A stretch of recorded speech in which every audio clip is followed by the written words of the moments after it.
Hey, Kevin.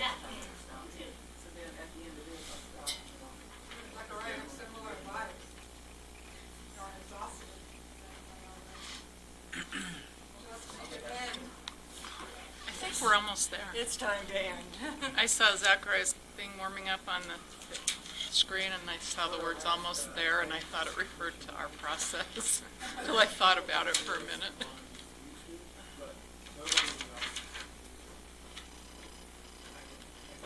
In the room, you mean? Yeah. That's because of our amplifier. If you turn on the amplifier where we can hear and hear, and then it screeches like crazy. Oh, well, You want me to show you? no, It's no, fun. you're aware of the issue, but there were people that could not hear that were in the audience. And people were texting from wherever they were saying, we can hear from. So, That's the issue there. um, So I was going to ask you. How can we see that? You know, just constantly reminding. well, it was with us talking here, I think, we were talking through the record. Oh, I thought you were talking about workshops. No, we're going to later. I think it was, can you touch me about it later? Okay. I'll show you. This button, this blue button here. Is off. About the information. Mary, turn on your mic. Oh, yes. This is the amplifier.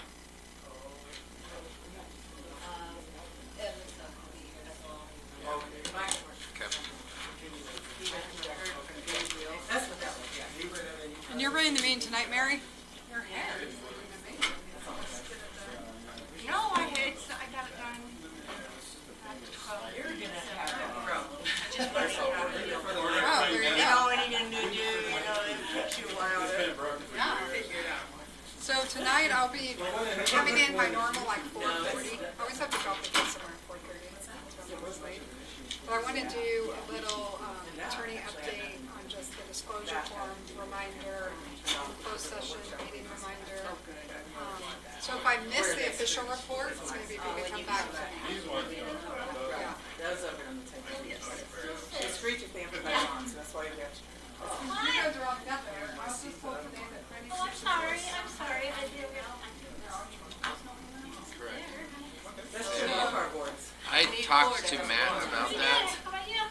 He did not, it'll be different now with the G Suite, but he was not thrilled about paying like $900 to have That's just one board. planning commission emails.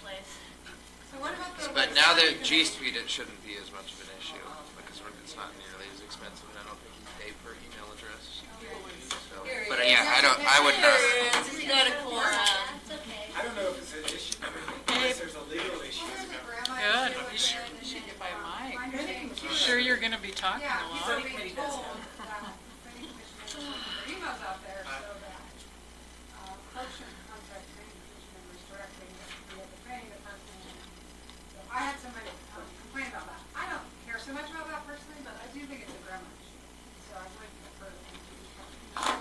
All that kind of Grammar law specifies that any correspondence, public discussion, discoverable, and it doesn't matter what That hasn't been the logic, I don't think. What's that? I mean, I don't think that's been the logic for not having planning commission I'm just saying that. put their personal emails out there, but yeah.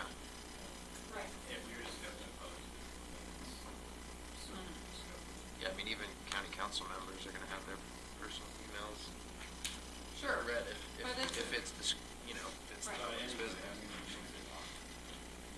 would say have some kind of standard. Yeah. I'll talk with Matt about it. Yeah, no, I think it's good. Zachariah's already registered. Oh, if it's an issue, fix it. Yeah. I didn't even know that. This day. Or you can just create a separate email. That's true. How are you, Nora? Right. New Year. New Year, yes it is.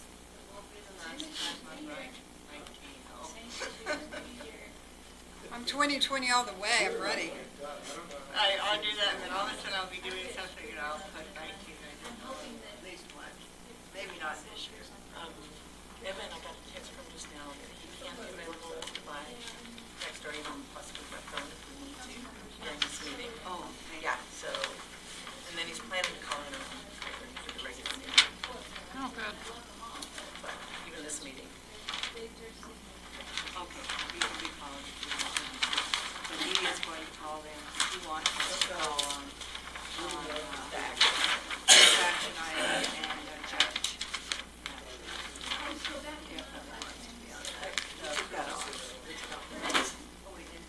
There wasn't any need for it.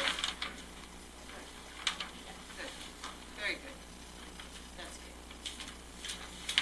You ready for me to start recording? I guess so.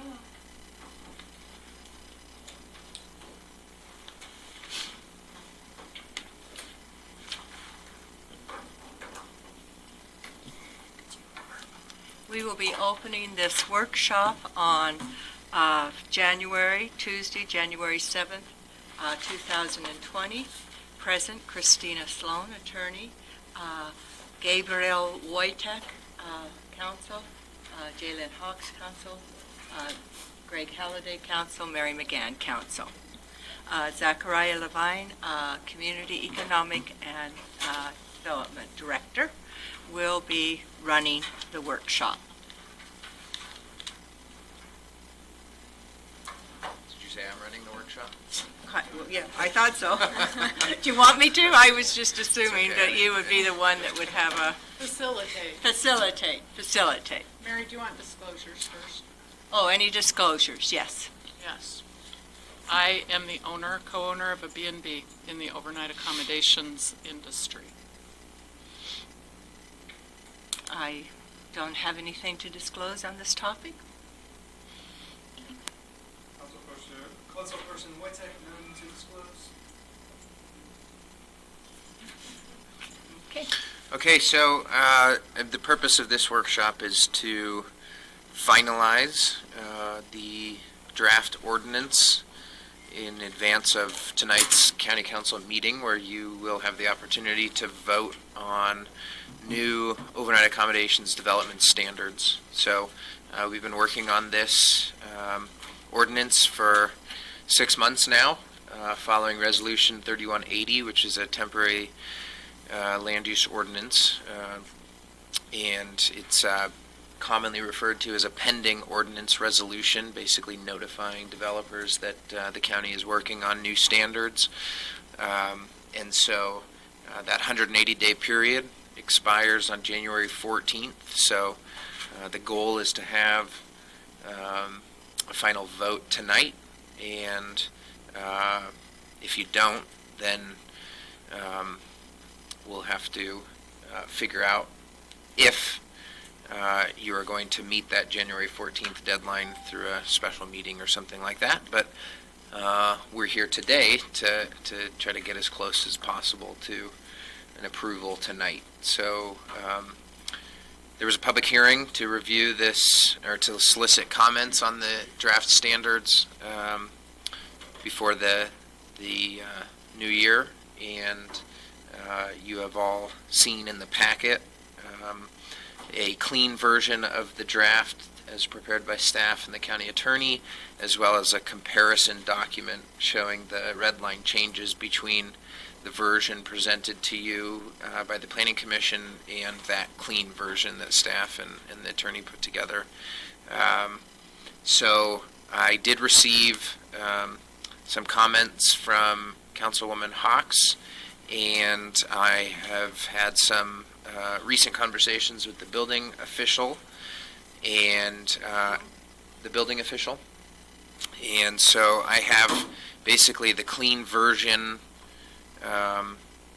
up on the screen, and went ahead and already put the changes in there that were sent to me, not because they are approved, but because that's what I knew ahead of time, what, some discussion points would be today. If there are others, that's fine. But those potential changes or discussion points are in the document, ready to go. So In the document. on the that's on the screen. Not there. Yeah. Okay, thank you. So we can go through those comments and then see if there are any others. I think that would probably be the most expeditious approach, and then see if we need to have any more discussion? So, okay, so going through the ordinance, I need to get the resolution number from you, Chris, for the 100% net renewable goal, just to fill that in. And then jumping into the ordinance, the first comment from Councilwoman Hawks was that she wanted to see the ratio cap on overnight accommodations reintegrated into the section on applicability. So the Planning Commission did forward a recommendation in their overall recommendation to basically establish a policy where the council would not approve any new overnight accommodations overlay requests until the ratio of overnight accommodations units to housing units dropped below the ratio that existed at the time the moratorium was established. Staff and the county attorney had recommended to take that out, which is why it was not in the clean version presented in this week's packet. And so, you know, clearly there's still an interest in reintegrating that. And I've got the draft language provided by Councilwoman Hawks over here on the right. I can read that for the record and for those who can't see the screen. It is also in front of you in this table that Councilwoman Hawks sent out today. And I will just preface, any further discussion by stating that staff is very much in support of this concept of having a benchmark metric as a guide for understanding if and when we need more overnight accommodations units. If I had my way about it, we'd have more time to develop what that metric is, and it would be based on a carrying capacity analysis with more, kind of subcomponents or dimensions to what that ultimate, metric would be. But certainly support the concept. And so if you want to use the ratio right now, then, that's a policy decision.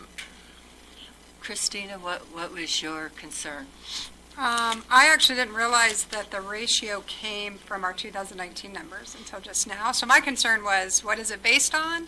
And is the planning concept of what is balanced, whether it's regionally, within the state, across the country, will it change? So in 12 years, should we be looking at a more restrictive or less restrictive number? And so you guys, either citizens could present what that balance is at the time of an application, or certainly the council can do their own research. And so you can always base your decision and use any reasonable factor that's out there. So it wouldn't limit you from finding that. Another option that we could do is give the council a little direction in this subsection A where it says, hey, some ways to do that are 2019 ratio, a carrying capacity analysis that could be achieved later if ever, planning studies, regional planning studies. So we could build in some additional guidelines if we don't want to go with the ratio, which is, we have gotten some public comment requesting the ratio, so. So I guess I would add, I think the ratio is good to get on the books now, and I do realize that things might change from time to time, which is why I added the language, the council may adjust this ratio from time to time after taking into account each considerations of interest in section yada yada. And we can add to that if you want to put language in about regional and state ratios, I don't know, standards. But I don't think it hurts, and it actually helps. In addition to all of the other criteria we will be considering when a new application comes in, this is a pretty objective piece of information that we don't have to be using too much guesswork.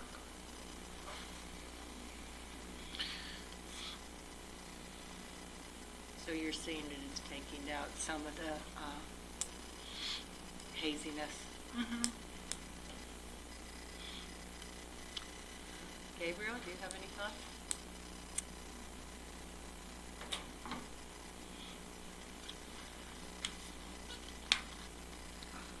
Just taking some time to think about that the end of that statement.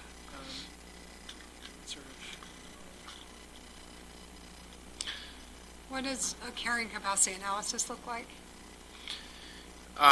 Well, we would probably take into consideration the findings of the USGS water study.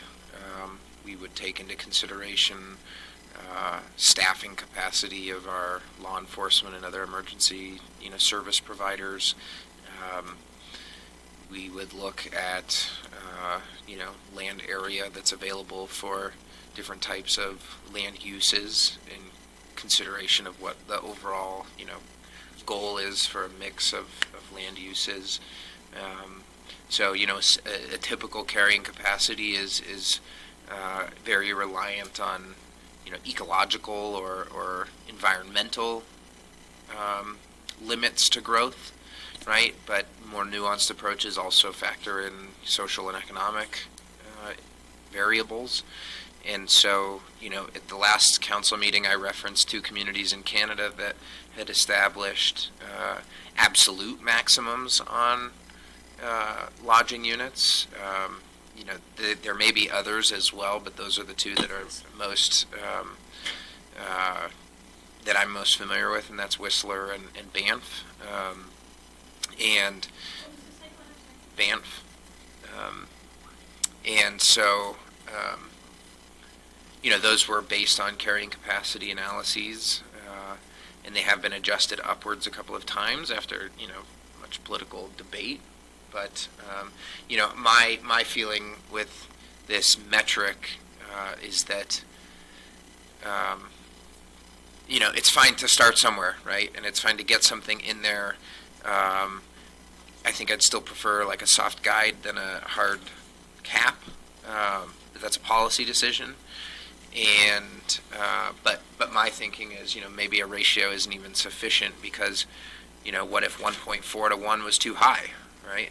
And so that doesn't actually limit growth in an absolute sense, right? That's based on sort of carrying capacity or something like that. It's just the relationship between lodging units and residential units. But maybe there's a point at which it doesn't matter how many residents we have here. There's just no appetite for any more visitors.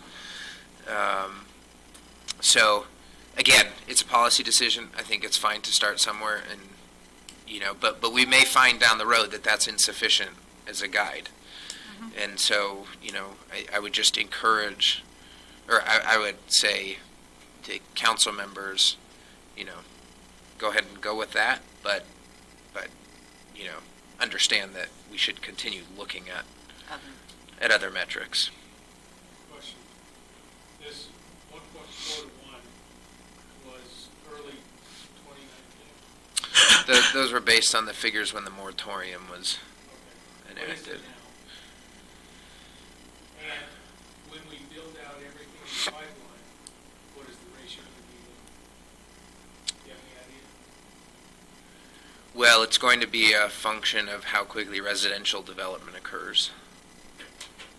And so I don't know, I mean, we'd have to look at, I could pull those numbers. You should have some idea about what it is at present. It was. It's not changed close. a lot. It's not changed much. No. I mean, I can, Is it going up or down? well, it would be going down because the ratio is going to go down as we see more residential development, right? So as residential development catches up to the lodging development, then that ratio will come down. So I would say that I absolutely love the idea of a more broad spectrum of factors taken into consideration to determine the final number. I don't know how much that study costs or how long it would take, but while we wait for that better set of numbers. Admittedly, that's the best. I am firmly in support of a hard criteria like this while that is worked on. I'm not saying let's never look at it again. I know it has to be looked at. This is just to get us through until that time when we have the broader spectrum of criteria. And so if I was going to if the council likes Jalen's proposed language in yellow on her table, my recommendation would be in the last sentence, county council may adjust this ratio from time to time upon, carrying capacity analysis or completion of carrying capacity analysis. Something. I like that. Or just Add that to the end of the sentence? additional planning studies, like something even more generic than like a carrying capacity. Because like, Right. Howard Like- keeps citing a number and says there's a study out there that's different than this number. Well, he different than what expresses it in a number? percentage as well. Who's this? Howard Trenholm, in some of the meetings, he's talked a number. I don't know where it's from. If anyone knows. But there's some I've not heard them. Utah-based planning study, I think, I don't know what it's based on. Yeah, But okay. it's based on Salt Lake area. Is like a carrying capacity? Or is that Or what you're? this, like a percentage of balance between Oh. commercial and residential generally Yeah. in a community.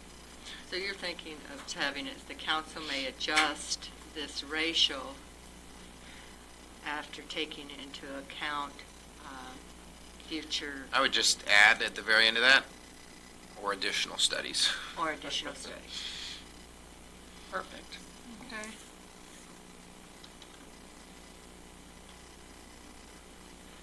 Do we want to do a straw poll as to who? And then instead of will, it should be shall in the Yeah. beginning.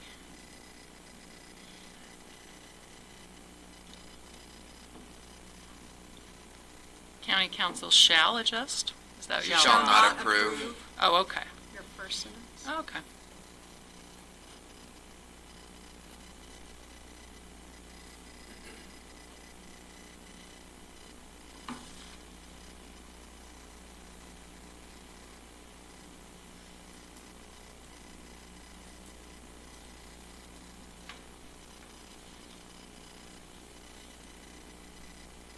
What do you guys think that haven't spoken on it? Yeah, I would say that that number, I feel good about it, especially in light of sort of public support and the comments that we've received. In terms of it being a really direct snapshot of what we all sort of feel, see, hear, and breathe in terms of the state of how things were in early 2019.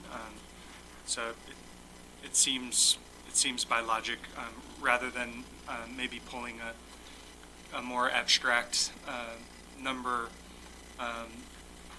that might be based on a sort of a theoretical look at development or in any sort of in X or Y place. So I think that it sort of responds to everyone's experience here, and it's a good place to start. I think that I guess I'm just a little bit more thinking about that last sentence and just not, I don't know, I guess, I'm not against it being there. I guess I'm still not fully convinced. Would the last sentence where it says we may adjust it? Yeah.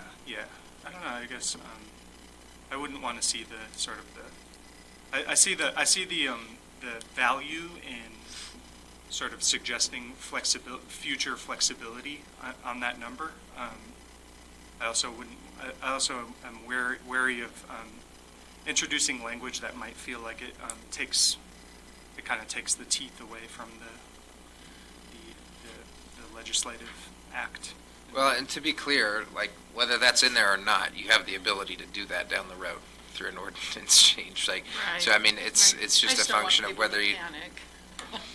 right, Right. well, I think that ship has sailed. So, I'm good, Yeah. I'm good on it. Just need to read it like this. oh yeah, sure. Well, and I guess on that point, I think that we should replace subsection A with this language. Yeah. And then you could have the statement below that says the county council may adjust the ratio in the section 4.6.2. So it's a formal process. It's not like by application, it can just happen. Okay. And so it's there for flexibility, but it's not necessarily an easy process either.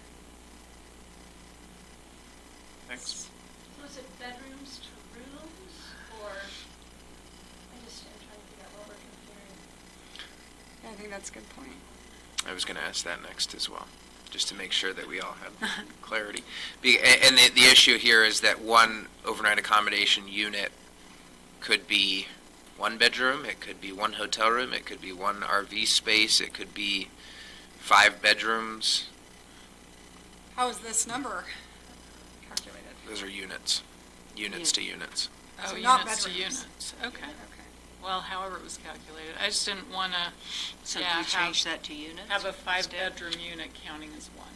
So that's why I said bedrooms. Right. I mean, I don't have good data on existing developments, right?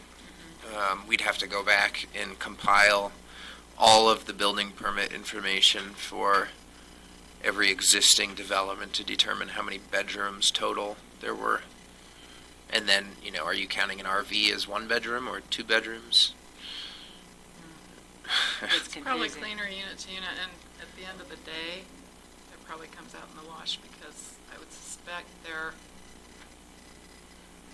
are a fair number of 1-bedroom apartments, long-term apartments, as well as 5-bedroom. Right. So. Yeah. Probably comes out in the wash. Yeah. So- Yeah, on the residential side, you mean? Yeah. So we're suggesting changing bedroom to units? There you go. So just say overnight accommodation unit? So does that mean that you won't actually even accept applications until we hit that ratio, or do you accept applications and then just sit on them? Yeah. If we propose the same thing, I'm just understand. Good question. I mean, I think I wouldn't want somebody to pay an application fee if there was no path for them to do it. But I could also see, somebody saying, I want to be first in line Right. when it does become possible. This doesn't include campgrounds. This would be everything. Yes, it does. And see, these are some of the reasons why my position is, use it as a soft guide instead of as a hard cap, but at the same time, I understand the motivation for having a hard cap, right? So, we could also just say we won't accept them at all, and then it's a first come, first served basis when that ratio is achieved, or we have to make an announcement when that ratio is achieved, something like that. That's pretty, that's burdensome out on staff, but Yeah, the nuts and bolts of it is challenging. Yes, it is. This is going to be countywide. Yeah, so that was another one that I wanted to specify, was that it includes the city of Moab, like the. Is that excluding Cisco, Thompson? Well, no, Crescent, not the parcels that were already included in the overlay. So in Thompson, Crescent Junction, and Cisco, there are several parcels that were covered by the overlay, and so those are already in. Only applies to the rezone process to bring someone else in. I just have a hard time with a blanket policy covering the entire county. Okay? Because I don't see, the problems that Spanish Valley has extending beyond Spanish Valley.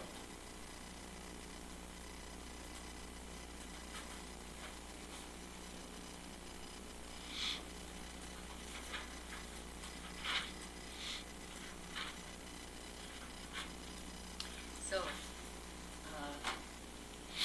Straw, let's go through and see if you want to have this put in So you're suggesting, Christina, that we put it in as A? Yeah, so if you're ready for this, if you look at your actual language, in the clean draft you have that's on it's the biggest little chunk, Oh, here? yeah, 3.6.2. It's at the top of the page. What a, I'm gonna make it here on my computer. yeah, well, I've got a kind of a master copy going here, but what if these two sentences just went in above this whole section here? Because these are still going to apply if and when we do drop below this ratio. Although if we're in this ratio window where we're okay, then there isn't a consideration under this language. So it's duplicative in my opinion. So what I was going to recommend is when approving or denying an OAO district application, the council shall, subsection A, not approve, No. blah, blah, blah.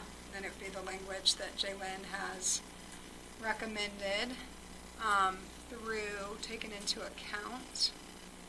And then B would be consider and make findings related to the impact of the proposed development on the old subsection B.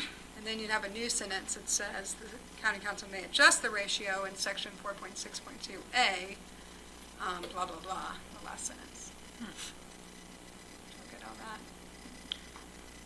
Which I'll have for you on the dais if we have consensus that we think it is what we want. So do we have consensus on this? Gabriel? And back to the question that we received about, does that mean we won't accept an application or approve it? Was it worth changing that language to the county council will not accept an OAO application if the ratio of overnight accommodation bedroom units? Accept or approve. That's what I think that should be. if we Well, do that. I think it's, the planning department accepts the applications, right? And then goes through it. I mean, so is that even legal? Does that constitute a moratorium? So if you're accepting additional applications, then in essence, are you building another pipeline? If you're accepting applications, in effect, you're like establishing a queue. Waiting list. A waiting list? But I think the reality of the waiting list is not huge, because there's too much risk and speculation in that. There might be one or two locals, but I don't think that would be a robust list, do you? It's hard to say. I mean, I could also see like a real economic proposition for being the one next hotel, and then, there not being any new competition for many years after that, or at least as long as it took for more residential development to occur. I don't know. I mean,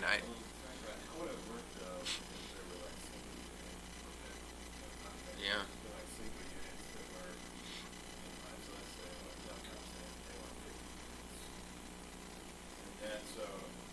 Yeah, what if there's a case where it takes 50 residential units to be built, what that hotel can do, then a single unit behind that has to wait until the 50 get built for hotel.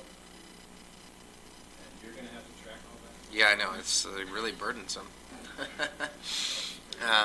It also, to me, I have said all along that I think this community should be open to the possibility of a mixed-use development where lodging is a minor component of it.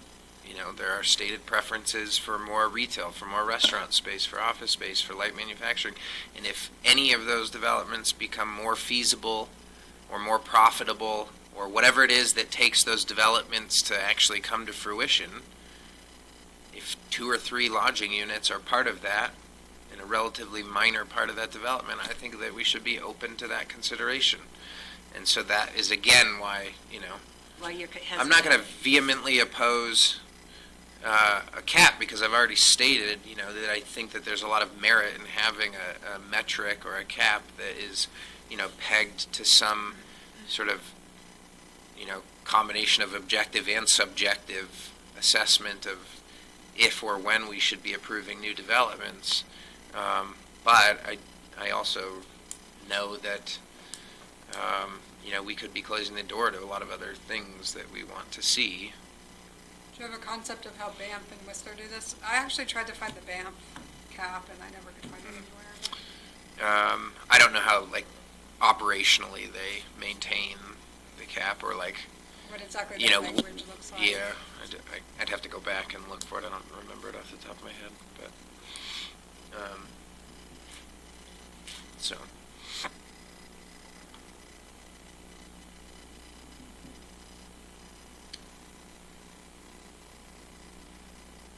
So just so that I'm tracking this, can you tell me, so I've got Jalen's statement here, kind of following the form that you described. Yeah, And then did you want to delete this?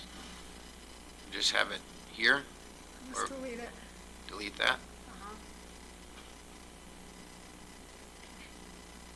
And then each will go up. So actually, consider and make findings should be new subsection B.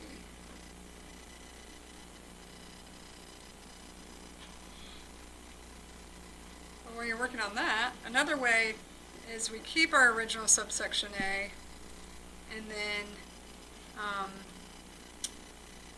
you could do it as another subsection below that, or work it into the sentence somehow that says, in determining a balanced ratio, the council shall consider the early 2019 ratio of blah, any future carrying capacity analyses,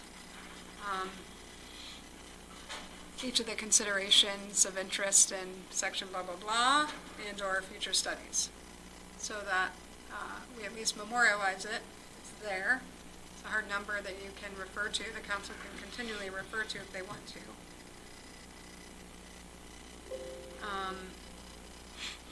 It could potentially alleviate some of the operational stuff. So what was that? You had 3 things listed in there, and does that give the council the ability to use any of them or all of them? So they don't have to use the ratio with that language, but they can if they want. I can make it that way. I'm just curious, because I may have been placing my thoughts slightly to the left of whatever you were saying, I don't Right. know. Well, and it wasn't. And no political left, just, Right. I was going to say placing my thoughts elsewhere, but it Right. wasn't that far from what you were saying. Again, I've been a proponent of that very thing you just mentioned. I've thought about nonprofits. I can see a nonprofit running their main business, supplementing it. I thought about that all the time with Sea Cave, and I could turn this chapel up here into rooms. And so I don't want to close the door on that either, but in my opinion, this is the best we've got for this point in time to get this passed and on our way to developing great ideas like that. Right, but you understand, with that, it's going to be many, many years before we could even entertain a mixed-use development that has some lodging component in it. Could we put something in there that would allow the consideration of a mixed use? Not You could do. an application yeah. that it does not provide a mixed use at the ratio. That's one of the concerns. Could we do something like that? So that it leaves the door open for mixed use.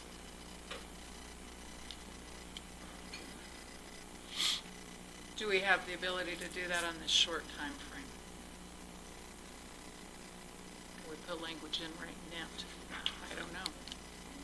Right. What is mixed use? What does that mean? Does that give you all much guidance? Well, it gives you some, but then my idea of mixed use might be very different from somebody else's, but, it does give a little more flexibility. That's the question. Mhm. On the back of the first page, it's page 3.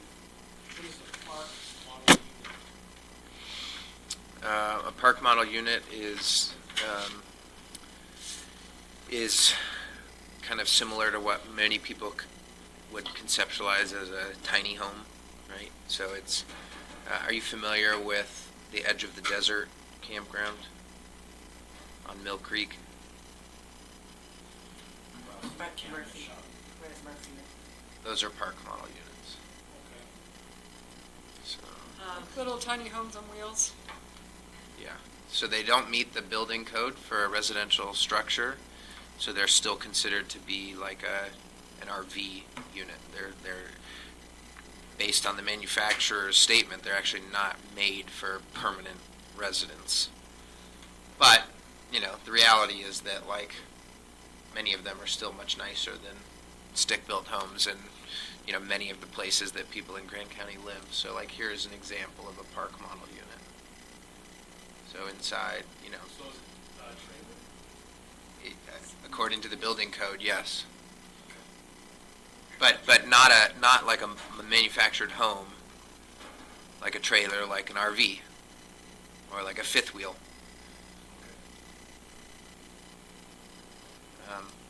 Rather than call it singling out one development, maybe I'll just.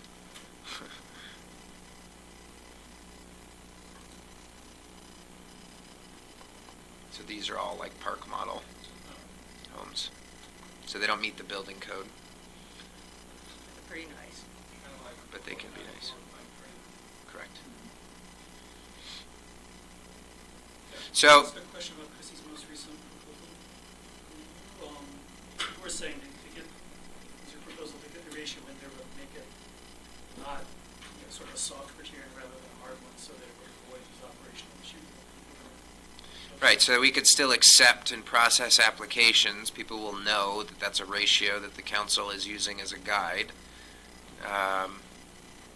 But it's not a hard cap, it's a guide. And I mean, that's what I have proposed, is, you know, if you want to have this ratio, that's great. You know, you can even make the language as strong as possible to state, like, that is the ratio we are endeavoring to maintain or, you know, improve upon, but it doesn't actually, I mean, in effect, like, if it's a hard cap, it's kind of like a moratorium on applications. And I don't know that that's the right process to go through, at least in terms of our understanding of Utah code right now. But I think if we do anything that appears to, I think that could be dangerous to do something that creates a moratorium. I think if you kept the subsection A how it is, and then you wrote,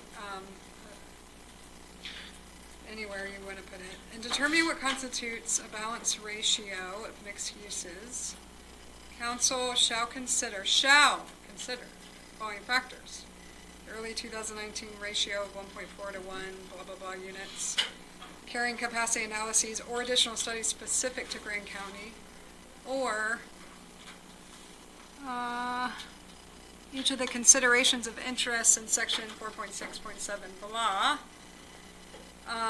And that really does bring in the ratio in a meaty way, but also if there's this big community benefit as outlined in our considerations of interest, 4.6.7. gives you an outlet to If it's a really good consider them. project, then you get to do it. So how, So I think that's a good way to toe the line. So I I don't want to muddy the waters too much, but I actually think that what was originally written in the clean draft, plus an additional letter underneath it that says, you know, the county council shall, you know, strongly consider the ratio of overnight accommodations units to residential units that existed in February 2019 as a factor. I mean, again, it's a soft guide. It's not, that's not a hard cap, but May I offer a comment? I'm not running the meeting. go here so I can see. I think just based on looking at the language and listening to the comments, the gentleman referred to a blanket comment for the whole county being problematic in his mind. If the language simply says may not instead of will not approve,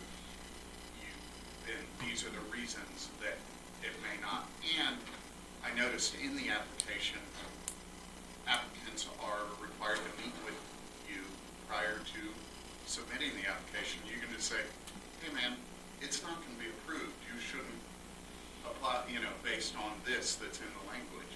And then people aren't throwing money at an application that has no vote going forward. Do you need his name for the record? Yes, please. Oh, so, my name, Andy Fazek. I represent a landowner in the Westwater area.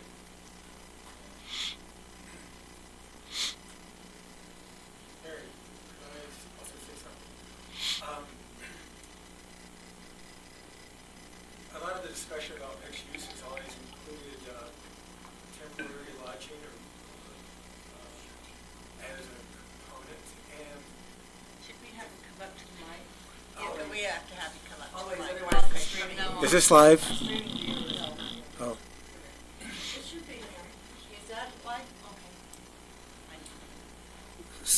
So as far as mixed use and the need of mixed use having, oops. Okay. If you go to a lot of places in the country, you'll see mixed use with a component of permanent lodging rather than temporary lodging. And I don't know why we would be so concerned about a mixed-use project that the only way that they can make it feasible is by including, I'm not saying that including overnight accommodation as part of a mixed-use project would make it a good project, but to say that, I think we're kind of limiting our vision as to what mixed use could be, because I think there's probably a lot of opportunity for mixed use to include permanent lodging rather than overnight lodging.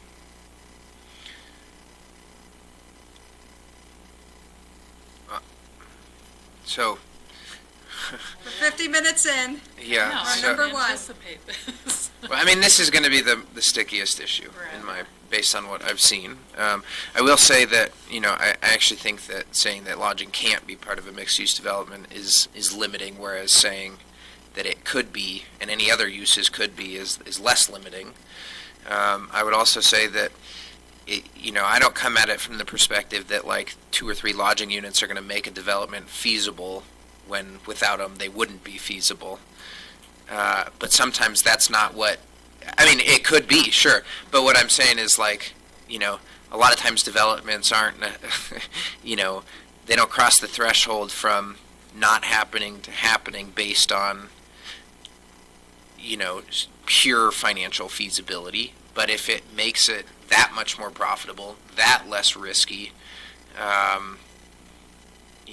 could be the difference. And, Well, That's I something will to say in the consider. case of a nonprofit, it's Yeah. their stream of unrestricted For sure. funds, which is Yeah. gold. in that. Absolutely, yeah, absolutely. So, anyway, where Yeah. are we? Should we give some options and take a vote or something? Yeah, let's do that. Okay, so one option is a cap at the 2019 rates. One option is my proposal I just went through, the new subsection that references 3 factors. And are those separated by commas or ors or ands? Ors, semicolons and ors. Okay.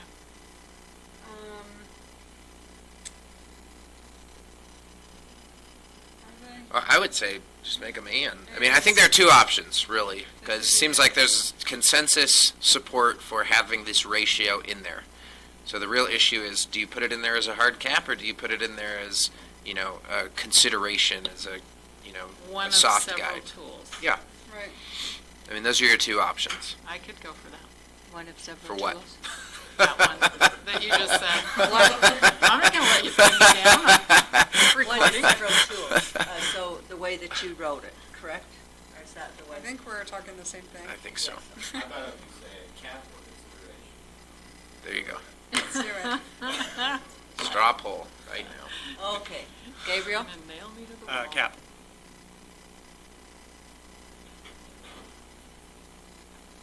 I prefer cap, but I could go with consideration. I'm still harping on the issue that I said. But I don't like this throwing the whole county under this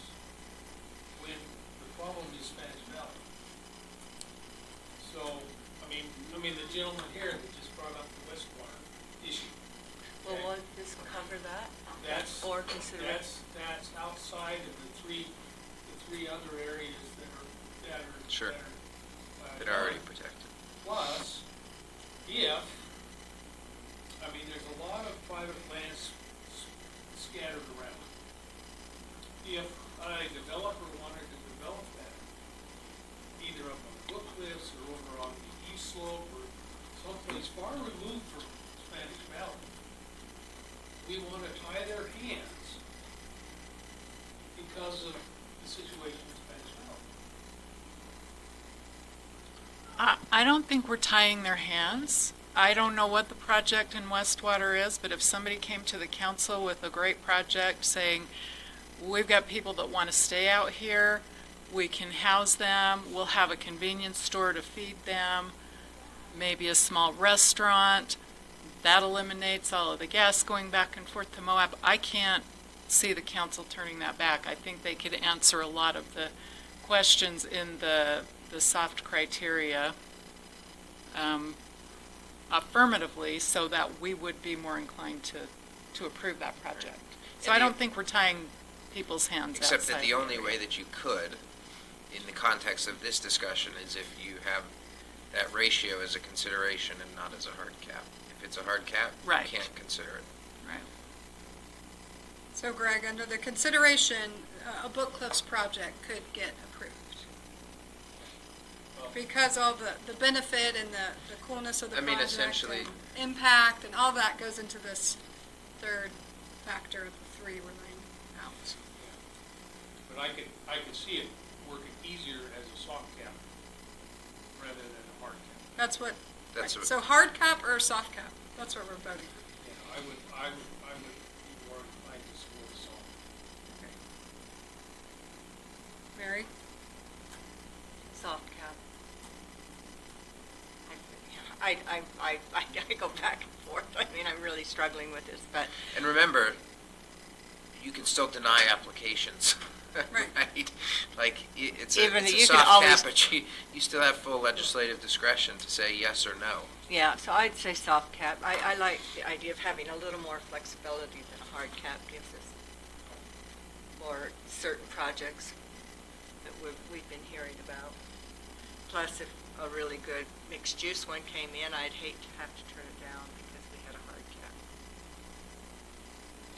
You know, and it still gives you even, some flexibility to negotiate within that process. If somebody comes in and, the lodging component of a mixed-use development is too large for comfort, well, then they have an opportunity to scale it down and still, move forward with a mixed-use development. And so, just like kind of reinstates actually a lot of the planning work that could exist in the planning office. So, Okay, we're there? So we have we have 2 votes for consideration, one who's okay with either, and one who wants the hard cap. There's only 4 of you here.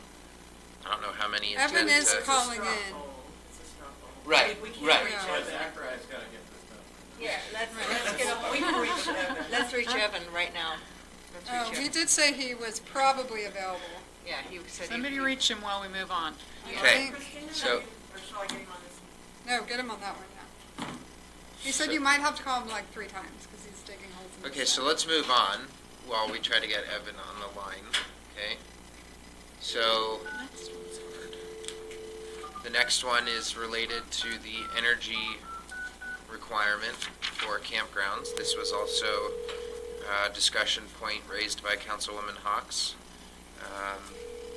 In the version of the ordinance forwarded to you from the Planning Commission, hotels and motels and residential overnight lodging developments needed to produce 80% of their energy needs on site, and campgrounds only 5%, based on the county attorney's recommendation and staff's recommendation. That was returned to 80%, but only for the structures owned or managed by the OAO development, so that wouldn't cover the the campers, but rather just the structures. The structures. So these would be like any KOA-style cabins or the office buildings, laundry facilities, any of those sorts of things.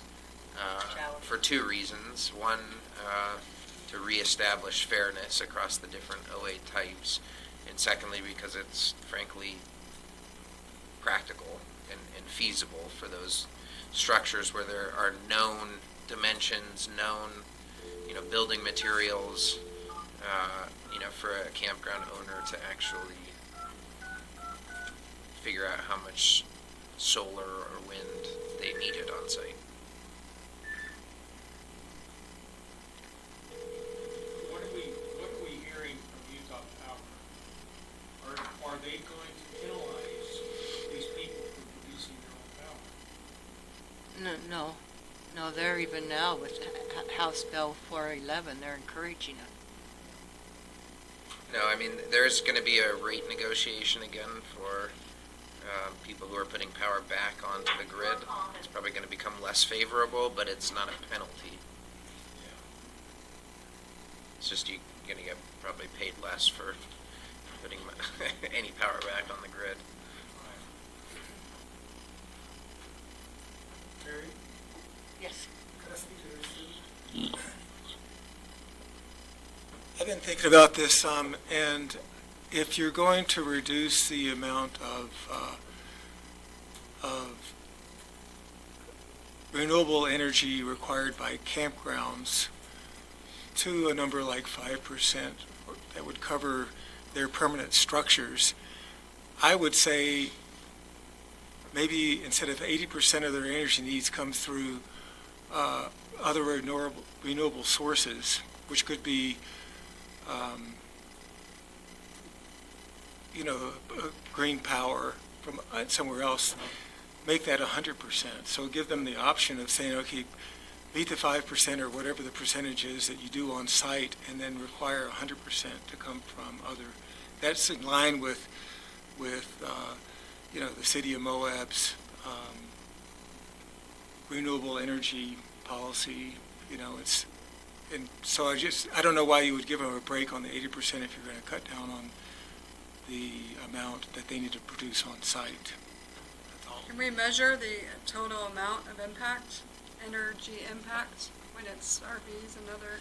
Well, I just remember some testimony at a couple of hearings that we had and a letter that we got from a campground operator about the incredible amount of energy that, especially in the summertime, big RVs use.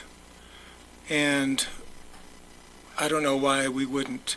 And the campgrounds are paying for that and measuring that? Or Yeah, the I mean, RV they're- owners are? Sort of Yeah. already written into the cost of staying at the campground. But in terms of, holding them accountable for what that 100% number is. Just that they would be buying all green energy if they're not producing it on site. That's what I'm saying. Well, and frankly, I mean, I think that I wasn't supportive of the Planning Commission dropping the requirement for campgrounds at all, because I think that if you're concerned about energy usage in a campground during the summer, well, you can build shade structures and put solar panels on top of them. You can have a solar panel for each campground site. I mean, personally, I would recommend leaving this as is. So, Legally, we have to treat the development similarly. However we come to that, what is similar is the question. And so, but the 5% versus 80% is not legal. We can't do that. it's too big of a discrepancy. Yeah. It's not equal treatment. So, the same campground owner, whom I believe is here in the audience, also put out the idea there of allowing campgrounds to purchase 100% of their energy needs in renewable energy credits. Is there something wrong with that?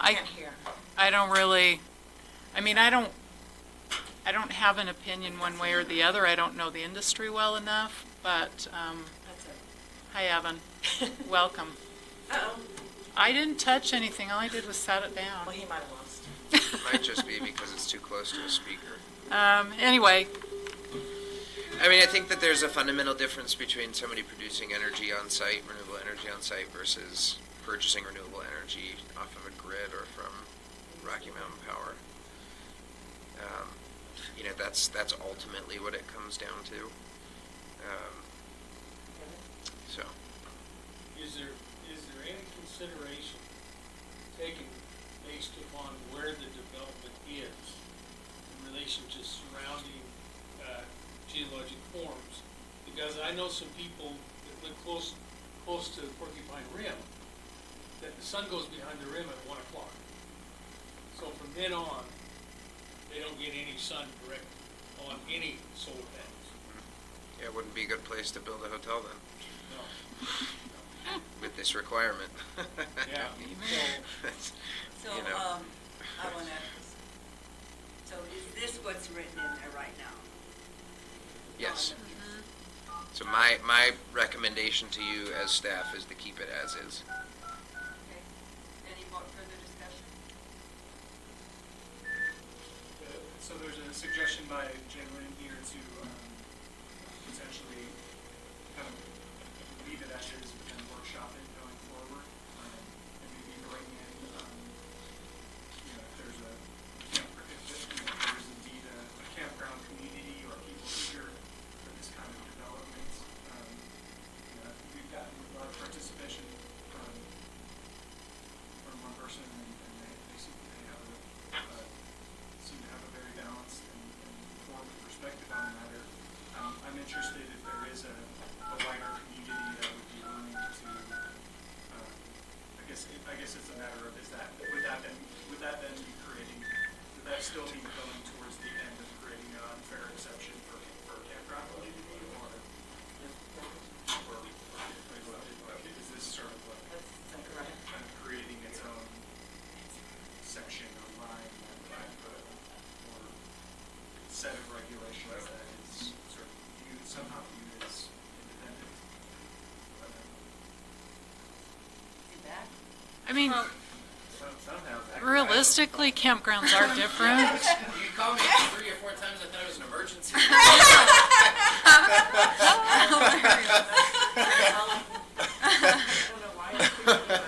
This is what I'm dialing. That's not your Oh, that's my number, yeah. How funny. Even comments.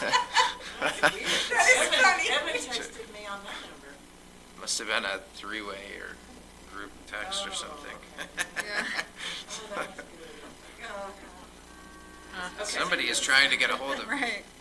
So anyway, campgrounds are different. I think it's entirely reasonable to allow a committee to operate, to work through what works in the industry, because it is so different from hotels and motels. And so I myself would be willing to serve on that committee. I say that hesitantly, but I think at the end of the day, Christina, We can't put it there. whether or not that was giving unfair advantage to campgrounds versus the rest of the industry would depend on what that committee came up with. Is that correct? Sure, yep. Okay. We have to determine can what get is on equal treatment, and I agree, I don't computer. think we know, because it is its own beast. But this is the beginning, Yeah. what we have. So I'm And I fine think this with is leaving it like defensible. it is. Right, this is defensible, and this is legal, I feel fine with this. I could not support the other language.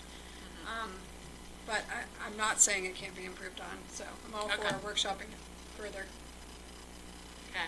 Okay, Can listen, call it right here. who's straw poll, wants to leave it as it is? Do you want to wait until we get Evan, we're not. I think we should just ask Evan the one question and Yeah. get rid of him. So we're, we're. We can fill him in We later. wanted that, the other one, we wanted his because it was so close, we didn't have. He's like on a mountain digging holes in the snow anyway, so he can't really participate. He just said if there was any sort of, Yeah. if he needed me. So I. Wants to know what the straw poll question is. Yeah, just affect them, so whether or not the Ah. ratio between what kind of accommodation. Should be a hard hard cap or a soft cap? He's gonna say hard cap. Okay. I think he'll say majority rules. Anyways, so, I mean, with the chair's approval, or vice chair's approval, I mean, Reed, we've talked about this standard. This 80% requirement applies to the structures that you would own or manage in the development, and you have communicated that you're okay with that because you have control over those.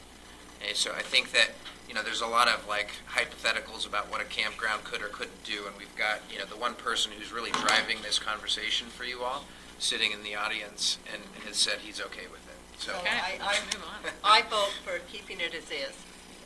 Me too. Greg? Yeah. Okay, well, that's strong. Okay. okay. We just need to get the other from. Cool. Okay, so, Bill Hulse, this is not in the letter that Bill Hulse sent to you, but I will work with Christina between this meeting and the next meeting to clarify that for this electric vehicle charging station ratio of 1 station per 25 units, for the first 25, there has to be 1 ADA accessible station, and then beyond that, it is just at that 1 per 25. So I don't want to spend a bunch of time right now, but just so you know, that's a slight change that will be coming. Can you talk about the bike storage thing? 'Cause So, the standard right now is that hotel and motels shall provide covered lockable bike storage at a rate of 1 space per 2 lodging units. So imagine a 35 unit hotel, or let's say a 60 unit hotel, since that's your maximum, that would be 30 spaces for bike storage. What kind of response have we had from people that would own those type of structures? I mean, Are they happy they've with said, that? we don't like the standard, but we were gonna do that anyways. Oh, okay. So I think your question is about the rate. I mean, Yeah, if it like, were where's 1 the per ratio? 3, I think that's fine as well. That means a maximum of 60 units, you're gonna have, 20 spaces. If it were 1 per 4, you'd have 15 bike storage units. In the spring or fall, like, 1 hotel room could have 3 or 4 bikes associated with it. So I don't think that, like, whether it's 30 spaces or 25 spaces or 20 spaces is too onerous, but if you wanted to make it, 1 for every 3 rooms, that doesn't give me heartburn either. I think it's really more of a concept that, like, we're communicating to this development sector that they need to be providing, bike storage areas because their guests are gonna be using bikes. Are So- the people actually going to use them? Or are That's they my still going to concern. carry their bikes into the room? Or Well, just if I'm a leave them hotel locked in owner, the I don't car. want my bike, I don't want dirty bikes in the rooms, but also, like, there are many world-class biking destinations where, that's a big component of what the hotel amenity, mix offers, right? You go to Crested Butte, most of those hotels are gonna be offering bike storage, Some of these bikes are very expensive. which is why you'd want them locked up. In a bike storage place. I question the rate. I also question whether there could be an alternative to providing bikes, which to me, when I go biking, I just leave my bike locked on my car. And my bike's sort of expensive, but sure, it gets way more expensive. So, and it's really a policy thing. I am concerned about the rate. I want the rate to be defensible, and I didn't know where it came from, so that was my question to Zachariah. But, I don't want to spend too much time on it. It's a minor thing, and as far as I know, we haven't gotten opposition. But it's not a rate that makes any sense to me, and I'm surprised there isn't some sort of requirement about actual bikes to encourage people to bike around town. That was a requirement in one of the earlier versions, and it Okay. was dropped out, but, I think you could easily say, or to provide, an equivalent number of bikes free to use. Yeah, lacking any other contrary information, I'm fine with that. Fine with what? What, the way it's written? Yeah. Okay. The bicycle, are we talking the electric vehicle one? No, We're talking the about bicycle. The bicycle, this one.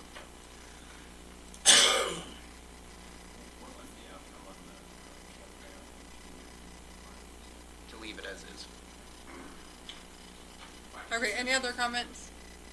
Okay. Nobody here expressed opposition. Okay. So, are we doing anything with this or no? Okay. So, I think this got, this is a standard related to height, and I think it just got screwed up in the redlining, like editing and accepting process. But the way it's written in the version in the packet says OAO developments shall be limited to 35 feet in height unless a view shed impact analysis is determined to show no detrimental impacts on the visibility of surrounding landscape features. I think that sends the wrong message that you could actually get higher than 35 feet, and that wasn't the intent. And so Jaylyn has provided some language, whether it's the Thank you, language that Jaylyn. Jaylyn provides. We had caught this yesterday as well, but the language that Jaylyn has recommended should say, OAO developments may be a maximum of 35 feet in height, only if the view shed analysis is determined to show no detrimental impacts on the visibility of surrounding landscape features. I actually think that we should also reference the underlying zone district, because if you were to approve an OAO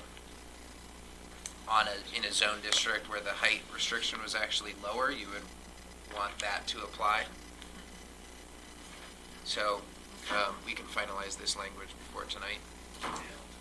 I presume, can we get a kind of a straw poll vote that there's agreement on what the legislative intent is Yes. there? Yeah. Jaylyn provided just some syntax changes for this density and scale limit for campgrounds. Just further clarifying that a maximum of the 40 units out of the 60 could be for KOA style cabins or park model units or that sort of thing.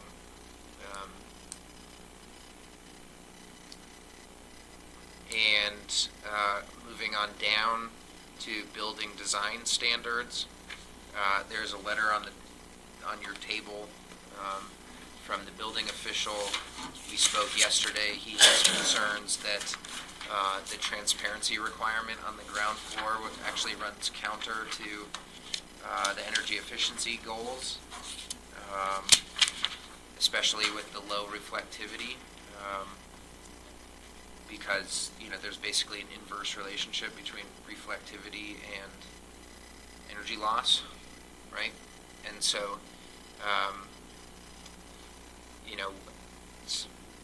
I'm fine just taking it out altogether.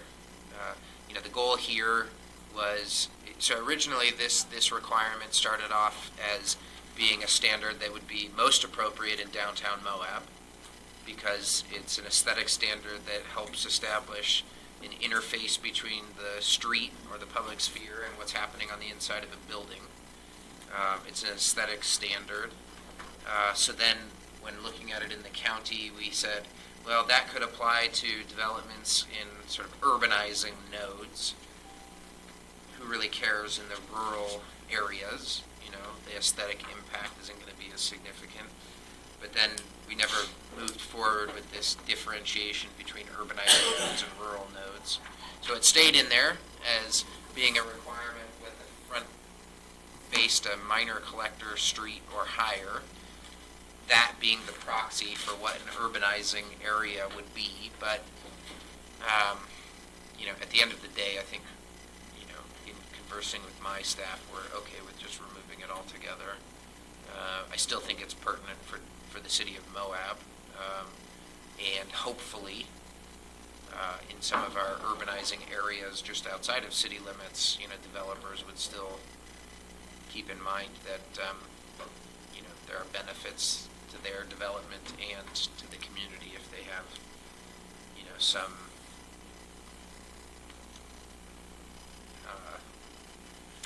additional transparency in that facade. So The staff is suggesting that we just take that out. yeah, so take out 3 and leave 4. I'm okay with that. Okay. I just got a message, we just got a message back from Evan, and he is okay with a soft cap. Okay, so then the last change that Councilwoman Hawks suggested was just basically rewriting the standard in number 1 for the residential units used for overnight accommodations, just to make sure it was clearer. So it's in your table in front of you. It's the last box, and in this red line version, this new number 1 would replace what's struck through.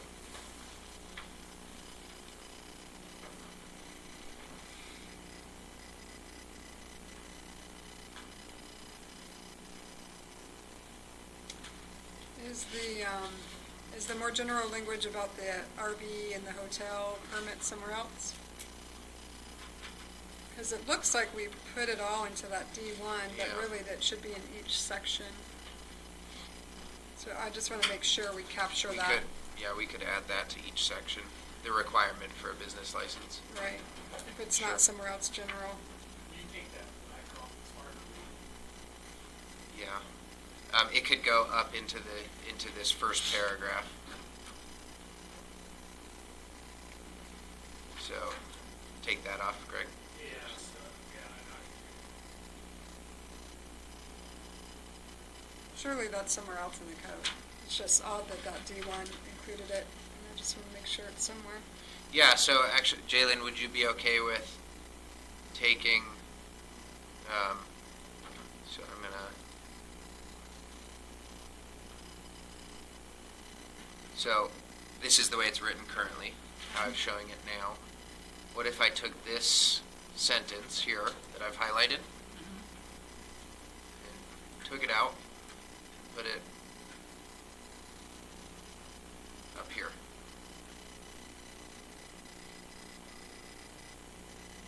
So that it applies to all of them. And then you still have the second sentence in D1. Yeah, the that would references just in stay. each one. I like it. Yeah, that works. Okay. Okay. Yeah, okay. So, rather than putting on a show for wordsmithing on this first one, for you and everyone watching YouTube, do you want to just? I did send you the language, or you want me to just type it in? Sure. Yeah, you could just type it in over here. Or, if, yeah, there's no good email client on this computer.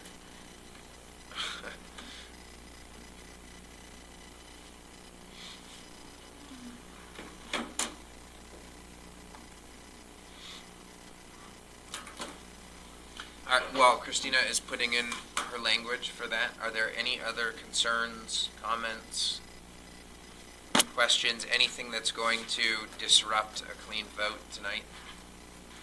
So this, Nothing that will disrupt a clean vote, from me anyway.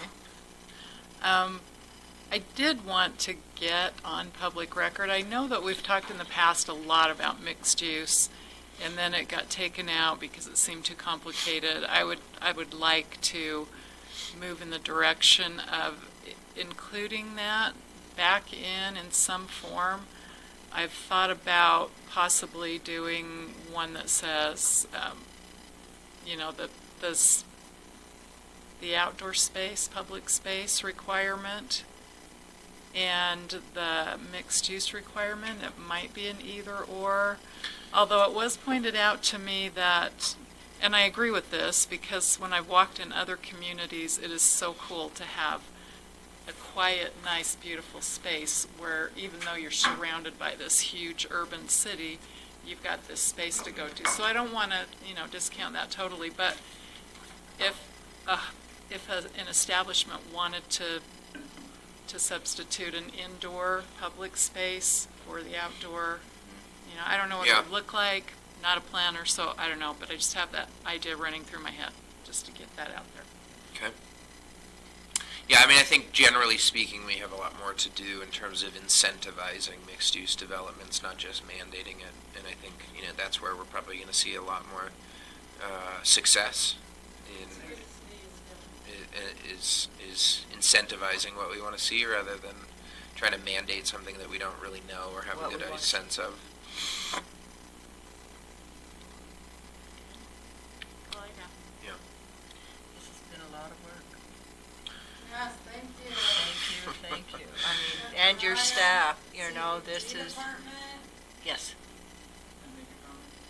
Come and state your name and use a mic so that we get it on record. People like that. Yeah, just. Reed Pendleton.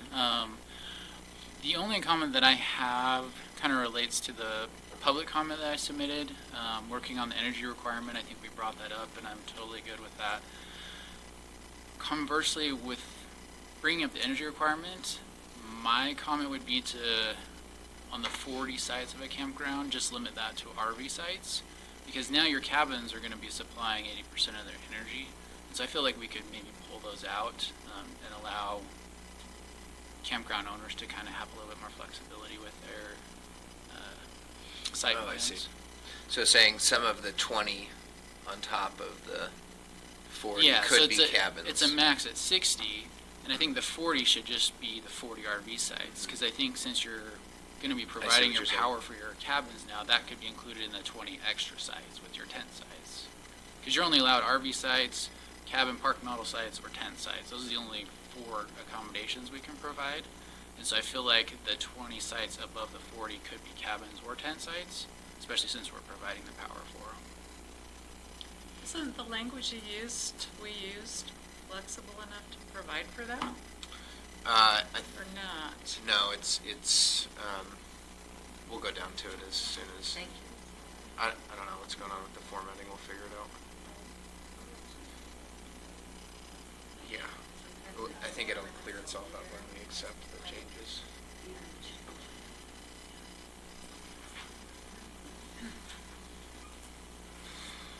So what,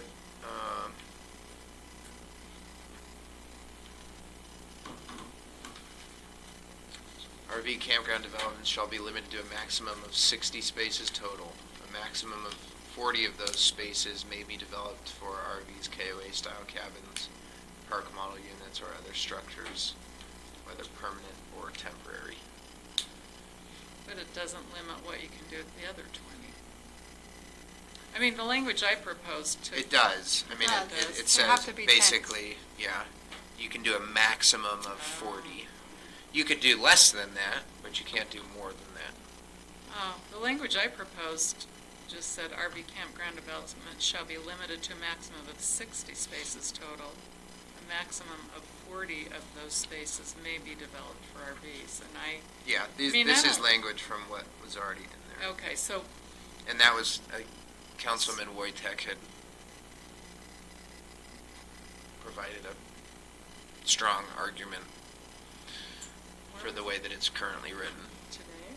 No, Oh. during it's either during the Is that public me, hearing where or was at a I? meeting before that. I can't remember. Yeah, it just seems like the county shouldn't be dictating. I think the market should dictate that. The market and finances, trying to finance the whole thing. So, And we don't so- tell hotels and we don't tell hotels you can only have, 42 bedrooms and. we do tell them 20. that, but we don't say you have to have So many kings, so 30 many of those queens. bedrooms have to be That's what I mean, yeah. Suites. suites. Double and queens the rest versus, can only yeah. be single. Just doesn't make any sense. I mean, to a me. simple, To be the dictating simplest to would that be point. just to say a maximum of 60 spaces and let them do what they want.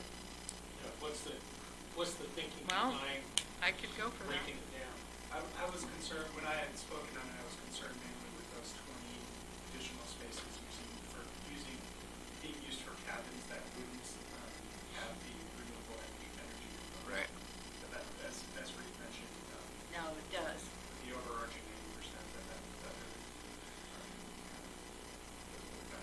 so I would be in support of 60. Just taking that RV, You know, take I that, would just do, have it just 60. leave it at 60. What does our current code say? Is there There's a- there's no ratio.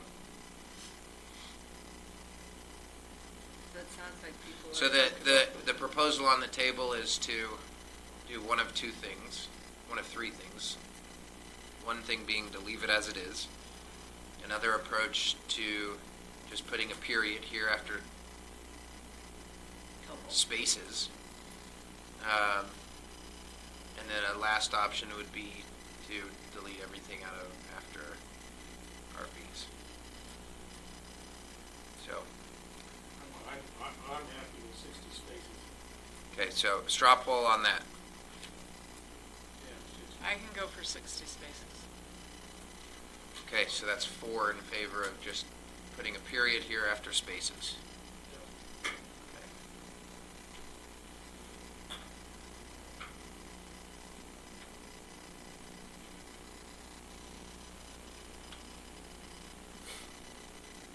Okay.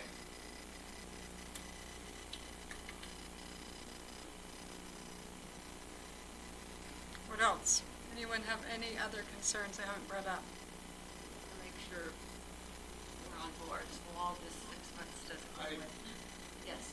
I Come up, have the- introduce yourself and talk in the mic. Andy Fasig, just going back to the original hard cap or soft cap guidance.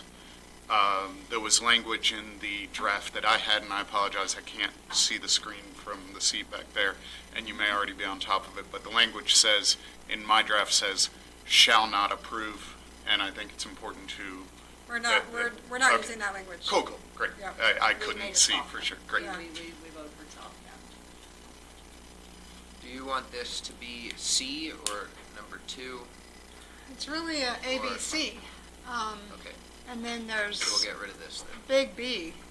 That says Well- the same as what you've got here. I think this should just be B Yeah. and take this out here.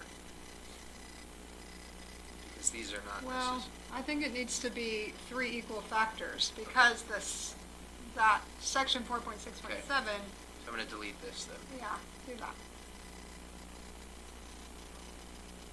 Okay. So we're good.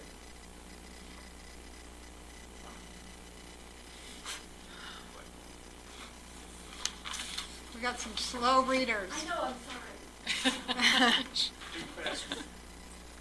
Okay, anybody have any Okay. hiccups or things that they're concerned about changing before we vote tonight? Gabriel? Any? No? Lynn? I'm good, thank you. Grace is good, I'm good, it looks like we, right, good. And assuming we have Evan on the phone, let's take a formal roll call vote when we take this vote tonight where you ask each person, Yeah, formal roll call, out loud, vote Right. tonight. which Okay. is an undefined term, but we're going to ask each person to.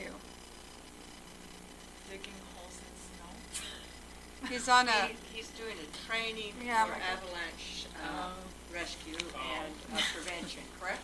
yeah, something like that. In Colorado. So I'm assuming one of you, Zachariah or Christina, will just briefly go over the changes for the public's benefit at tonight's meeting? Yeah, and for Rory and Evan, During the meeting tonight? yeah, Sure. Z-Man. Z-Man. That's cute. I like that. Okay, hour and a half, break. Woohoo! And then I gotta figure out, that's odd amount of time. Do I run home? Yes, I do, I do. maybe. Greg doesn't, Oh, sure. he's stuck. He's got to go have an early dinner. You, You? Yes. but thank you for making it work, Greg. Yeah, because this gives Zachariah time to get things done. Is it a recess or is it a meeting? We will be, the meeting shall be recessed until 4 o'clock Not officially, I have actually stopped by your office. at a few times. 2:32. You have a good, well,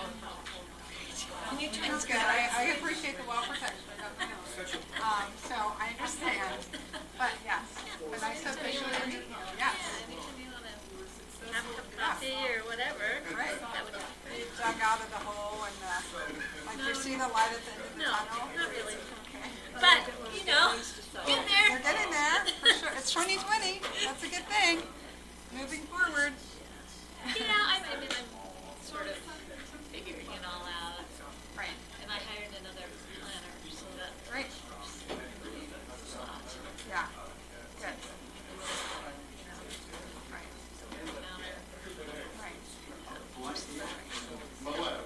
Great, good. Still have a lot to do, and council's all over the place on it, so. It's really interesting because the city council is so progressive and yet they can't make any decisions. They really can't.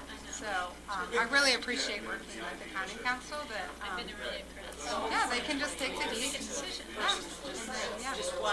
Yeah. Say they're ready to move on. Yeah, exactly, no. Our council is like Not like that, and it hasn't been for a while. Yeah, big targets. indeed.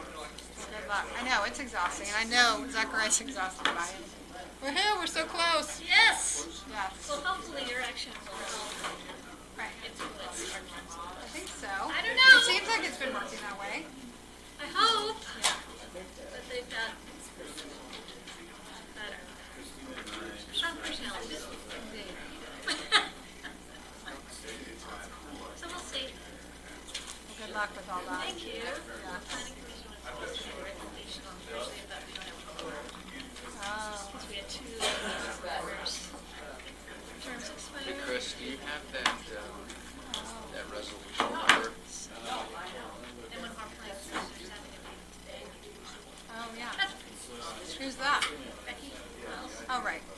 Yeah, that's why Curtis is in here as well. So, yes. are they having it today? I think it's scheduled for tomorrow, so they're going up tonight, so that's why, yeah, he won't be at our meeting. And I haven't heard that he's gonna attempt to call in, so. I suspect he is. Yeah, babies are pretty important, so he should just focus. The last night before the chaos of two ensues in their life, so. Yeah. Hey, Mary. Well, great. Good to have you. Yeah. I've met the new city attorney only once, so. Oh, Lori, she's Yeah. great. I like her. Yeah. Yeah, she's really good. She's studying for the bar. Resolution, So, yeah, she's kind of a, December 3rd. Right. yeah, she and her wife own a house in County Valley, right before they moved. So, it's great. That seemed like a score. Fortunate, yeah. Because I knew they had been thinking about hiring counsel, and it's sort of like, but you know, I'm trying to hire a third deputy at the county. I got some decent applications, but yeah, let's see what happens. We're gonna extend it one more week, I think, because with the holidays, I didn't even do the pushes that I intended to do, and but yeah, it's hard. Yeah, Finding it's hard to people find like you somebody. to come and then to like it. I mean, we love it, but, you know, I don't have, my kids are, Right. so, Yeah. you know, it was a fun opportunity for us, but it's rare, because before we hired Corey, who was already married a Moab, named Just. So that's why we could hire him, but we interviewed a bunch of, you know, we sent out advertisements, advertisements all over. We got a few interesting applications, but when it came right down to it, Because, yeah, I only have one local in my group. we also got Carly, have you met Carly, the new assistant city manager? Yes, I have, yeah. Yeah, She seems safe. Yeah. And Joel too. Did you guys stay around? It's a good group over there. It There's been a is. lot of It's really turnover good. at the city, so hopefully Yeah, it's I like think this stabilized. group is pretty committed. Okay, I'm gonna try to get some stuff done before Okay. the next.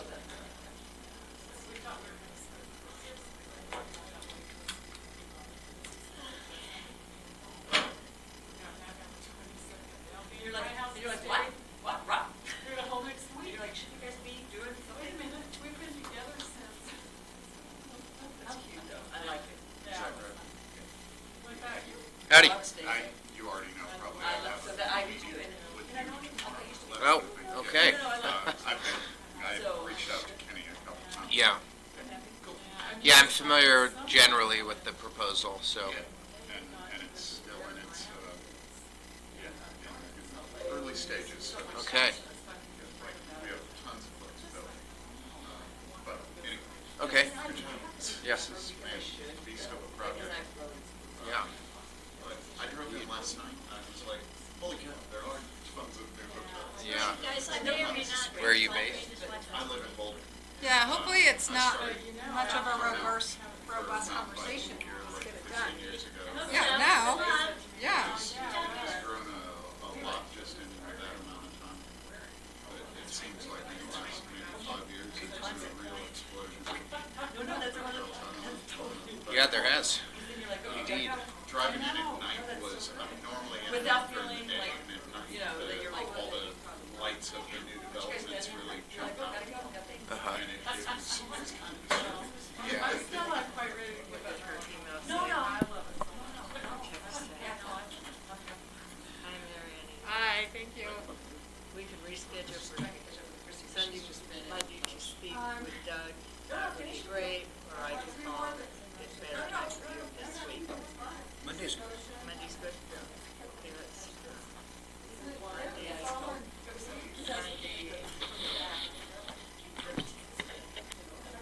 Who went to Mexico?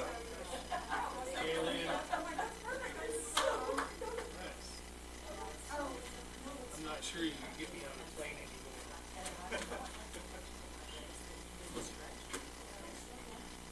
Coworker of mine went to Australia, 15 hours. Well, at least it's in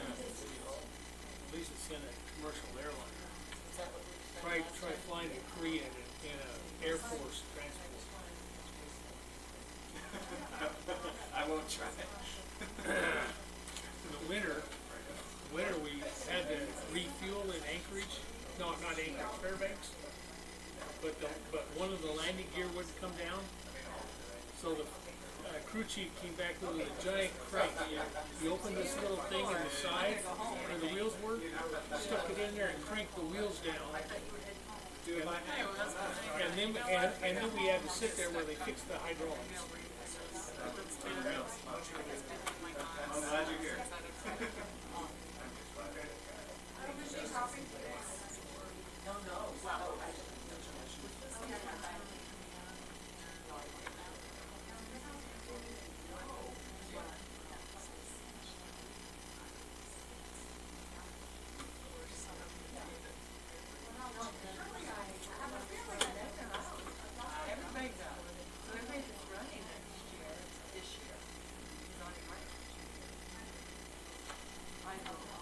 That's true. Curtis did that. Curtis, I still never, always been mad at him for this change of government. Yeah, he got a lot of company. It would have been so much easier just to modify what we have now to fit the state's idea. Without doing all this crap. Oh, yeah, and then what if the county, and what if the citizens don't vote for it, we end up with. Yeah. And we just got three commissioners. Then we immediately start the change of form of government process again. No, you can't. There's a period of time you can't. You have to keep the same form for so long before you can do another one. Oh, well. So in terms of, back to the committee discussion, is the idea that we usually like the board clean, or do some people? No, you try to stay in your committee. Yeah. You should get better at it.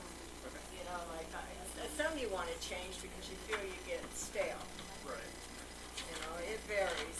but if there's one you're interested in, make it known, because there's a couple I'd like to, there's one I have to give up to. Who's the point of contact for conservation? I think it's Karen Morgan is, or is it Sam Cunningham that's the chair? Yeah. I'm trying to remember, because I think we changed it. But see, then I left and Terry took it over. Yeah. And then you've been taking it over for Terry, and there hasn't been any meetings. There haven't been any meetings, So, so I'm kind of up in the air. one do you want to keep, you know, we'll be looking at those, like, I mean, I have to give up some of mine. I mean, it makes it hard. Yeah.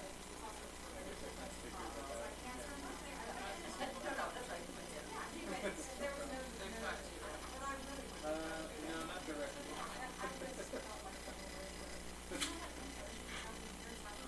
And then you said, which ones are you sort of? I don't know if if I end up being chair, well, that's a lot of work, so it's like I don't want to have so many boards to do because you end up doing so much more work coming into the office. So, you're going to take the county chair.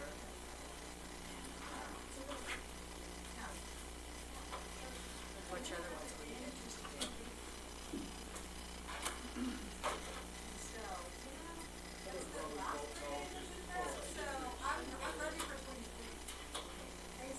Good job, everybody. No, go, it's good to see you.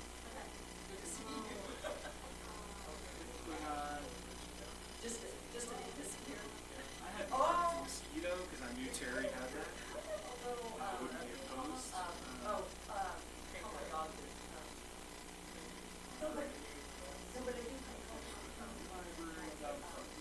Contributing at all. Evan says he has a hard time getting to the library board, so he located at the agenda review that he wouldn't mind giving up the library, because he just feels like he isn't it. I put down museum.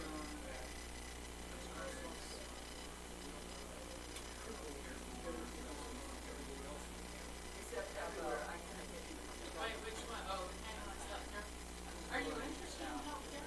Because Yeah. I have to get off of the public health board as well.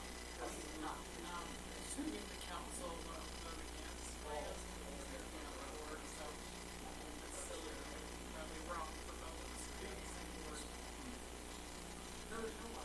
Maybe every other month, the first or second Tuesday or something like that. I had also put, yeah, I just put solid waste and weed control. West side is okay. Yeah. You know, it works.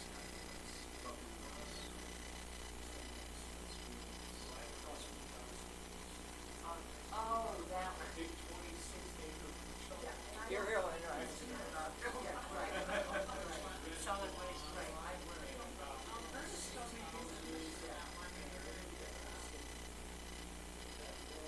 I have mixed feelings. No, Susie's was going so well, and I think that's what she has done, and she would. Right, but they've got a strong director. Yeah, but I mean, what I'm saying is, it's kind of nice now to watch the improvement. So that's why I have mixed feelings of getting off of it, because it's nice now that it's finally running well. I'm not, I finally told people that it's not, the auditors say it's not good for council members and chairs of our districts, and I need to get off, and I got some stuff up to plate and do that. It's not as bad, it's not quite as much, but it's a big issue. But it's 2 or 3 more years.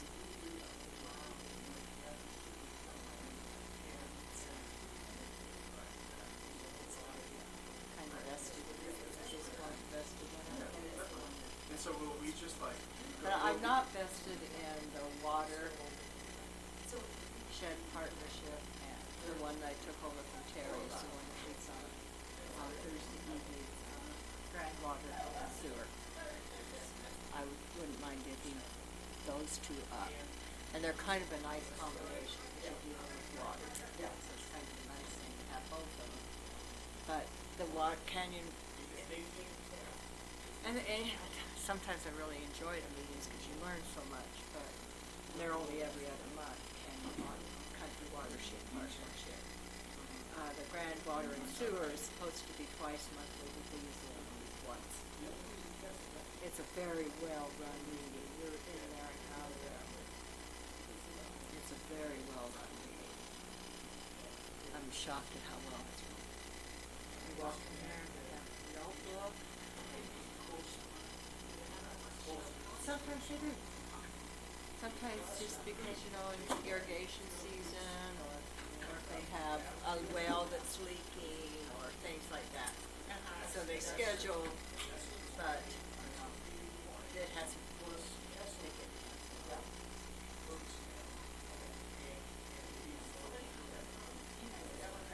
And of course, you're always welcome to go to any meeting you want. Right. But we give the person who's supposed to do it a heads up, so that there wouldn't be any court issues.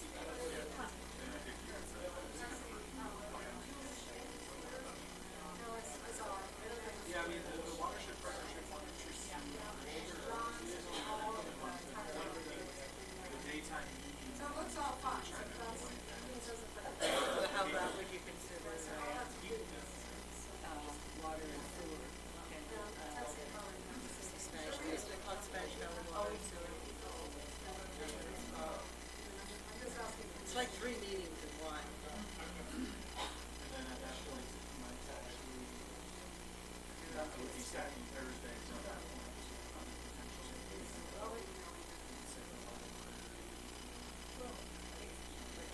The healthcare board is on there.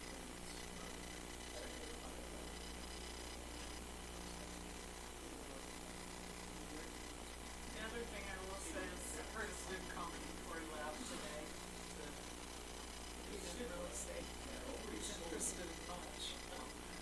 But he did say he did a lot of work with the mosquito district over the last year of crisis, and so I think he may have taken that over from Terry. Yeah, you did. And he said, I wouldn't mind keeping that, but if somebody else wants it, that's fine. They're trying to get along the district, but that is now. Really? Yeah. Well, Curtis would be a good one to help with that, people like social service. I can understand. I guess if they run well, they're great, but when you get problems, it's a real problem. Because you just don't have the support personnel. It's lucky because if you do belong, we're having problems with them. I spent much time with the grandkids, especially the Organization for Special Service Districts. Yeah.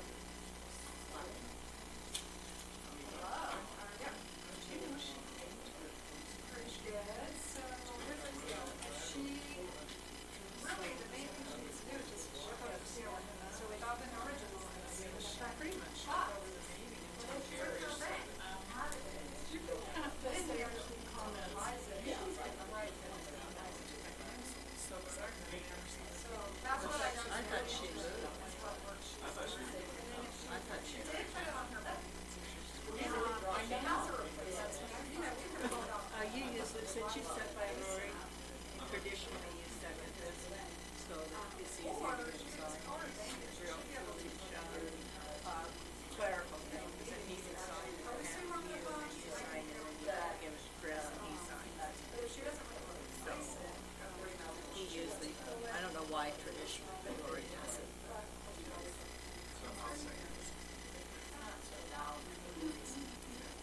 Or you can make the motion. And if she wants to replace her, all you need to do is pull over. She puts you on, she put the official form on your desk, so you can just make the motion. Oh, there was one time, remember that time they didn't have the numbers right or something? And then they. It happened all the time with the former. That's. Oh, I wanted to still ask- double check the numbers every time they're always right. Has anybody applied for Chris's job? Yeah, there's one person. No, it's Mitch Stotts related to his inside. I think there's a different Stotts. But I don't think she's related he to didn't leave under the best of terms. And I fully believe it's because he was 70 hour weeks. So she's way out there. She's like west. But he did just text me, because I asked him if he'd be interested, I could work with Rudy on that person. And she said, last week after I got back, because I could, before Christmas, I said, this might be how it is.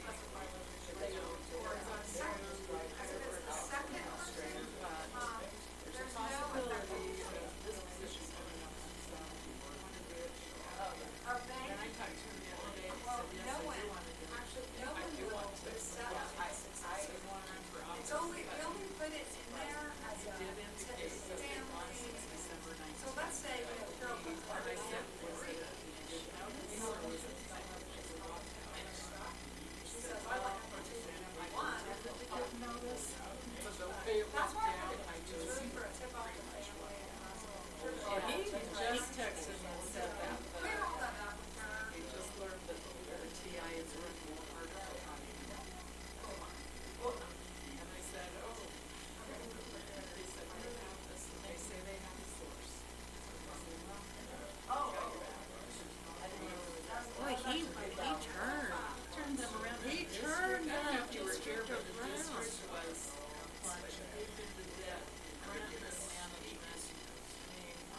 What the guy did, Cannon, was he spent maintenance and operations. He spent capital outlay on maintenance and operations. And then we had to pay it all back. It was horrible. And then he died. But he died. But anyway, Robert's the one that dug them all out of that. And Robert did an amazing job. Plus he's done stuff that where he's doing watches, certified tax rate. I mean, I like Robert. I Oh, think he may be the one that had suggested them raising tax rate for the district. So maybe enough, you're just gonna sit here for an extra hour? I'm thinking about going over to the co-op and getting a bowl of soup. Anybody interested? Yes. Okay, let's walk over to the. Yeah, because I just finished my lunch, but I'm still hungry. Yeah, let's walk over. It's kind of, it's weird if I go home, I'll be that late. I know I will. I'm committed to a project, I would, you know. Yeah, let's walk over to the co-op. Yeah. Is this yours? What? This vanilla? Oh, no, that's yours, sorry. I moved it from, I took that one away because Curtis isn't here, but you actually sit there, so that's yours. Wait, you sit here. Curtis is over there. That is yours. You're trying to confuse me. Do you know about the Mexican vanilla the Mormon communities love? No. Because Matt introduced me to that. It has, because they can't have alcohol in it, there's no alcohol, and so they use humidin, the blood thinner. So it's not legal. Humidin? Humidin, so all the, yes, and so Christy Calvin, my old paralegal for 10 years at some law firm, also was from one of those Mormon communities in Northern Mexico, and she and Matt are like freaks for this stuff. It smells different, and like, they're like, you can give us anything made with that Mexican vanilla, and we don't know. I'm like, yeah, because it has drugs in it. Like, okay, like alcohol's not allowed, but humidin is, you know? I know. Humidin is a blood thinner. Yeah, so Christy, Matt wouldn't give me any of it. Like when he goes down, Wait, there's is like she cases. Mormon? Are they Mormon? Yes. I mean, she's left the church for forever. She's on a mission I to need to Hong go Kong. talk to her. Hong Kong? And that's when she was, during her mission, she was like, not sure that's for me, and then she came back to the church. And her, so here's what's crazy. Matt Brooks's mom and her mom grew up together in Northern Mexico. And they had lost touch. Christy's sister is named after Matt. That's how close they were. And then like, we figured it out. I think she may have told me that one day, and they told her we needed to get together. Yeah, she's pretty fascinating. Did I tell you that? Christy Calvin, who's now at the hospital, but she was with me forever, my friend about the son offer. Oh, I know. Yeah, so she also, her mom, so both of those, Matt and Christy grew up going to. So what about her husband? Because it's Scott, Scott? right? No. He's No. never been a Mormon? No, and what's fascinating is he's the favored son-in-law of all the sons-in-laws. Yes. Well, I And can yet see her- why he's so nice. He's so great, but her Yeah. parents are quite religious, so it's very cool. He's gonna Yeah. be so accepting. It is. So thank you. Real hard. My daughter married into pretty strict, her husband he's a player. They really did not accept her for Right, it's a hard road to hoe for a lot of people. They just, they were so upset because, like, Todd's not going to heaven in their opinion. Right. Dave? Yeah. Yeah.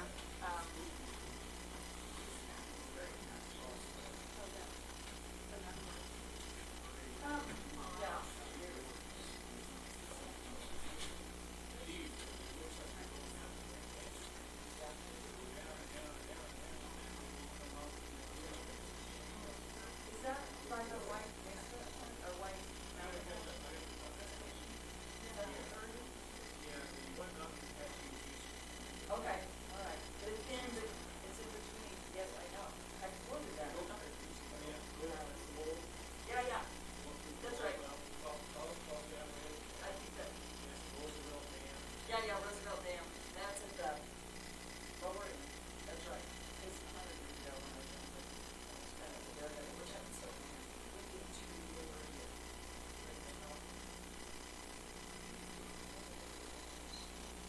No, they don't follow the river. It's huge water. And you're like, okay, I should not do that. But,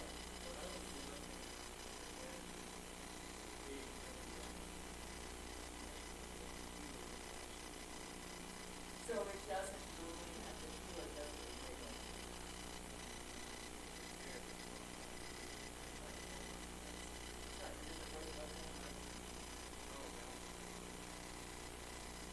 Almost forward. So just the Verde is Roosevelt, so the Gila is something else. Oh. The next one, right, right, right. And there's still wilderness there, so I know it's not getting clear, but it's people like to look at, you know. I'm still looking on a map there, fine.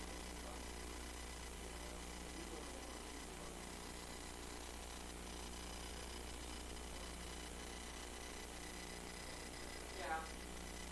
Right there, there now.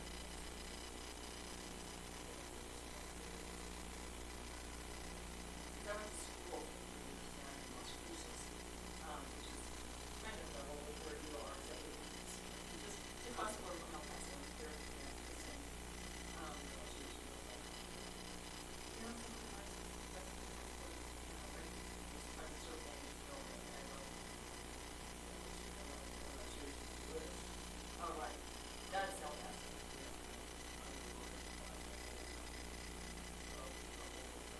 Right. So then, yeah. Oh my God, yeah. Because I was gonna say, that was one of my favorite places to ride a bike. It was mostly flat, and then you just go up. That was stupid. That's, well, I know, I say it too, even as I used to turn, I said, you could die, you have a small rock, or your tire blows, you die. Look, I got it. Yeah. Some guy had just finished like went out for just a nice ride up on the going down. I guess he was really wrong. He didn't have Oh, and my Louis, God, oh, shoot. and he Oh. was Oh, but no. Oh, my God. he was coming down there. I don't know how fast he was going. He hit that cabin door and Something. hit the Oh, my God. wheels, poured out, back wheels poured out. Oh, oh, gosh, okay, well. That's a sober lesson. Yeah, he was speed. Well, and I never got to notice, but there's a couple California on Spanish Valley Drive when I ride down to the lake. And, you know, if I'm on kind of, I call my cruiser bike, I didn't think of the road surface, but if I'm on the road bike, I'm like, okay, don't go flying over it. No, and I'm never going that fast, I'm like, but still, Yeah. wow, Yeah, that's too fast. yeah.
Yeah, we're gonna show.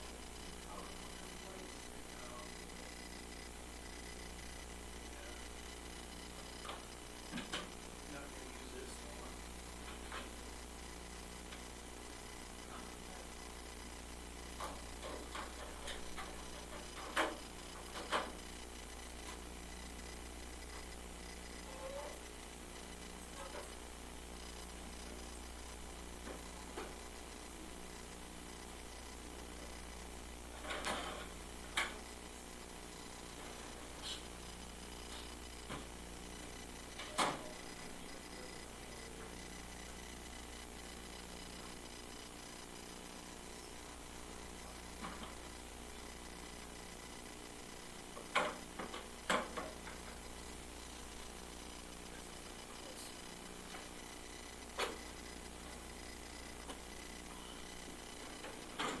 I wanted to try one of those impossible whoppers. See if it would. Oh, it's not beef? Yeah, to see if it would not be a suggestion. Yeah. Nothing. Oh, really? Did it have sauce on it? But it's really strong and smoky taste. And it's a little drier. Oh, I was curious about this. I'm not gonna find out. You're not? No.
Back to you.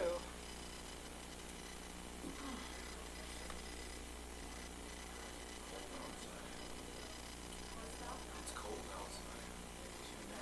We went up sledding Saturday. Was it beautiful up there? Yeah, 55 degrees, Are you kidding me? Oh my gosh. blue sky. I'm like, man, I didn't realize I needed the sun. I got up there and I was just like, nice. Wow, I envy you.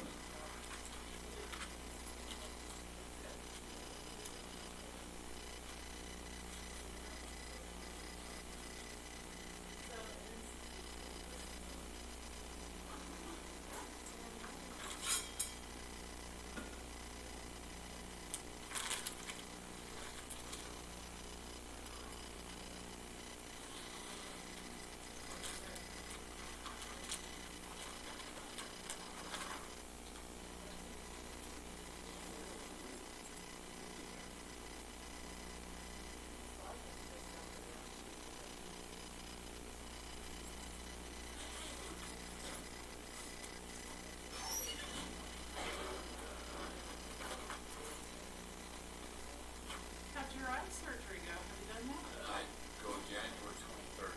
Oh, my little brother's birthday. Hope they can do it. My eyes are getting so bad, I can't see. Too much time on the water, I think. The wind. Really? Do they think that's what's causing I it? don't know, but I think that's what it is. Yeah, that's irritating. All that dry air blowing at you. Oh my gosh.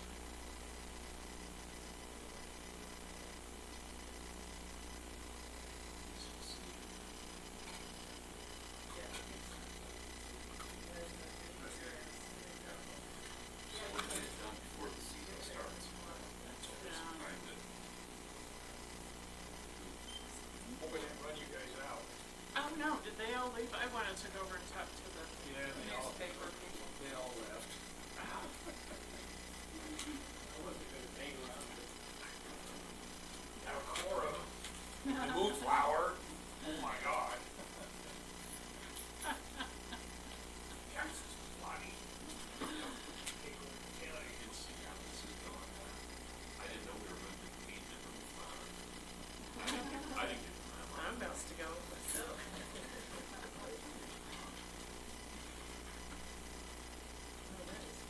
Oh, I'm like, why are my notes on top of Christina's stuff? Oh, those are her notes. I hope nobody's using this for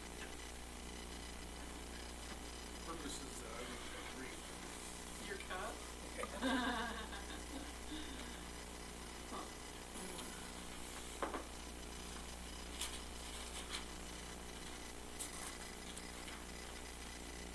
I think there's a cougar in my neighborhood eating deer. Hey, what happened to that black deer that had? I read that it died. No, I read that it just died. It went to this place that it always goes. These two women's yard, and they watched it bed down for the night, and then when they went out the next morning, it was gone, dead. Didn't they think it was chronic wasting disease? Well, that was mentioned, but I think it also said they wouldn't know really conclusively, because it's been a while. I don't remember this one. Anyway, yeah. One in a million. That's as far as everything. Well, whatever that was the genetic mutation that caused the blackness probably contributed to that. Supposedly more rare than albino. It's what you get when you have purebloods. Yeah. Inbreeding.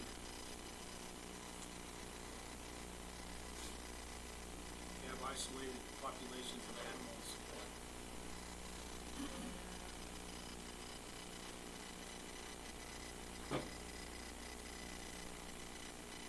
So did I hear someone say Evan is coming today around 4:30? Calling. He's calling, not coming. Dang it. That is the worst way to attend a meeting. I hated it. It was so frustrating. We were talking about that. Wasn't it you that said that the noise canceling headphones help? Well, it helps on my end, but the thing is, when I have to rely on Wi-Fi, it has to be a WhatsApp call, and so all I can hear is the person whose phone is right in front of me. So I heard everything Evan said loud and clear, but, yeah, I heard Mary, nothing. Well, that's why we started passing it around. Yeah, Mount that deer, I don't have any idea. put it in light poses.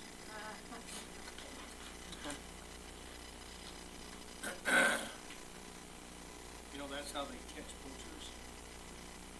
The fishing game will set up deer targets out there and then wait to see if somebody shoots at them. And then they arrest them.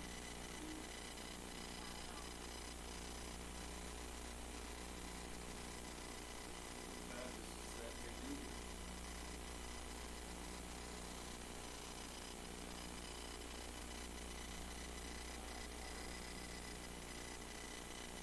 Well, that guy's speaking to the guy that wants to develop something out of Westwater. When I was working with Bill Jackson on the roads, on the D roads, D roads, BLM, in the Dolores Triangle, you got groups coming in from Colorado, developing campgrounds. Why they wouldn't be coming to talk to us? It's still a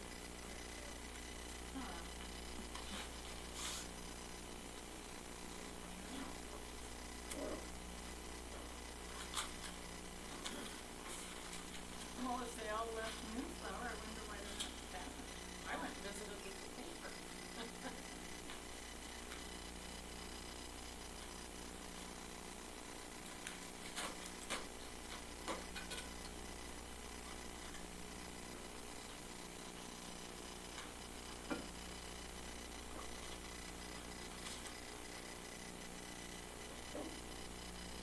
state and hours article. No, it's the reporter that I was talking to.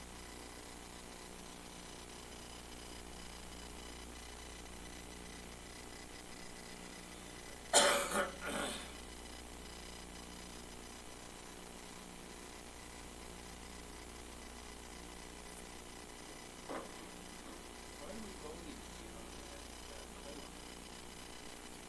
Well, last week was the public hearing, and then this week we vote. Or last time was public hearing.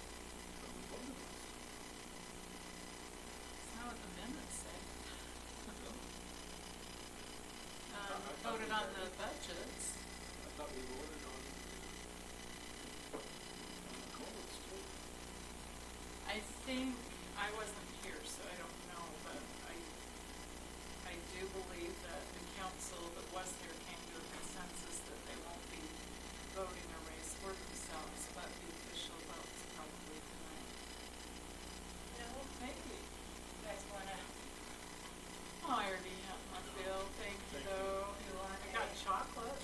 I got licorice. Are those Got licorice. seaweed? No, it's great juice. Ooh, yeah. I love licorice. So do I. I mean, I don't, but I guess I'll have a piece to make sure I really don't like it. That's what I tell my kids they need to do. Where did you find this at Moonflower? Yeah, Oh, look, I put wine in it. it was on the bottom shelf. Gabriel had to find it for me. Well, where's our licorice? It used to be right here. That store pretty well. Well, I'm willing to be chair next, somebody nominating. I'm willing to be chair next year. Somebody wants to nominate. You're willing and anxious? I'm willing. And I kinda enjoy parts of it. And I'm retired, I'm really lucky. And my husband is still working, so it's not like I get to travel like I want to. When he retires, I've done too much travel. I'm travel well. I wanna go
replaced Chris, and Chris is on my side.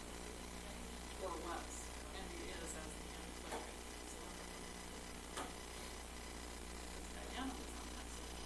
But I think we're using her.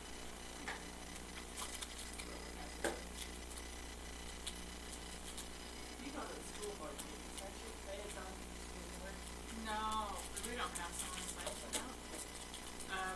The intergenerational poverty thing.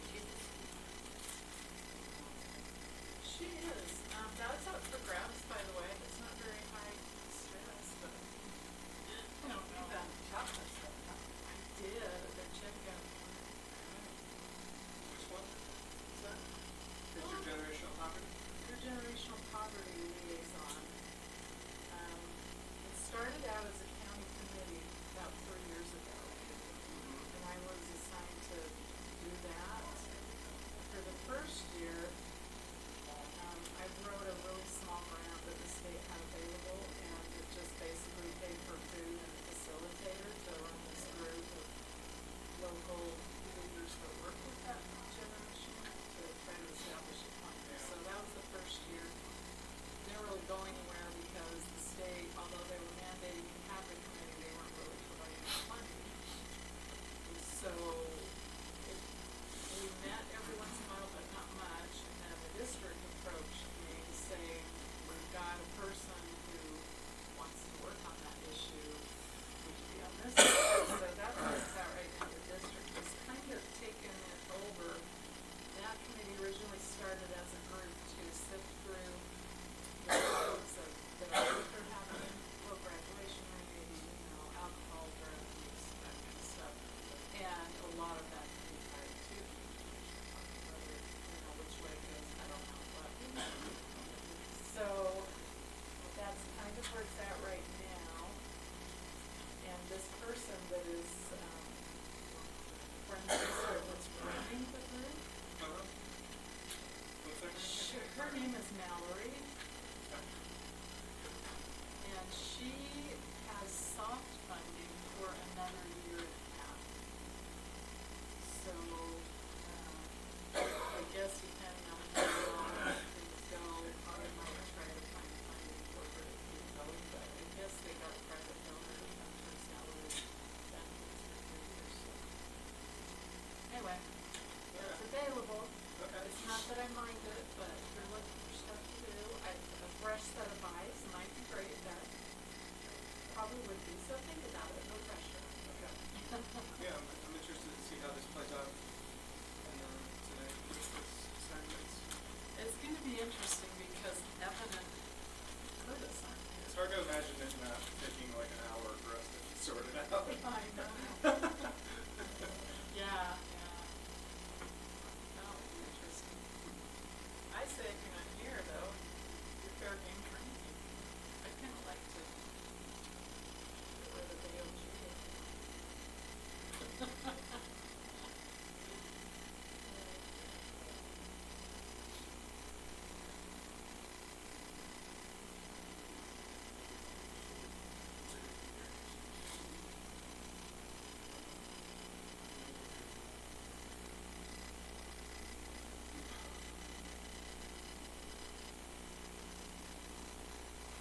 What committees will you be volunteering for tonight?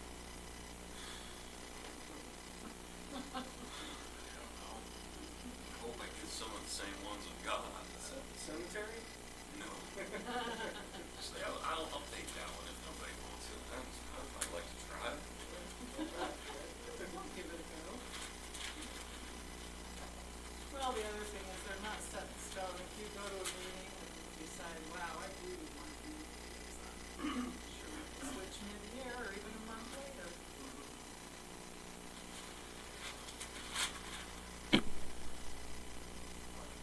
Whatever you guys want to do, just throw me on there. At least you're here to defend I've got yourself. 1 year left. I'd like to try it. Is this over that conservation district? Well, she's a member. I can't remember. She was chair when I first got on, but I think but you could get a hold of her. Yeah.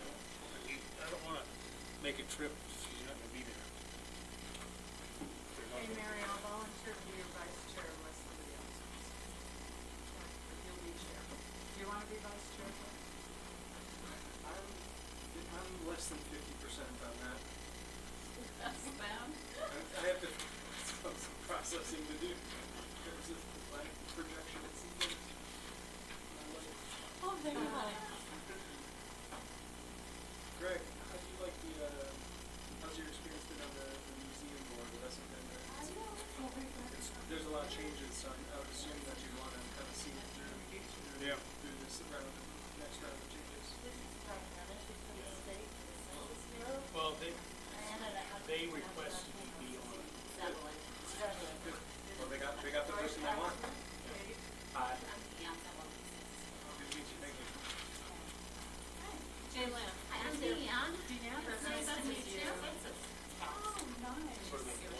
Exciting. Oh, you're gonna do the census thing?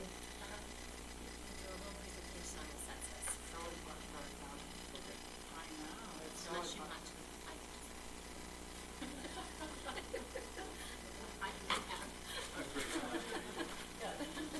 Let me introduce you to Tara. She'll be doing this.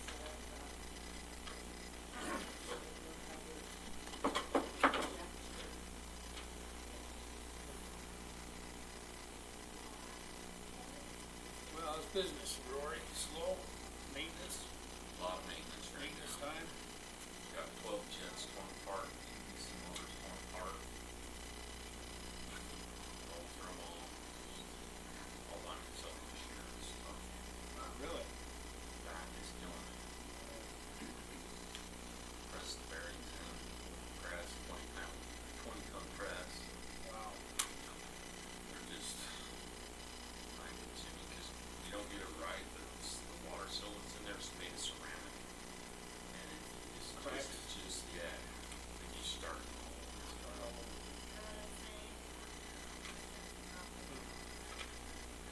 The one jet that I had to survey, I had somebody else help me. What do you use, river water to cool the engine? So you run it all through the, Jet pressurizes the system, okay. so if you don't have jet, then you overheat.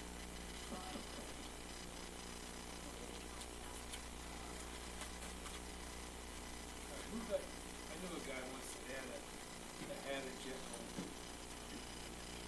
He took it on some rivers and just beat it back, but.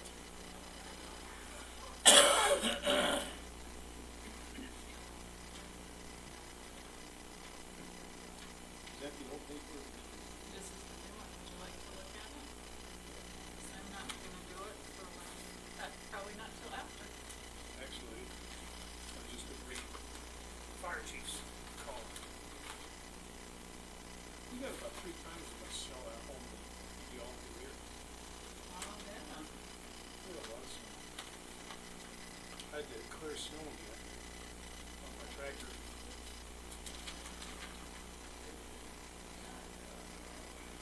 And it just keep getting, Huh? just keep getting it.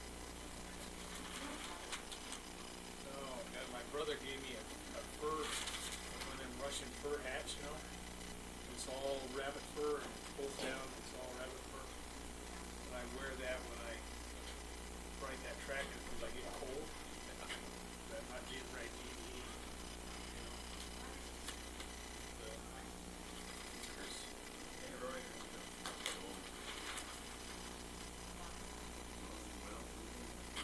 Got your ears lowered. yeah. Makes you look so boyishly handsome.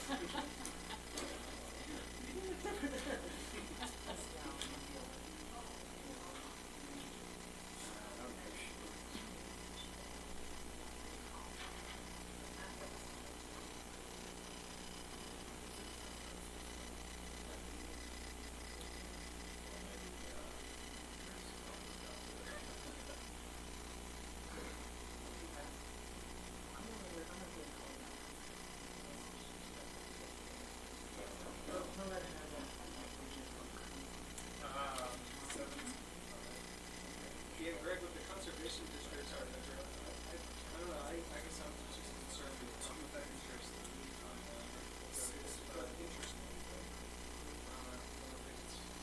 if you, I mean, it makes it awkward for me, because that's at 2 o'clock, and then at 6 o'clock I have transportation. So what am I gonna do? Oh, for- yeah, no worries. For the time in between? I could just abstain from both stuff. Lurk in the bushes, you know.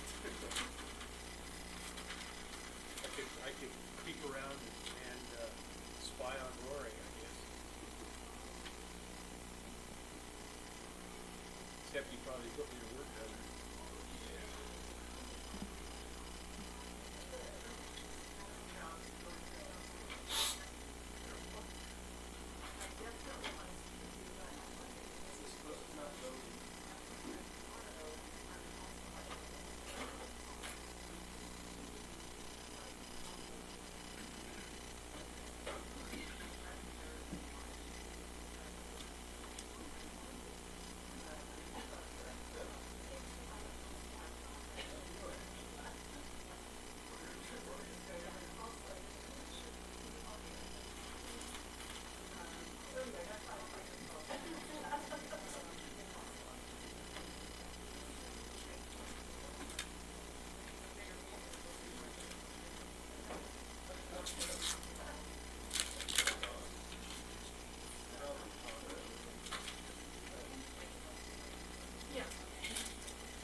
do a hasty exit. Well, there was a while I was a little nervous. There was that time, I was like, especially when I went back and looked at YouTube.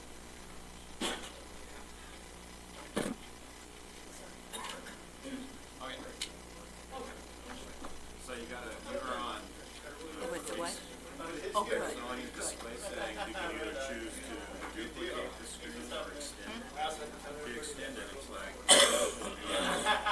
when you're doing on the projector, you want to just duplicate the screen. So you just go in, you right click on the regular desktop, and then choose display settings and scroll down. You'll see the setting to change that. I'll sit you over here. Just go there.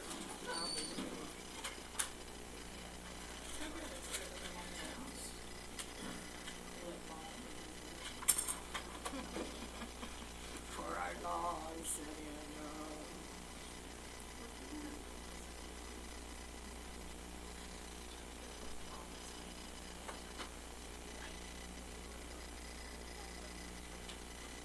I'm gonna just do make a motion, raising my hand. Because that's how we get it going, you know, sometimes presentations, we know, and they're kind of usually the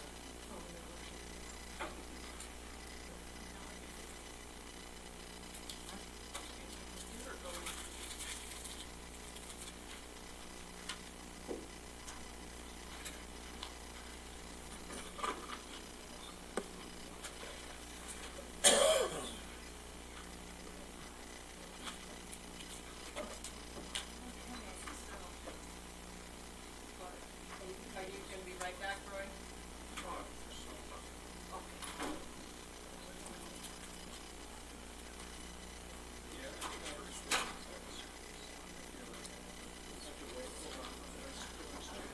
Okay. So, Jalen's willing to do it. That's great. Oh, yeah. That's, I used to know. Head start on that. But it's not necessary. Where did I put my,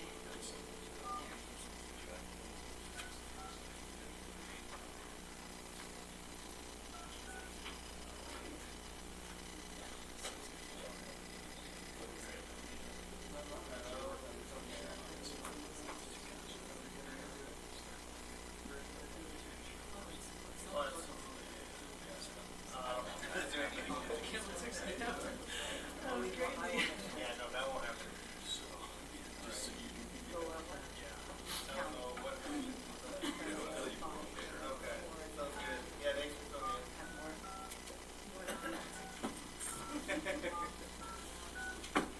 Madam Chair. Ready? Evan is available. Okay. Let me get him on.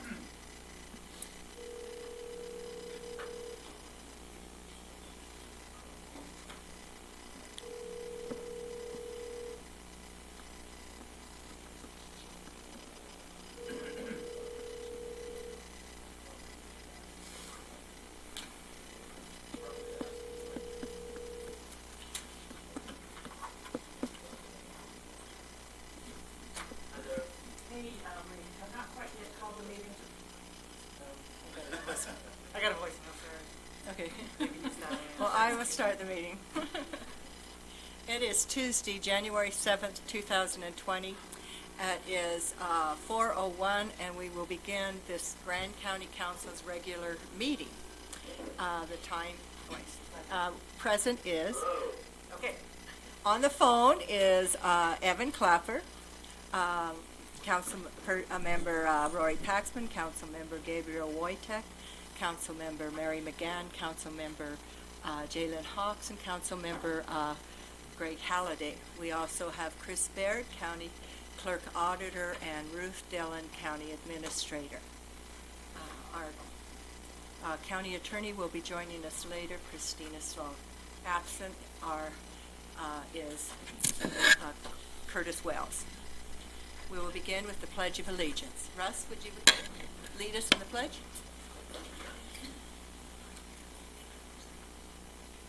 I pledge allegiance to the flag of the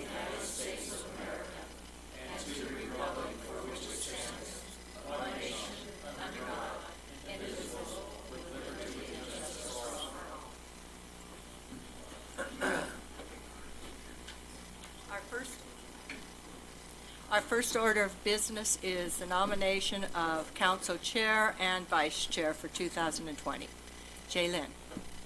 I nominate Councilmember Mary McGann as chair for 2020. I nominate Mary McGann as chair for Grand County Council 2020. Nomination for Mary McGann by Jaylyn Hawks. Do we have a second? Seconded by Rory Paxman. Discussion? All in favor? Aye. Madam Chair, do you want to do a roll call vote since we have Evan on the line? Oh, we better do a roll call. I don't know that Could he, you repeat the motion? That Mary McGann will be county chair for 2020. I'm talking. Yes. Okay. I don't know. Gray? Roll call vote. Aye. Jaylyn? Yes. Mary, yes? Gabriel, yes. Rory, yes. Passes 6. Oh, Evan. Yes. Okay. I knew we had 6 here. Okay. Passes 6-0. Do we have a nomination for vice chair? I make a motion to nominate Jaylyn Hawks for vice chair of the Grand County Council 2020. Motion by Gabriel Wojtek. Do I have a second? Second. Second by Greg Halliday. Discussion? Roll call vote. Greg? Aye. Jaylyn? Yes. Mary, yes? Gabriel, yes. Rory Paxman, yes. Evan? Yes. Who seconded that again? Seconded by Gabriel. oh, Gabriel made the motion. Great. I seconded.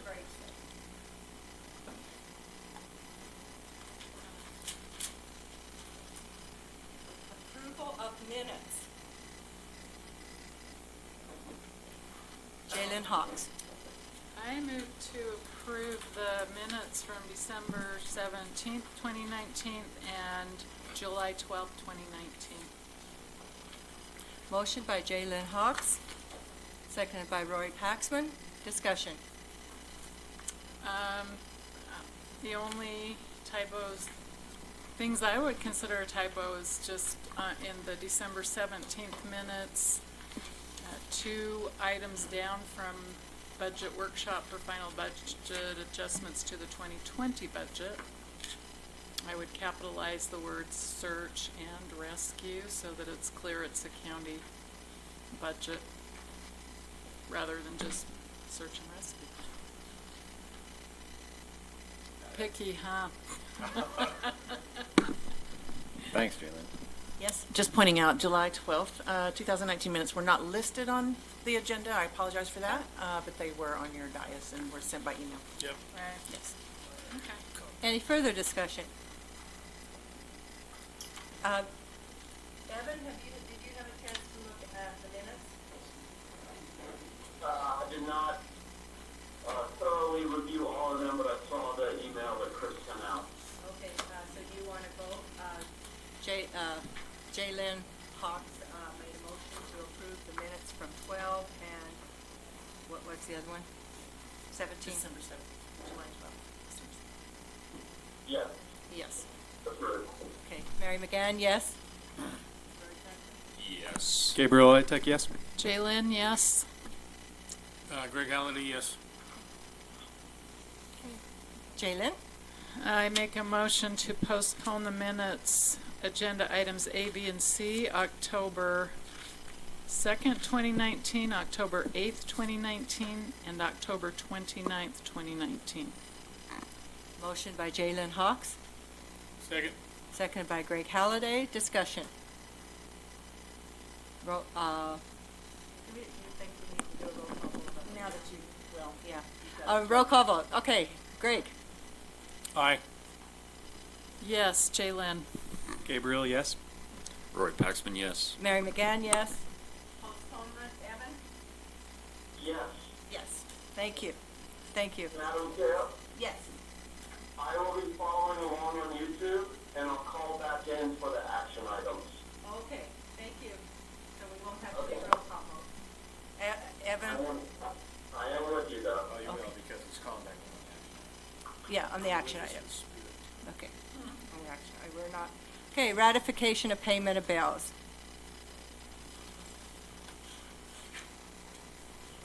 All right. Roy Paxton? Grant County bills to be approved for 1/7/2020. Total bills, $612,986.58. Total payroll, $468,420.87. Total bills and payroll, $1,081,407.45. Motion by Roy Paxton, Be ratified. Second? seconded by Gabriel Wojtek. Roll call vote? Greg Halliday, aye. Jalen Hawks, yes. Gabriel Wojtek, yes. Roy Paxman, yes. Mary McGann, yes.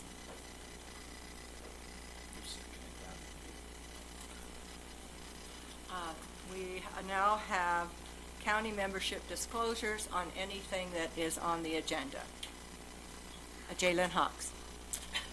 So I have two disclosures to make tonight. One is that I am the co-owner of Cider House Enterprises, an overnight accommodation.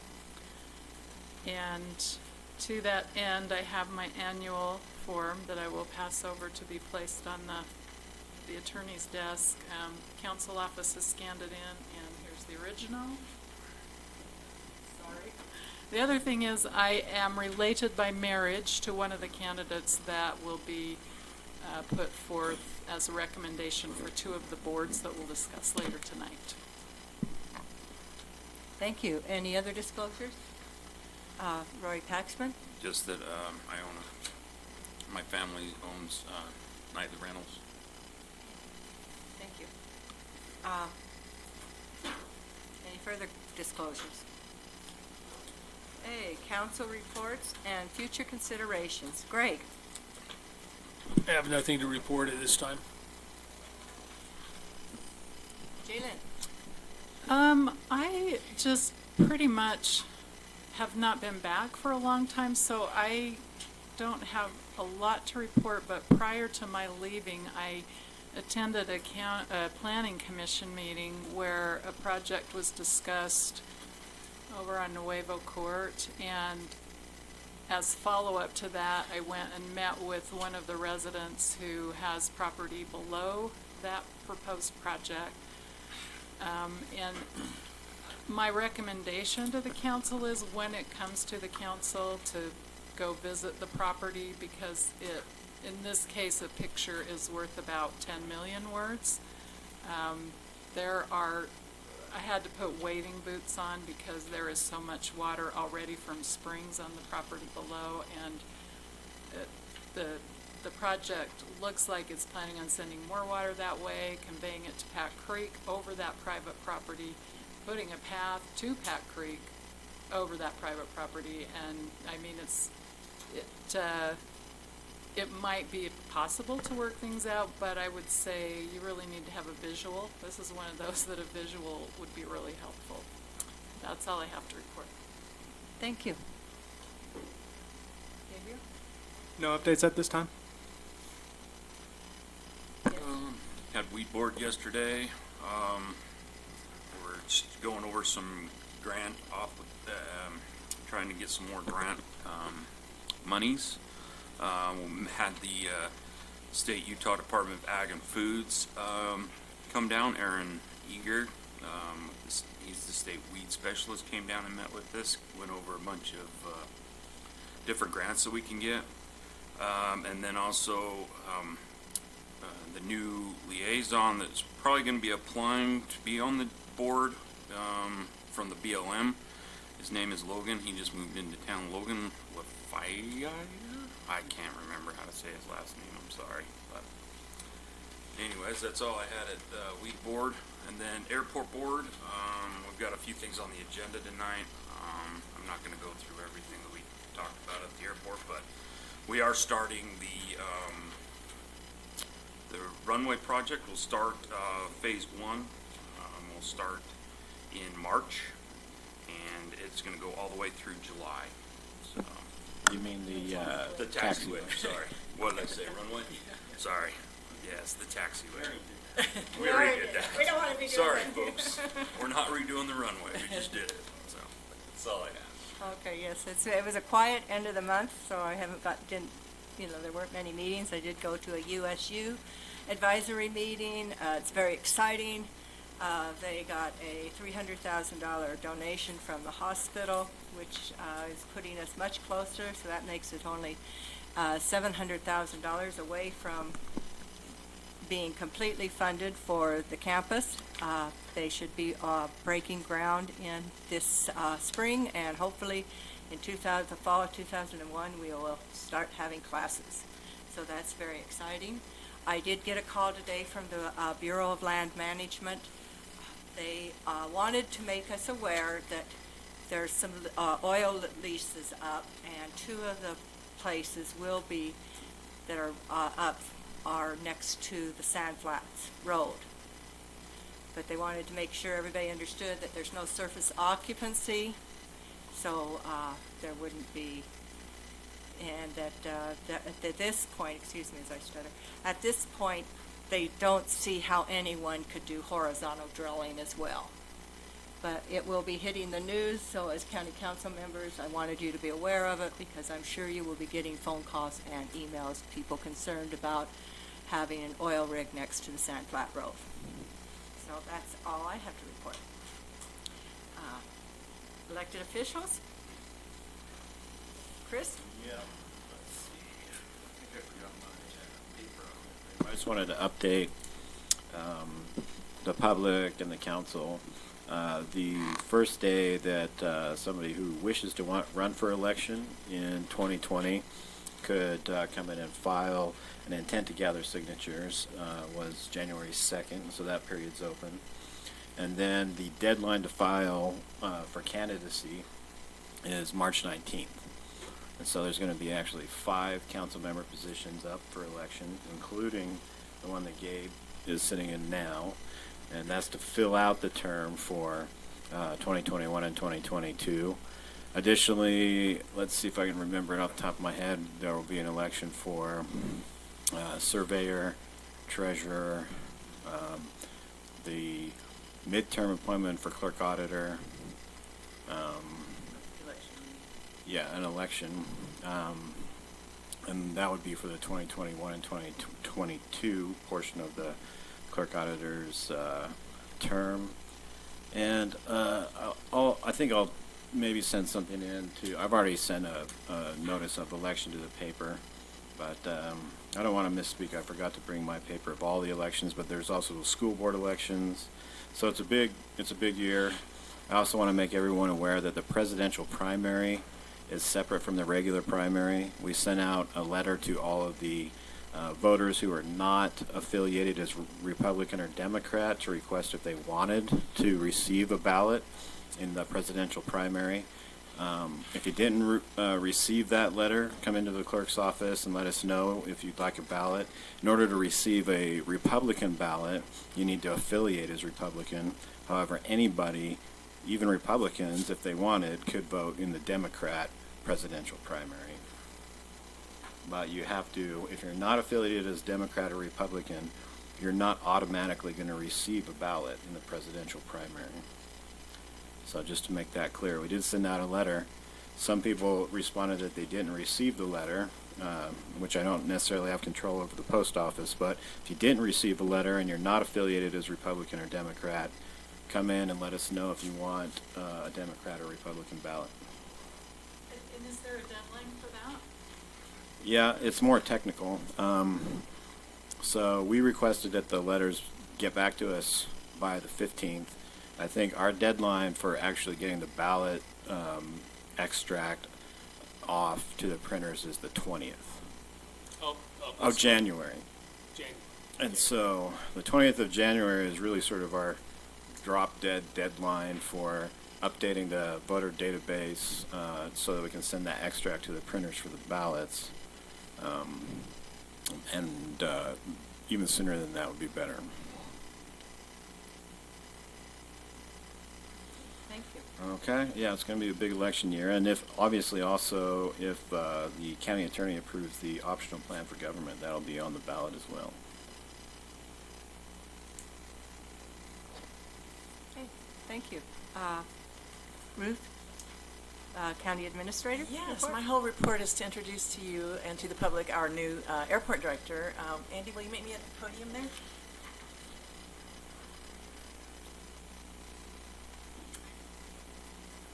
This is Andrew Solzvig, also goes by Andy. We are thrilled to have him. He's been on board a little over a week. I want to start first by thanking again Tammy Howland, who served as the interim airport director for a couple of months, and the staff out there at the airport. And also to the hiring committee, which again was Rory Paxman, Bill Groff, the airport board chair, and Renee Baker to help me in my decision in the hiring. I feel very pleased and honored that Andy said yes.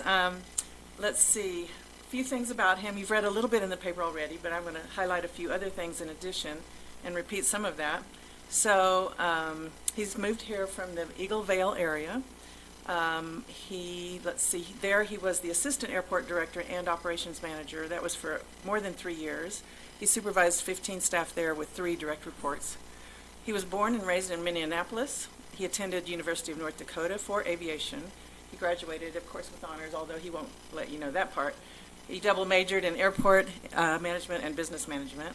He also holds an MBA from the University of Phoenix, Reno.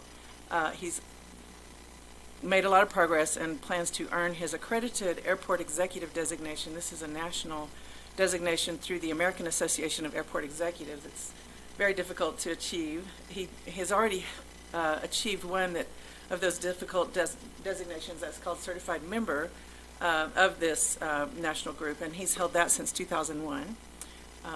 He's been in the aviation industry for more than 20 years, starting off as a ramp agent for Mesaba Airlines, which is a regional carrier for Northwest Airlines. And then while in college, he did that, and then also interned at both Grand Forks International Airport and Phoenix Sky Harbor International Airports. He then worked for Reno Tahoe International Airport for more than 8 years, beginning as an airport planner and then was promoted to marketing coordinator. So he's got all this background. From there, he has served as an airport director. This was for Minot International Airport in Minot, North Dakota.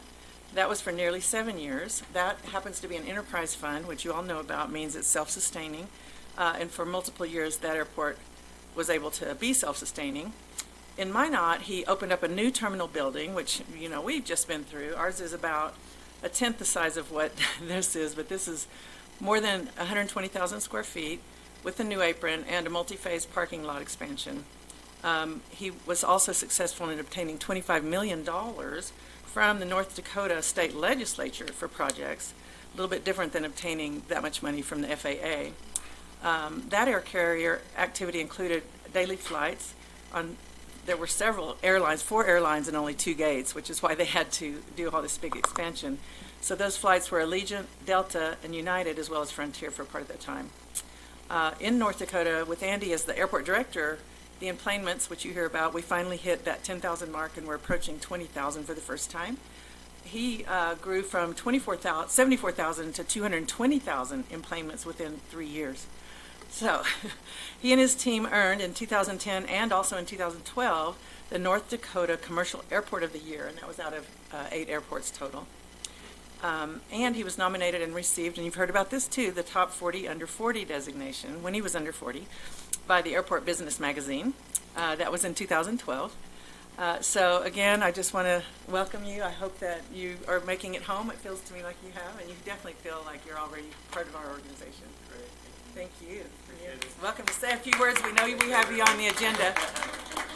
Well, I wanted to say thank you so much, and I really appreciate the warm welcome. Yeah, I've done a lot, and I've been pretty lucky to be in the right place at the right time in certain circumstances. But I'm excited to be here. I wanted to take the airport with my team to the next level, and I think we're heading in the right direction. But I'm just really looking forward to it. People ask, why did you move here? With the changes, where you came from. I'm like, well, it's a little bit warmer, but also the quality of life. And I think I can make some positive changes here, and that's what we intend to do. So really appreciate it once again. Thanks.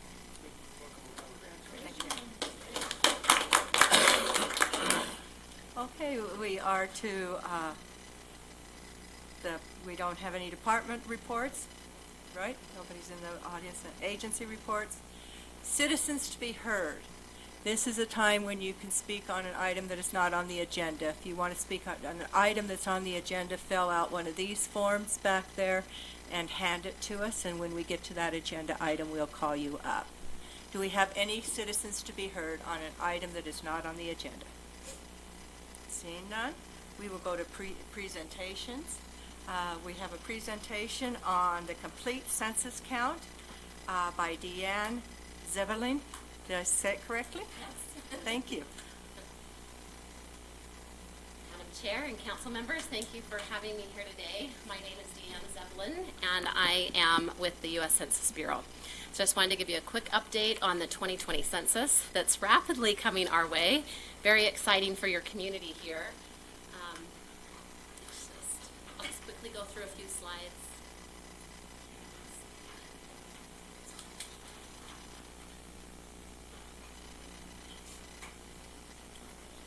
Always interesting to look at a new computer keyboard and go, oh, so bear with me.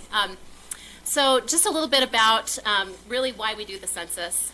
It is mandated by the Constitution of the United States that we count our housing that's available, as well as the citizens in our country and surrounding territories, every 10 years.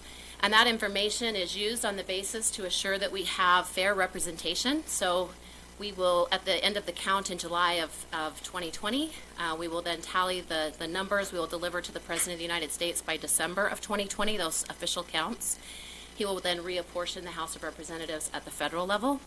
And then those districting numbers are then given to the state and counties by March of 2021 for you to use in your redistricting as well. In addition to fair representation, it also assures the fair distribution of funding at a federal level as well. And kind of locally, what that means, when we talk to people here in Grand County, top of list are kind of highway and roads, construction, infrastructure projects, affordable housing in your Section 8 grants. Education, of course, is very big. The school districts rely very heavily on federal funding for Title I education, or Title I funding, special education, nutritional programs at schools and stuff like that. Also your community development grants, rural payment assistance, hospitals and healthcare, as well as waste and water disposal systems for rural communities. In each of your packets, I actually have included a study from the George Washington University. So this is not census-based, but George Washington University has gone out and looked at the top 55 programs that are funded. And then the state of Utah has taken that information, and based on 2016 population, they basically assign a dollar value of each person counted of $1,870. So for each person we do not count, here in Grand County, that's a loss of $1,870. Over that 10-year period is over $18,000, of course. So very important that we get everyone counted. Kind of what to expect here in Grand County. We have a number of operations that will take place to ensure that we count everyone. Update leave is on this map of Grand County. If you look at the yellow areas on the map, those are considered update leave. They don't get, usually they don't get deliverable mail by the post office. They're usually P.O. box delivery. And so they will have a census employee that goes through the county and actually drops off a census at each home. That operation will take place between March 16th and April 10th. So by April 10th, everyone should have a hard copy in those areas of the census. At the same time, we'll be doing our group quarters. That's where we count everyone in jails, in senior living centers, in rehab centers, any kind of group quarter situation where people are living together that are unassociated or unrelated. Here in Grand County, we want to take particular interest in group quarters because the way that we're handling what we're terming your outdoor contingency, your seasonal workers that come through who are not associated with an address. So maybe they choose to be homeless. Some people refer to them as working homeless. They will be counted as part of group quarters at their site of business. So if they're on a river trip, they're guiding or doing guides and things like that, and they're out on the river for 4 days and they come back for a couple of days and they're camping during that time, they will be counted at their place of employment.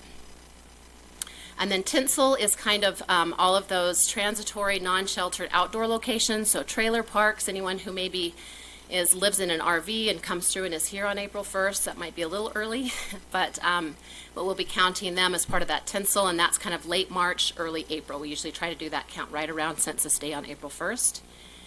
And then we have our self-response, which is the blue area. So most of Moab, the city of Moab, will all be considered self-response.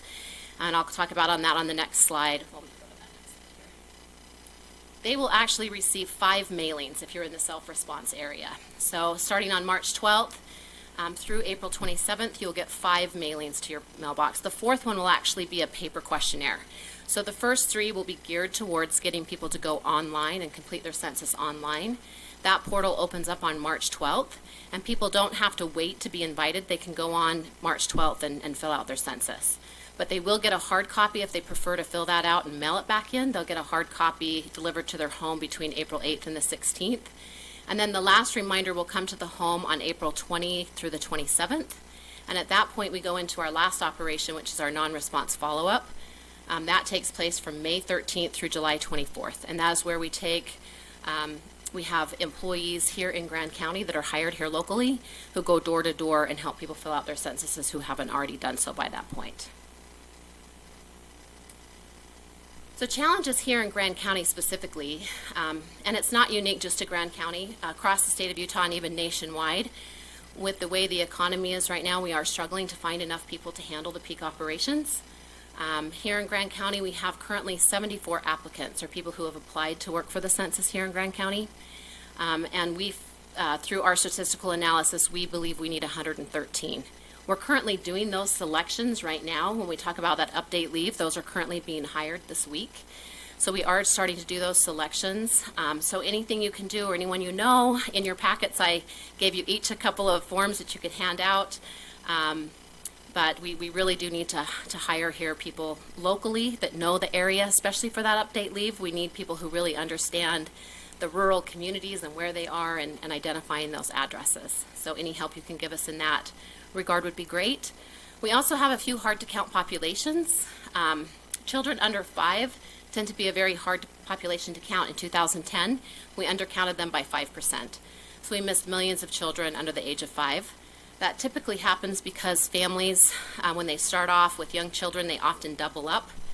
And if, imagine you're a renter, you're a landlord, on your lease you have the right to have 6 people in your house. At the time the census shows up, you have 9 people living there. Guess how many people turn in? 6. So we missed 3 people right there. So it's close to $60,000 that we missed by just not counting those individuals. So letting them know that it's confident that their landlords will not find out how many people are living in the house and how important it is to count everyone living there is very important. It has impacted our education budget for the last 10 years. So we're making a real effort to work with all the school districts and Head Start programs and things like that to ensure that we get all of those children counted. Individuals with language barriers, immigrants, your J-1 visa holders that come in to work the seasonal work here, they don't know that they're supposed to fill out the census, but they are.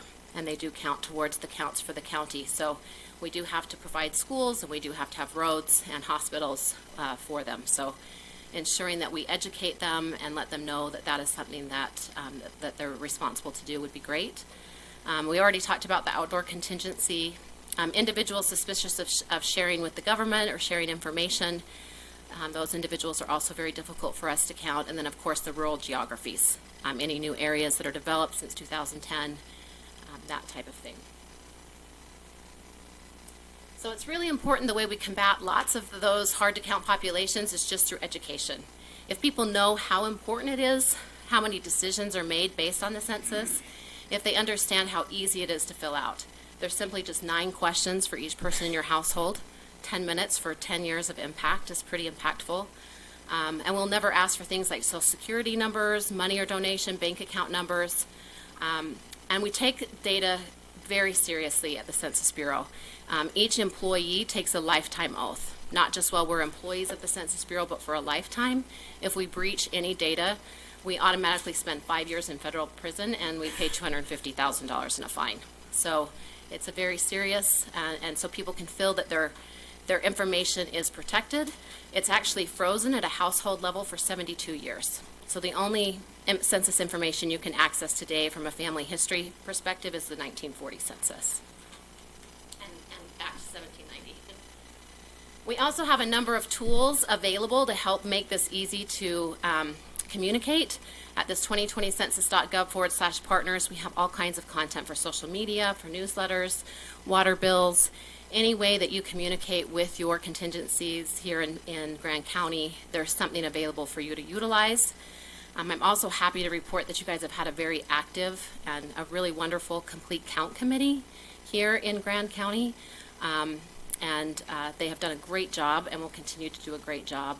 I feel very confident in all of their abilities. Mary actually represents the county there on that complete count committee.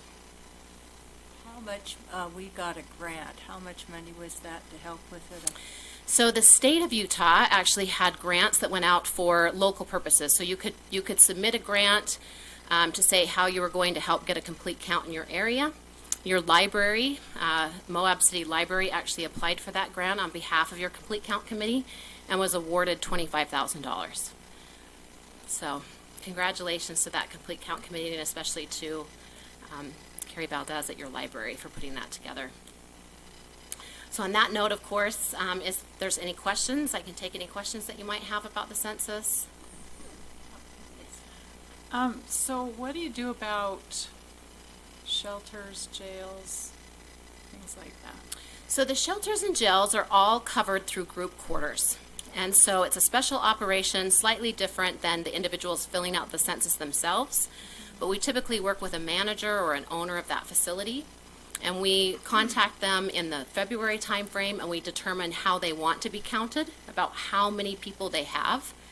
And then we send someone in that kind of April through May timeframe, March through April timeframe, for them to do that count. They can choose to transfer the information electronically for the people that live in that group quarter, which many do if they're sizable and have IT help. We can work with them to bring in a census employee who does the counting individually with the people there, or we can do what's called a drop and pick up, where we drop off printed census forms. They give them out to the residents who are in those situations, and then they gather those back up. And here in Grand County, it's going to be a little bit unique with the working homeless, that outdoor contingency. So right now, we'll be working with all of those businesses who might have those employees. A lot of them that I'm talking to now, they don't know if they'll have those employees, right? So really what we'll do is we'll contact them in February. If they've ever had those type of employees, then we'll be prepared to send someone into their business in that time frame to count those individuals. And then what about college students? So college students, the rule on college students is that they should be counted where they sleep most of the time. So if they are living away from Moab, say they go to Snow College or to the USU Eastern, they should actually be counted in Price because they spend the majority of the time in that community, and that community needs those resources to provide health and emergency services and stuff in those situations. So that's kind of the rule of thumb. If you have a college student, they should be counted where they're staying. Of course, if they are a commuter student, they live at home and they commute to college, then they should be counted in their home. And do you feel like college students respond at an accurate rate? Because I cannot imagine my college students. They don't. It's one of our hardest to count populations in Utah, especially southern Utah. So we are working with all of the universities.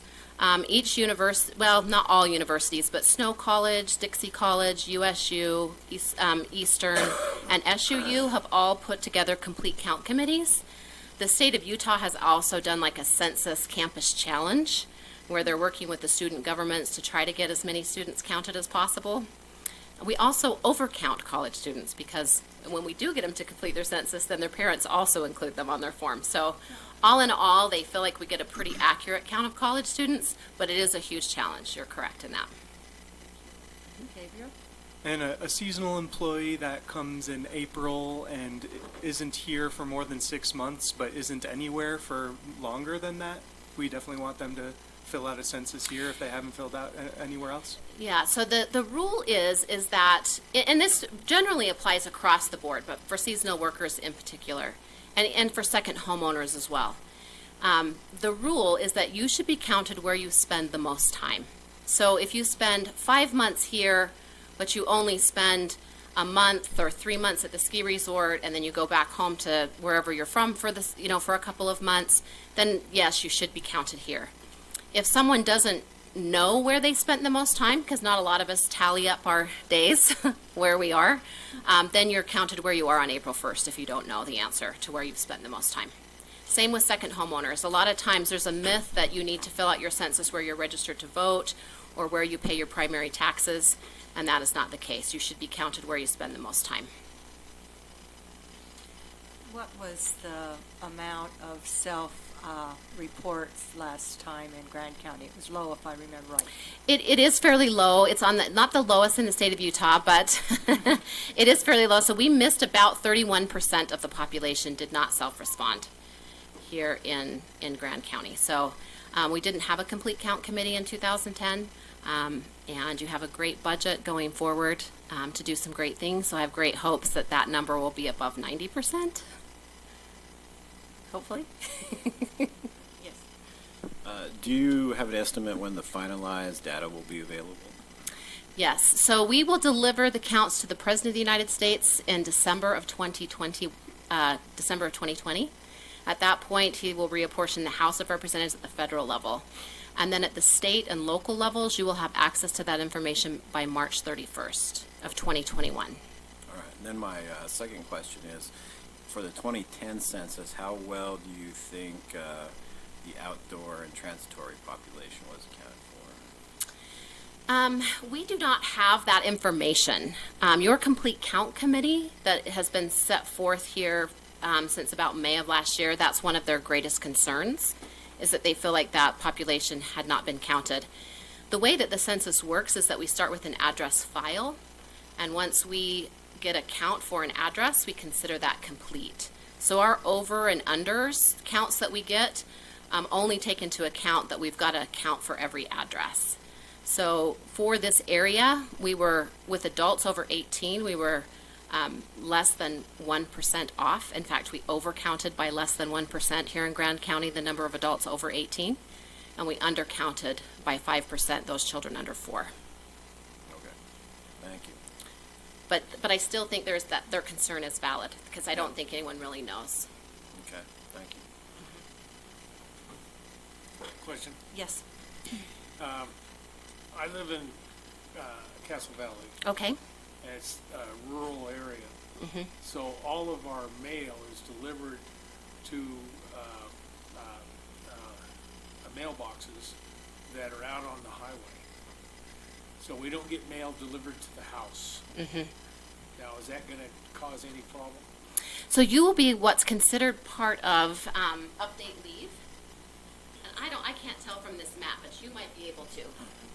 Because I know the big blue area here is kind of Moab from that line, the line of Grand County. But can you tell where Castle Valley is on that map? I can't, but It's hard on that. yeah, it's a hard map to read. And you can actually, I can send this information. Well, actually, you have this information. Tara has this, but you can click on that link, and you can just expand into where you can actually see Castle Valley really well, and it will tell you exactly what you're part of. But typically, you will be part of Update Leave, which is where you will have a census employee that actually drops off a printed census form at each home. And so if the person is home, when they go through and deliver that, they will talk to them, explain it to them, and update their address at that point to ensure that we get a census back from them. If they are not home, then we jot down the address and we leave the census there on their front door. But great news for 2020 is that you don't have to wait to get that census. So if it blows away or is lost, you can communicate there in Castle Valley that as of March 12th, they can go on, they can plug in their address, and they can fill out their census. And I have worked with the mayor there, who is going to send out a letter or an email that's going to go out to each resident to let them know that and give them a link. But there's a lot of areas that are outside of Castle Valley town boundaries that still are in the same situation. The best thing you can do to help us is to get someone to apply to work for the Census Bureau who knows that rural location and assures that we get every address there.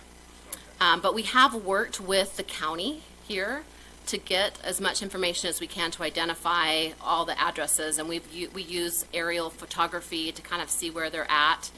But the best thing is to communicate to those individuals that they can go online and fill that out no matter where they're at. But even in a very rural location, they should get a census delivered to their home.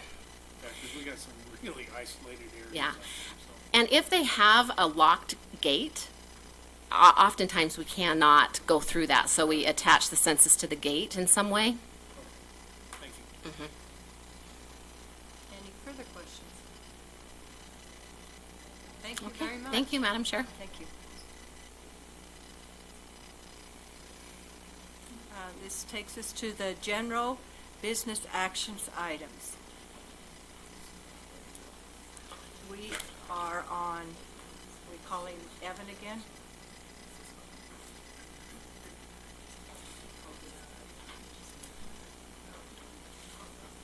Okay, we're.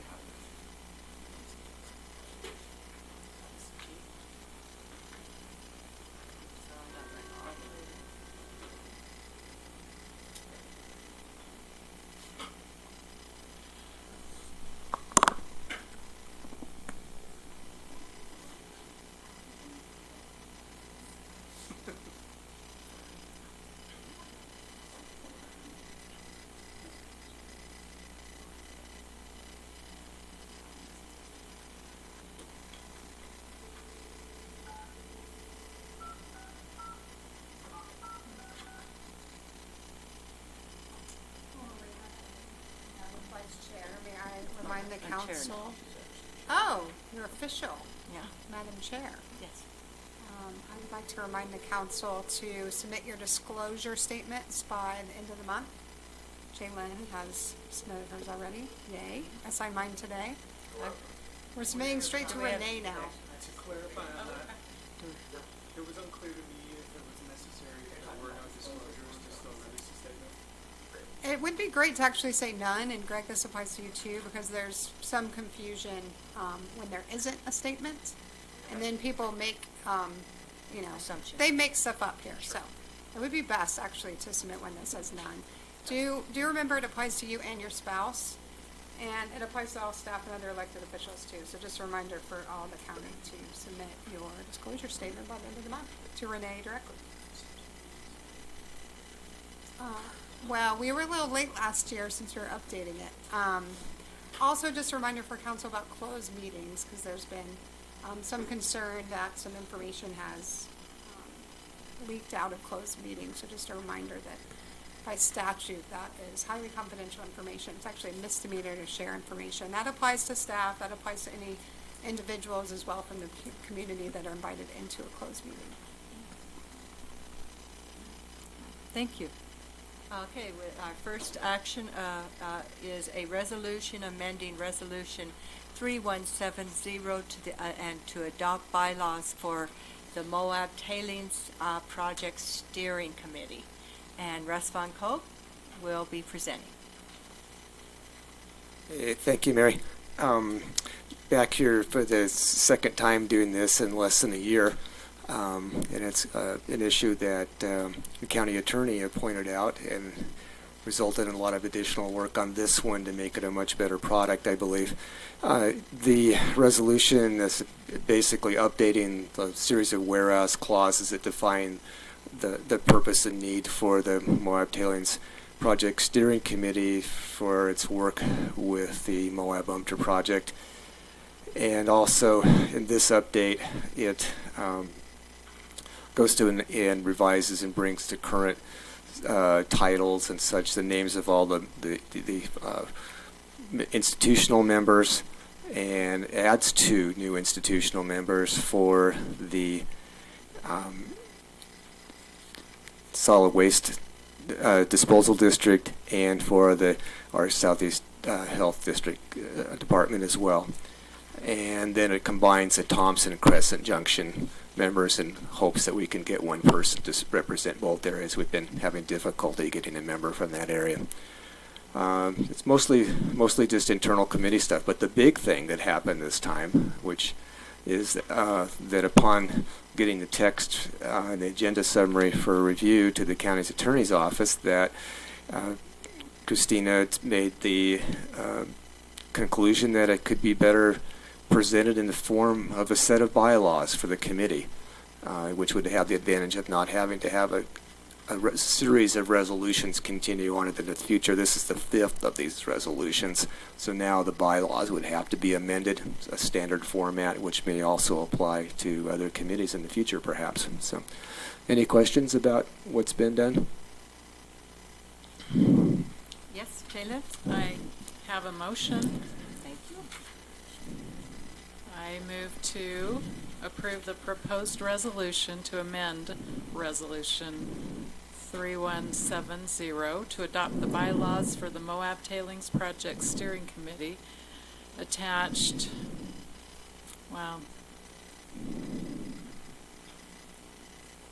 as displayed on our dais, which bylaws supersede and amend the provisions of Resolution 3170, and to authorize the chair to sign all associated documents. Motion by Jalen Hawk, Second? seconded by Gabriel Wojtek. Any discussion? Yes. Yeah, I sent a couple of little corrections, and I did notice one of them got made and the other one didn't. On the last page, the steering committee shall remain effective until the UMTR project is completed. And to me, why is this one not? That's interesting. I have a copy that it's not corrected. So no comment. Thank you. Well done. Should be effective too, though. They should be effective, but I don't think we can legislate that, can we? May I ask? The one that's on the dais says the steering committee shall remain in effect until the UMTR project is completed.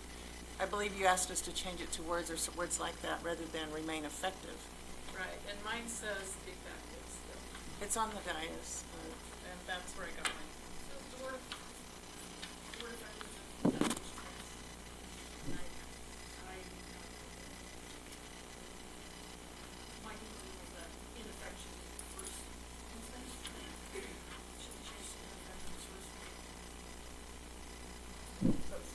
Yeah, section 7 versus the user. It's different application. So where does it say in effect? Seven. Section 7. And my section 7 still says effective, so. But it doesn't matter as long as it is in effect. Thank you. I got the only one. Yes, you'd be the one. You would be the one that would notice it. Yeah, we'll give it to the person that knows. Okay, we have a motion on the floor and it's seconded. Do we have any further discussion? One small point to make, in number 8, you guys still reserve the right to approve any amendments to these bylaws. Yes. Okay, since we have someone on the phone, we will do a roll call vote. Greg Halliday? Aye. Jalen Hawks? Yes. Gabriel Wojtek? Yes. Roy Paxman? Yes. Mary McGann? Yes. Evan Clapper? Yes. Okay, thank you. Passes unanimously. And that's as corrected, right? As corrected. Okay, and thank you, Jalen, for your careful review, and Tara for putting it all together right at the final end, and especially to Christina, who really did some great work over right in the deep part of the holiday period and to get this out the door. So thank you. We are on item H, approving updated job description for existing positions. Renee. Hello. Happy New Year. All right, up first we have an updated job description for the social media specialist position in the Travel Council. In the 2020 budget, this job was updated from part-time to full-time. So this job description reflects some added duties of the social media specialist. And Jalen, you should have a corrected version with trailheads instead of trialheads.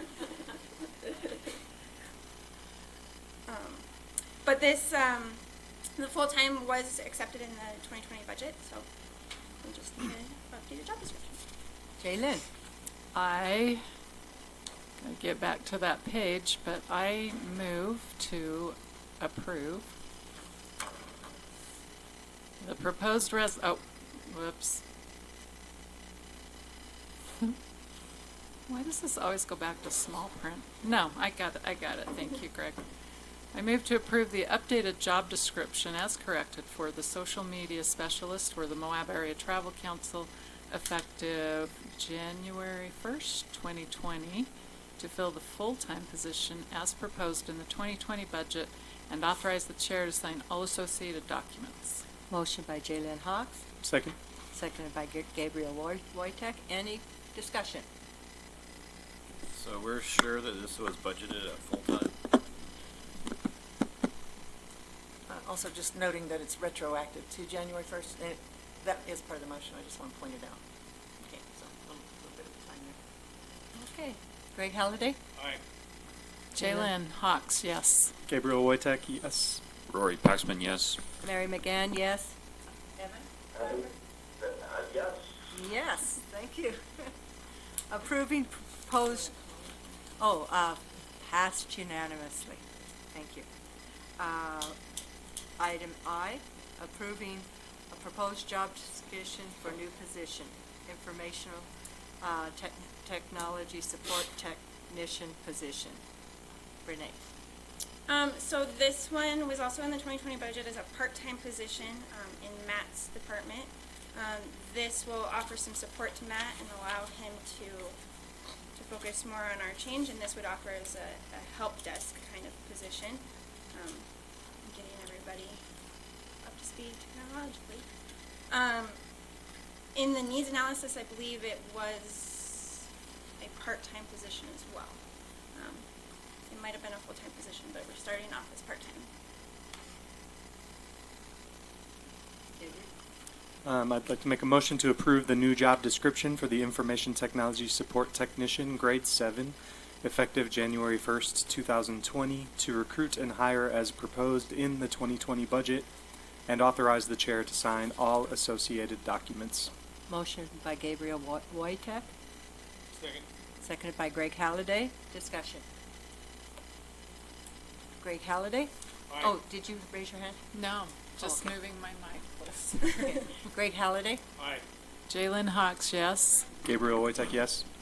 Rory Paxman, yes. Mary McGann, yes? Evan Clapper? Yes.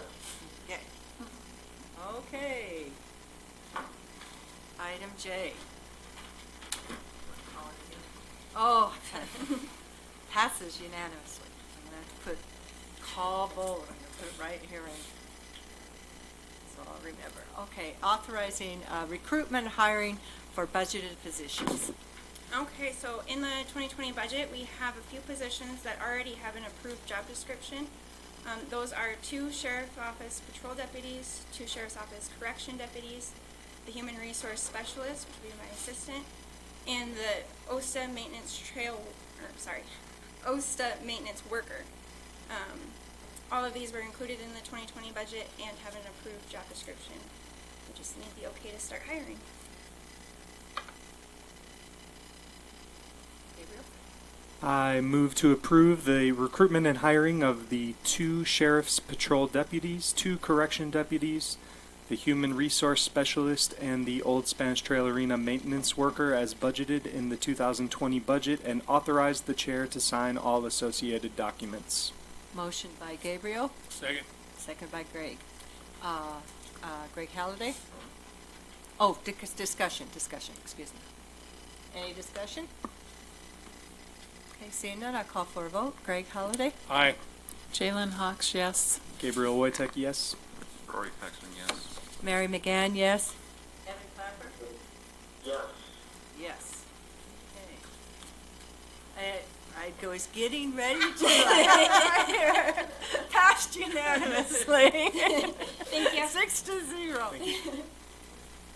Okay, item K, approving proposed letter of support to the U.S. Department of Transportation for SkyWest proposal for a 3-year essential air service contract serving Canyonlands Field Airport. Andy. Madam Chair, members of council, staff, and public, thank you for the opportunity to present a proposed letter of recommendation for the essential air service contract.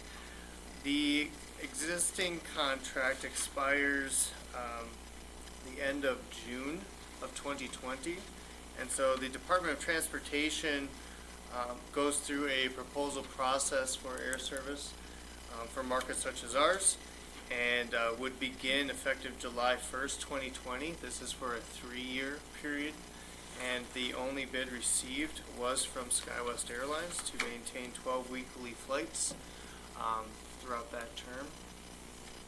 And so this is just a letter of support for that proposal to continue essential air service. Are there any questions? Madam Chair, if I could just add to that, this would be an agreement between the U.S. Department of Transportation and the airline. And so your recommendation does help them, but they can do whatever they want. It's a letter of support. Letter of support, yeah. All right, I'll make the motion. I move to adopt the proposed letter of support to the U.S. Department of Transportation, EAS, and Domestic Analysis Division regarding the recommendation for essential air service at Canyonlands Field, and authorize the chair to sign all associated documents. Motion by Rory Paxman, Second. seconded by Greg Halliday. Greg? Oh, discussion. Excuse me, I'm so sorry. Discussion. I don't know how much of the grief and pain you know about the past history of this particular thing. Many people in the community feel that we have, by supporting this letter in the past, that we have prioritized the guests and visitors over the locals, specifically because of the only one flight during the non-tourist season, which I totally understand. I was one of those that opposed it and then came around on board because, you know, I want to get the flights as full as possible, which was one of the justifications for doing that. However, I'm disappointed that SkyWest hasn't, and I'd be interested to know what kind of conversation you had at Airport Board. Did they come yesterday? Yes. Okay. What kind of discussion went on? Are there ever any plans to get Salt Lake in?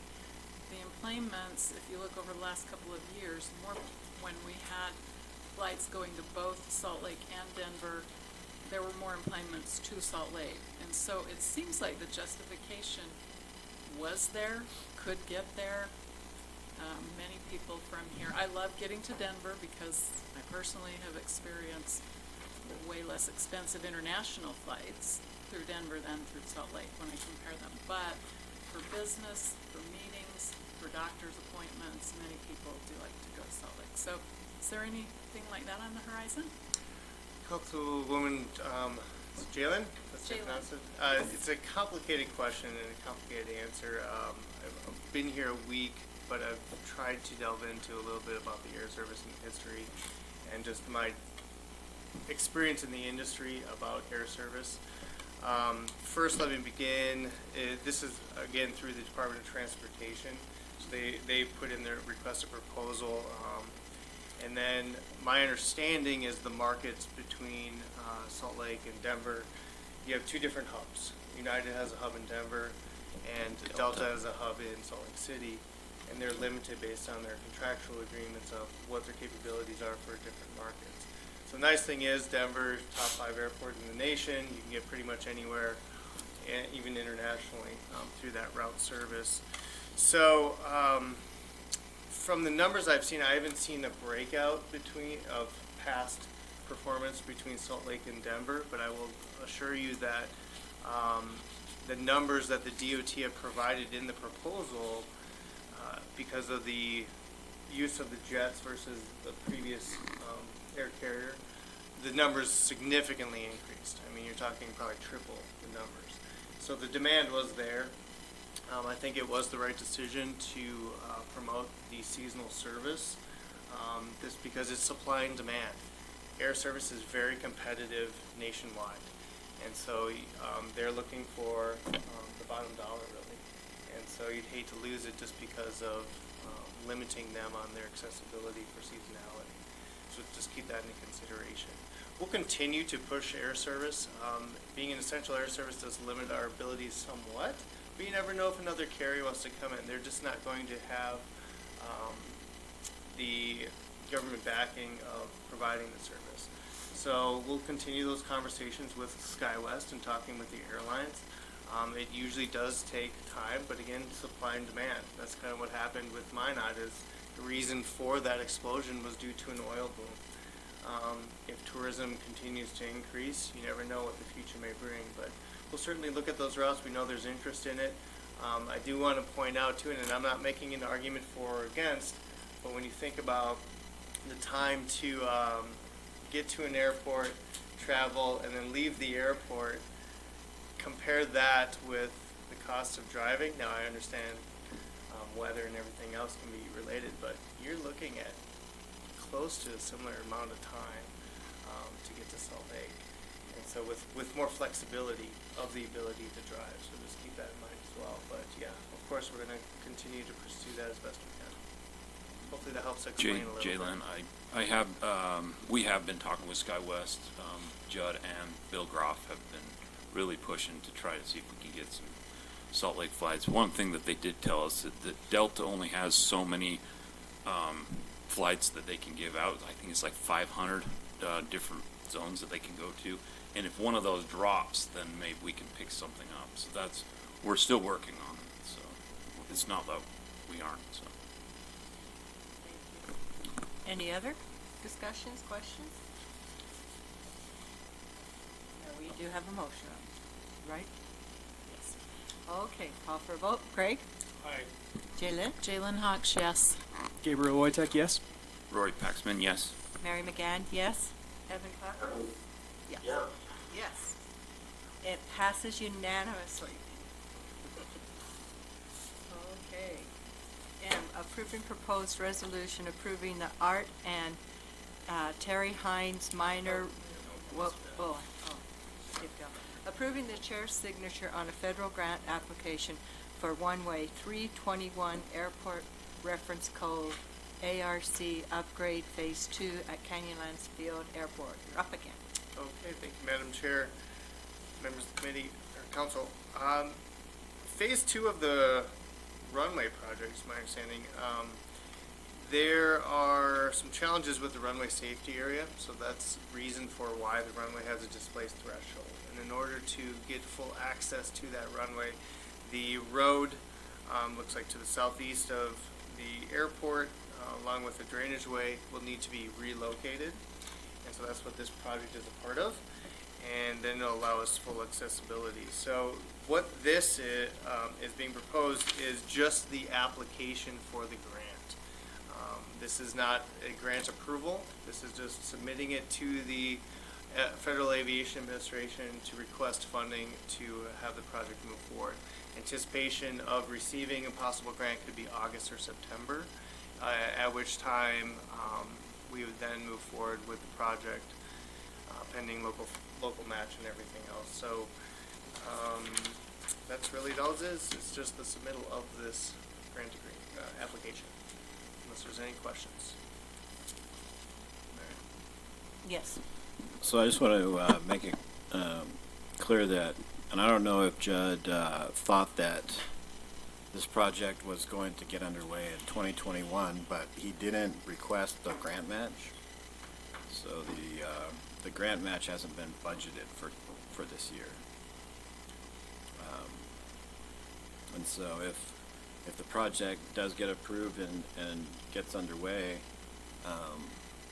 we don't have any money budgeted for it. The grant match for the taxiway and apron grants 32 and 33 AIP. Our contingency is almost non-existent on those, and as you are familiar, we just closed on a loan from the CIB for the remainder of that match. And I think when I did the math, contingency that we had available after all was said and done would probably be less than $5,000. And so just be aware that if this project does get underway this year, we'll have to do a budget amendment and find some money for that match.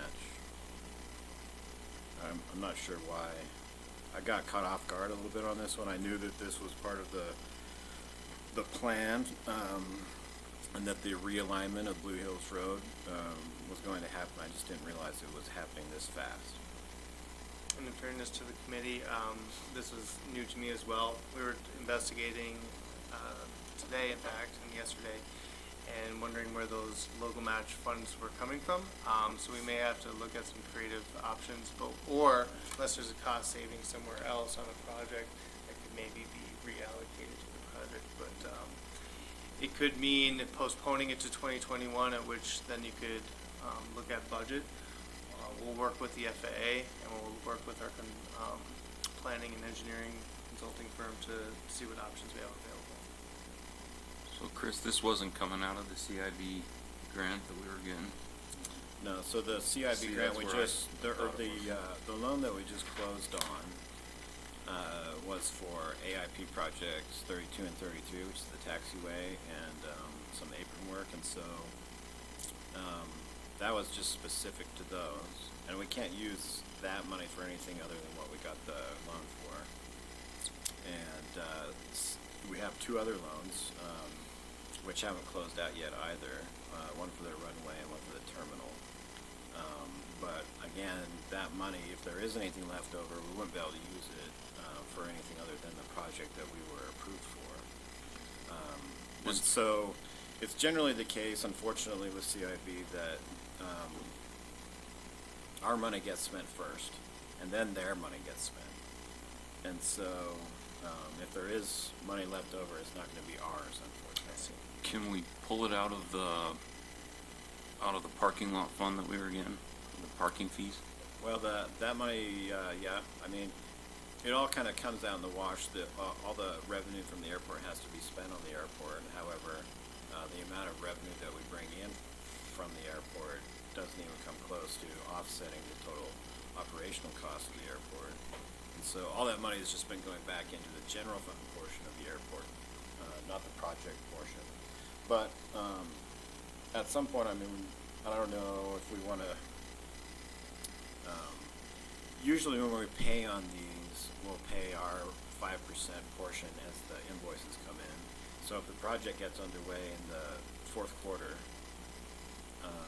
and I don't know how long it would take to complete, you know, for 2020, we'd only probably have to come up with the portion of the project that's going to be invoiced and completed in 2020. And then we'd have to figure out in the budgeting process how to finish it off in 2021. You know, and I just want to also make sure, and I'm, you know, that this is covering the entire cost of the realignment, and hopefully it is. And also, if this expansion has any other ancillary cost, to take that into account as well. And so, I mean, I'm comfortable submitting the grant, and it's a part of the plan. I just wasn't expecting it to happen this soon. I was thinking that was going to be done in 2021, like the first part, but. And maybe that's why Judd didn't bring it up, because he was thinking that maybe the expenses wouldn't start coming in until 2021. I'm not sure. And this is mostly for the archaeology. No, this is the actual project, the realignment itself. The archaeology was rolled into the phase 1 of the runway. Okay. And so the archaeology is coming out of that, it's the AIP 30 grant that we got. And that one has Grand County, and our portion is via the loan that we got through the CIB.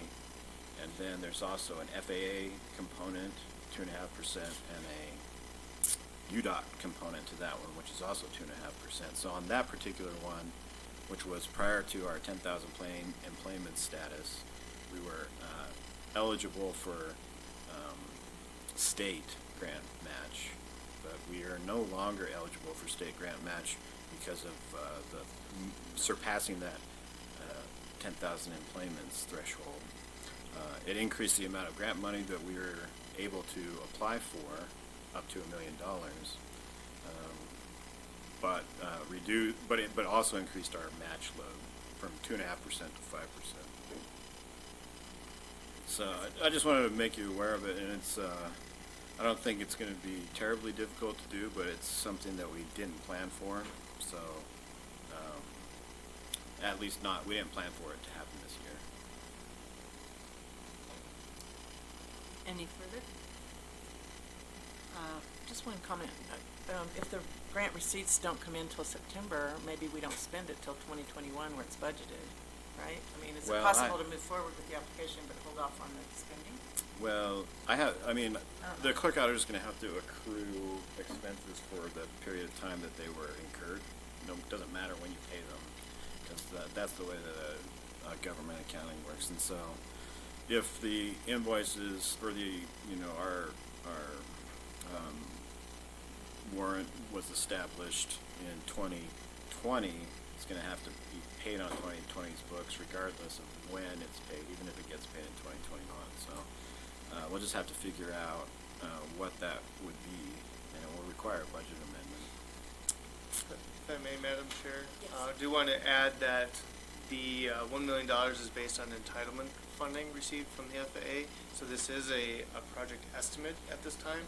So once we go out to bid, the project actual costs will be more accurate, and then that's what the grant would be based on. And again, if we're not expecting to receive the grant till possibly August or September, near the end of the fiscal year, maybe we'll be able to identify where some of that funding will come from and what the actual dollar amount is. The other possible revenue we're looking into is the passenger facility charge, of which we'll be going through an application, but that could eventually bring in enough revenue to cover that local cost over time. Thank you. And so, since this also is going to require the abandonment of a road, and then the realignment, it will probably entail some Title V work, and so make sure you touch base with our roads department, with Bill behind it. So I think most of the planning for it is done in relation to work with the BLM and the FAA, but so it's kind of more of a financial issue, I guess, at this point. And so, yeah, I just want to make sure that we realize. And then it's more typical, quite honestly, that bids will come in over budget rather than under budget. And so we might, want to discuss that also when the time comes, because I'm sure that if it comes in over budget, that it will be on us to come up with overage. Do we have a motion? No, we don't. I would like to make a motion, but in just scanning through the grant documents, it looks like Evan's name is on them, and this agenda summary says ratifying the vice chair's signature, so I just need to know, what do I put in there? Vice chair, chair? Is his name already on it? His name is on it, yeah. So, well, He's not. it hasn't been signed yet, has it? No. So it's not just his ratifying. name, It's yeah. not ratifying anything. That's true. And Hasn't so been you can ratified. approve it for the chair's signature, Mary's. So why does it say I move to ratify the vice chair's signature and then authorize the chair to sign all associated documents? I mean, the motion would just be to approve the grant application, correct? I guess I made up the motion that I preempted, which is just that motion by Councilmember Blank to approve the chair's signature on a federal grant application for runway 3-21 airport reference code and authorize the chair to sign all associated documents.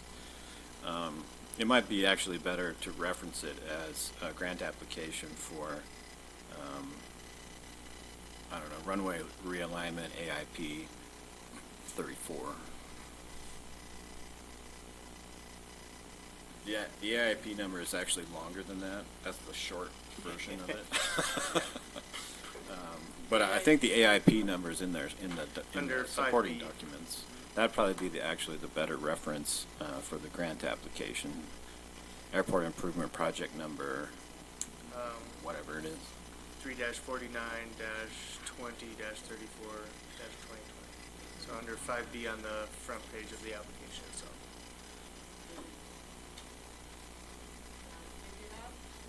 I'm about to withdraw my offer to make the motion. I'm trying to get back to that page. Okay. There's so many pages.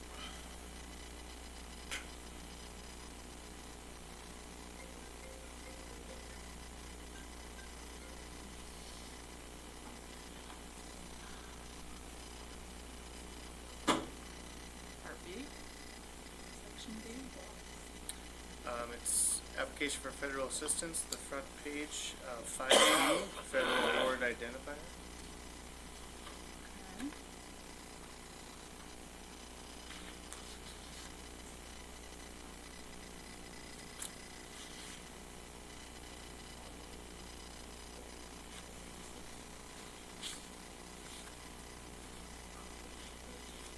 Sorry, so the top of the page is application for federal assistance.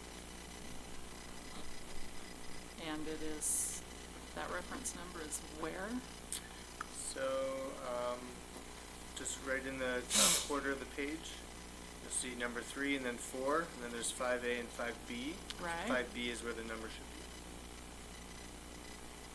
be. I've got 5 with 2 check mark boxes. They must be on the wrong page. Probably not there yet then.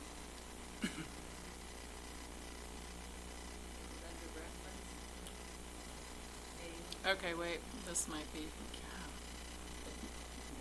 Sorry, guys. Shouldn't have volunteered. So, you want to write it down? Oh, I see it now. 3-490020. Okay. All right. Correct me as I go.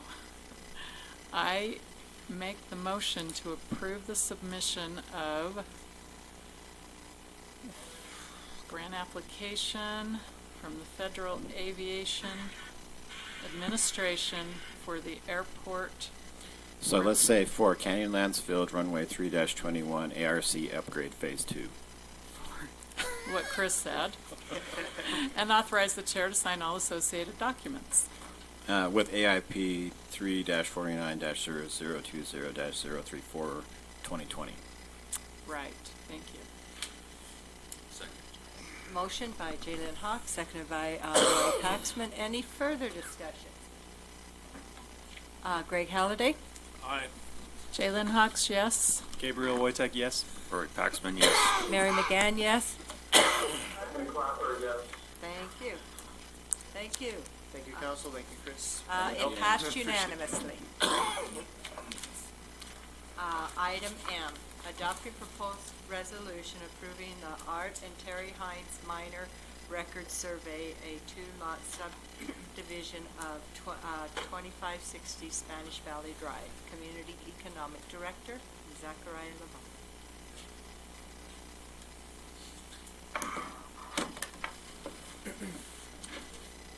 Okay, so in front of you, you have a minor record survey. The goal here was to clean up some prior land development efforts that were not completed, but through this process, we have been able to address some of these matters, and so basically what we're doing here is platting 3 lots and making sure that it meets all applicable Utah and Grand County code. I will note that in the agenda summary and on the agenda, the address is incorrectly listed as 2560 Spanish Valley Drive, but it should be 2550 Spanish Valley Drive. There is no issue in the resolution that's in the packet. In fact, the address is not provided in that, just the lot numbers and lot meets and bounds descriptions are included, so I don't see any issue there in terms of, procedural clarity, but just wanted to make sure that that was clear for the record.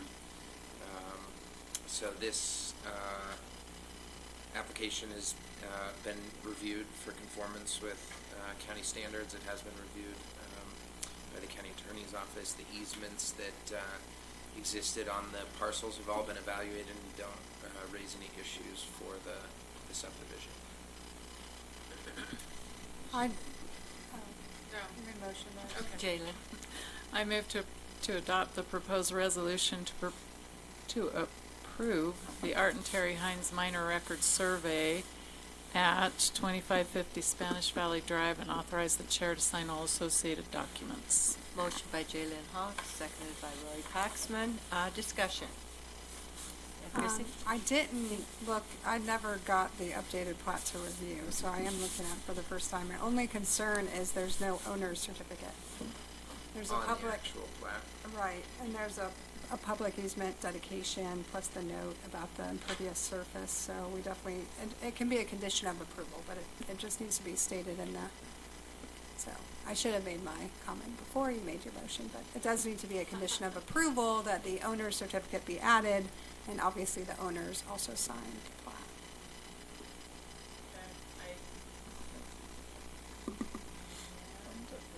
Okay, What's the timeline that these guys are working under? Is that something worth postponing for, or is that just a condition of approval? I think Brad will be very sad if we postpone again. And, we did run this by the county recorder. He did not call that out. Well, and interestingly, I see in our application it's not a requirement, but there is, if we don't have them sign the plat, we need a separate easement document, and deed restriction that does the same thing, so it's gonna be easier to do it by plat. So what? Is there a substitute motion that you would like to see?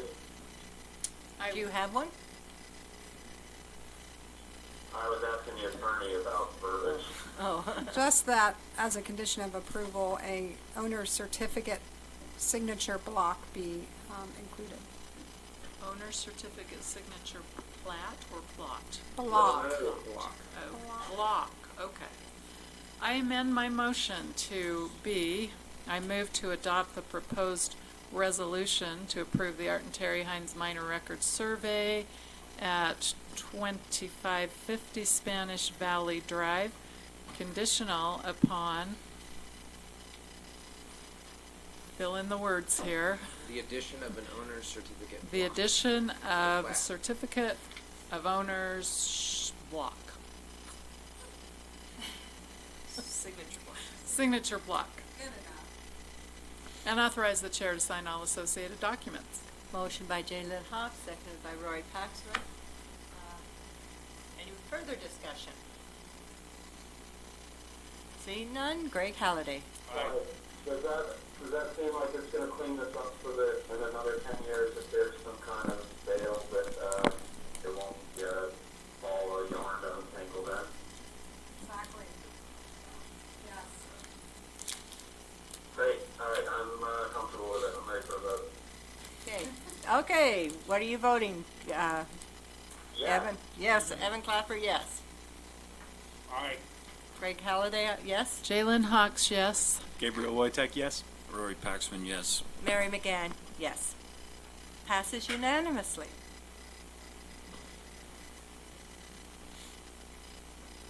Okay, we are on N.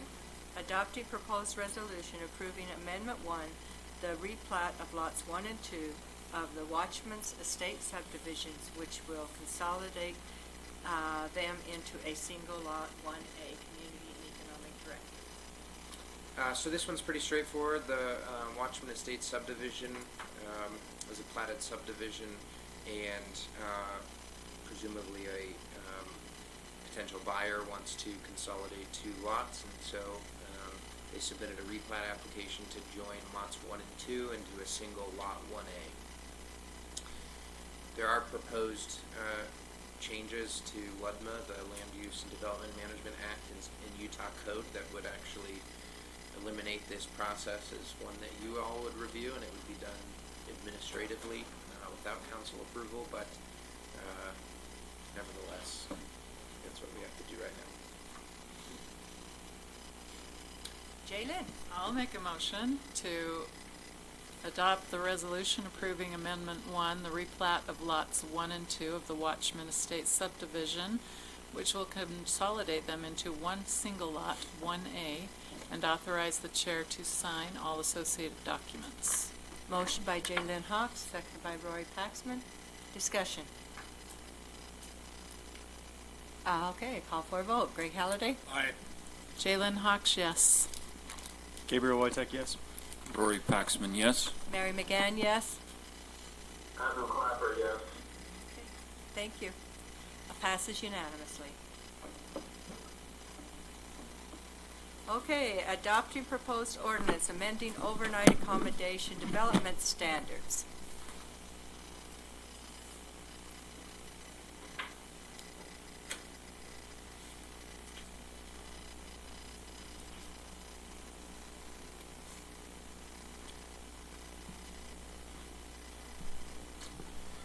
Okay, so, I'm gonna bring up the final and updated version of this onto the screen here.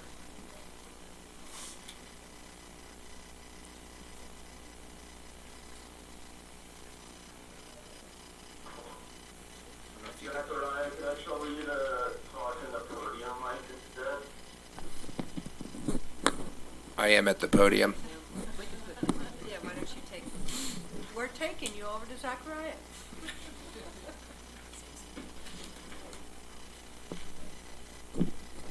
Thank you.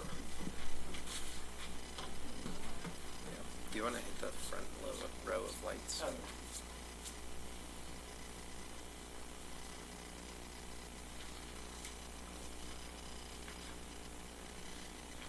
Okay, so for those members of the public who were not able to attend or witness in person or via YouTube today's workshop with the County Council, we met at 1 p.m. to go over final edits to the draft ordinance establishing new overnight accommodations development standards. As a reminder, there was a public hearing held on December 17th to review the ordinance that was forwarded by the Planning Commission. We had some discussion about potential changes during that public hearing and then met again today at 1 p.m. to, like I said, review final edits. So what I have on the board and what I have submitted to the Council Administrator's Office and the Clerk Auditor and the County Attorney is the final version as amended via today's workshop discussions. The straw poll votes taken during that workshop, of course, are not official votes, but they were needed in order to get this ordinance in final form for today's meeting. So for those looking on YouTube, what is on the screen here is a little different than what's in the packet. It's got some changes, and so I want to just go through those changes now. All of the whereas statements in the ordinance are the same. I did add the resolution number associated with the renewable energy goal.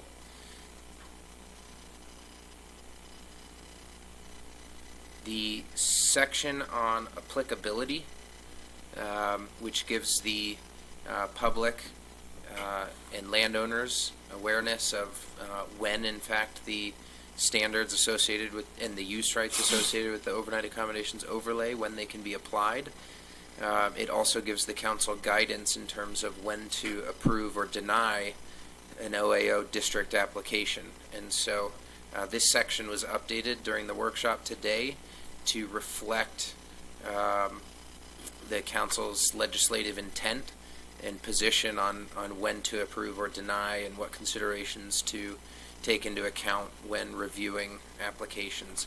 In particular, the inclusion of A1A is what got added today. B was also added, so referencing the ratio of overnight accommodations units to residential units. In fact, we may want to add the word primary to that, because I think that is the legislative intent. So that just came to mind right now as I'm reading this, but you may want to include in your motion that you add the word primary to 1A. Additionally, there could be consideration of a carrying capacity analysis or other planning studies that are specific to Grand County. So that was one big change that came in today's workshop. Where would you put the word primary? So right now it reads Grand County's early 2019 development ratio of 1.4 overnight accommodation units to 1 residential unit. I would have that read to 1 primary residential unit. Or primary occupancy residential unit. Something to clarify that it is, related to long-term residences. Okay. So moving down, there was some discussion about the on-site renewable energy requirement for campgrounds, and what is shown on the screen is what the council took a straw poll vote on to approve, and that is that OAO developments in the OAO Hotel Motel District and residential units used for overnight accommodations in the OAO Residential District and all structures owned or managed by OAO developments in the OAO RV Campground District shall produce 80% of their energy needs on-site through solar, geothermal, or other renewable energy sources. Okay. That should be the same as what's shown in the packet.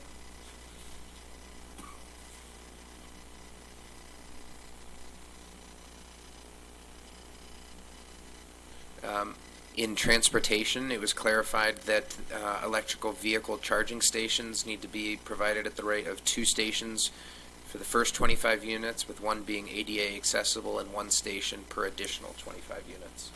Okay, that is per the building official's request to meet ADA standards.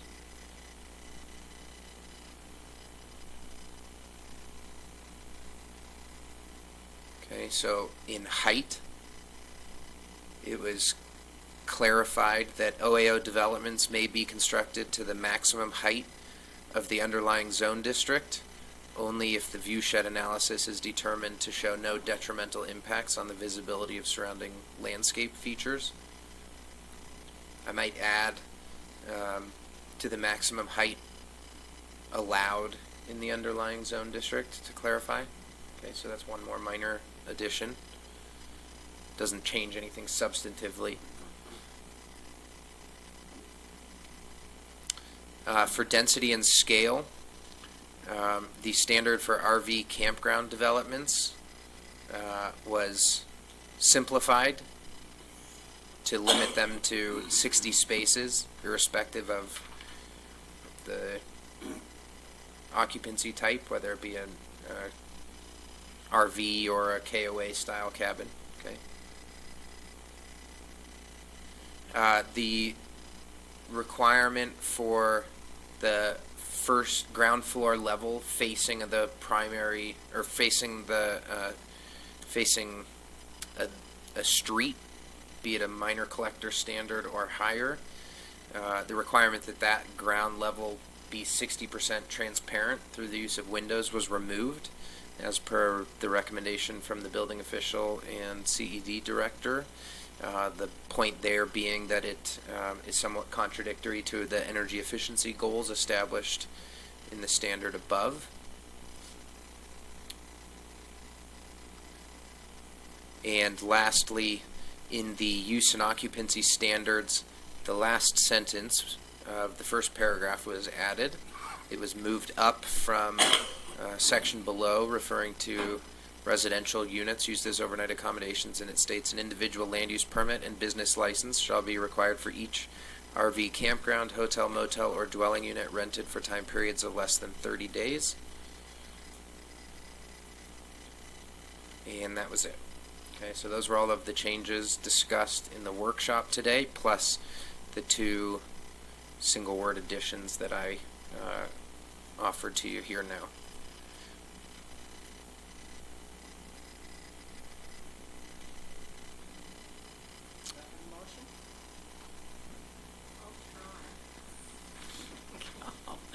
did so well at the last one when we had to add things.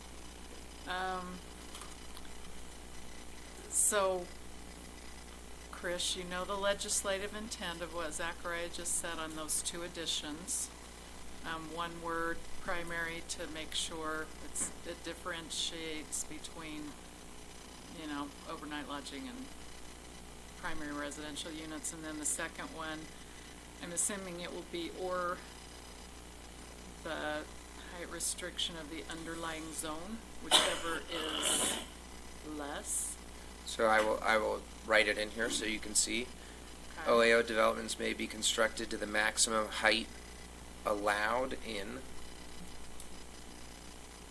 or allowed by, and I'll remove the word of, okay? Okay. Then, with that said, I move to adopt the proposed ordinance amending overnight accommodations development standards as presented, and with the addition of the word primary in 1A. That probably isn't quite descriptive enough, and in number H3, letter H3, the addition, the sentence shall read, OAO developments may be constructed to the maximum height allowed by the underlying zone district only if the view shed analysis is determined to show no detrimental impacts on the visibility of surrounding landscape features, and authorize the chair to sign all associated documents. Motion by Jalen Hawks, Second? seconded by Gabriel Wojtek. Greg Halliday? Question, and this will be the soft cap? Yes, so if you go up to the applicability standards, okay. Give me just a moment here.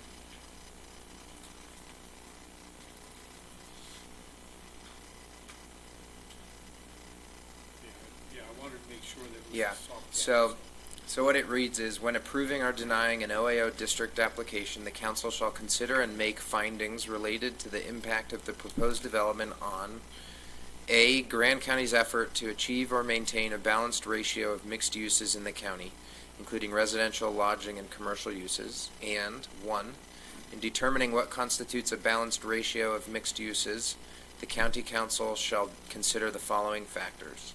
A, Grand County's early 2019 development ratio of 1.4 overnight accommodation units to 1 primary residential unit. B, carrying capacity analyses or additional studies specific to Grand County. And C, the considerations of interest in the referenced section. So it is intended to be a guide. Then I will vote aye. Jalen Hawks, yes. Gabriel Wojtek, yes. Rory Paxman, recuse. Mary McGann, yes. You have Evan. Oh, I was like, I don't vote. You can go ahead. Evan, are you there still? Yes, I am. How do you vote? Yes. The motion is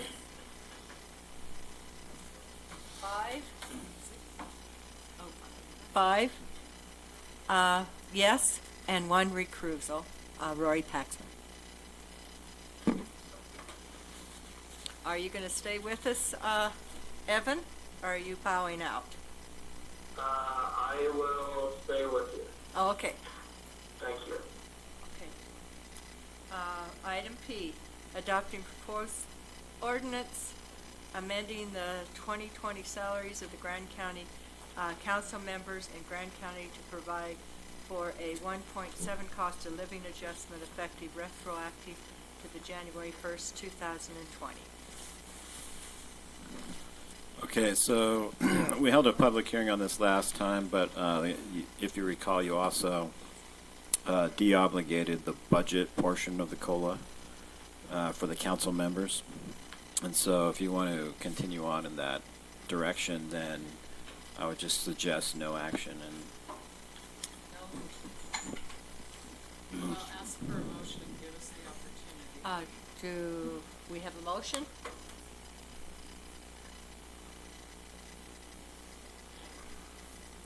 The, adopting proposed ordinance amending the 2020 salary of the Grand County council members in Grand County to provide a 1.7 cost of living adjustment effective retroactive to January, failed due to lack of a motion. Q, adopting proposed ordinance amending the 2020 salary of all elected officials in Grand County to provide for a 1.7 cost of living adjustment effective retroactive to January 1st, 2020. All other elected officials. All of it, yeah. All of it. Did they say that on this? Okay, so this, we held a public hearing December 17th. And let me get back on my.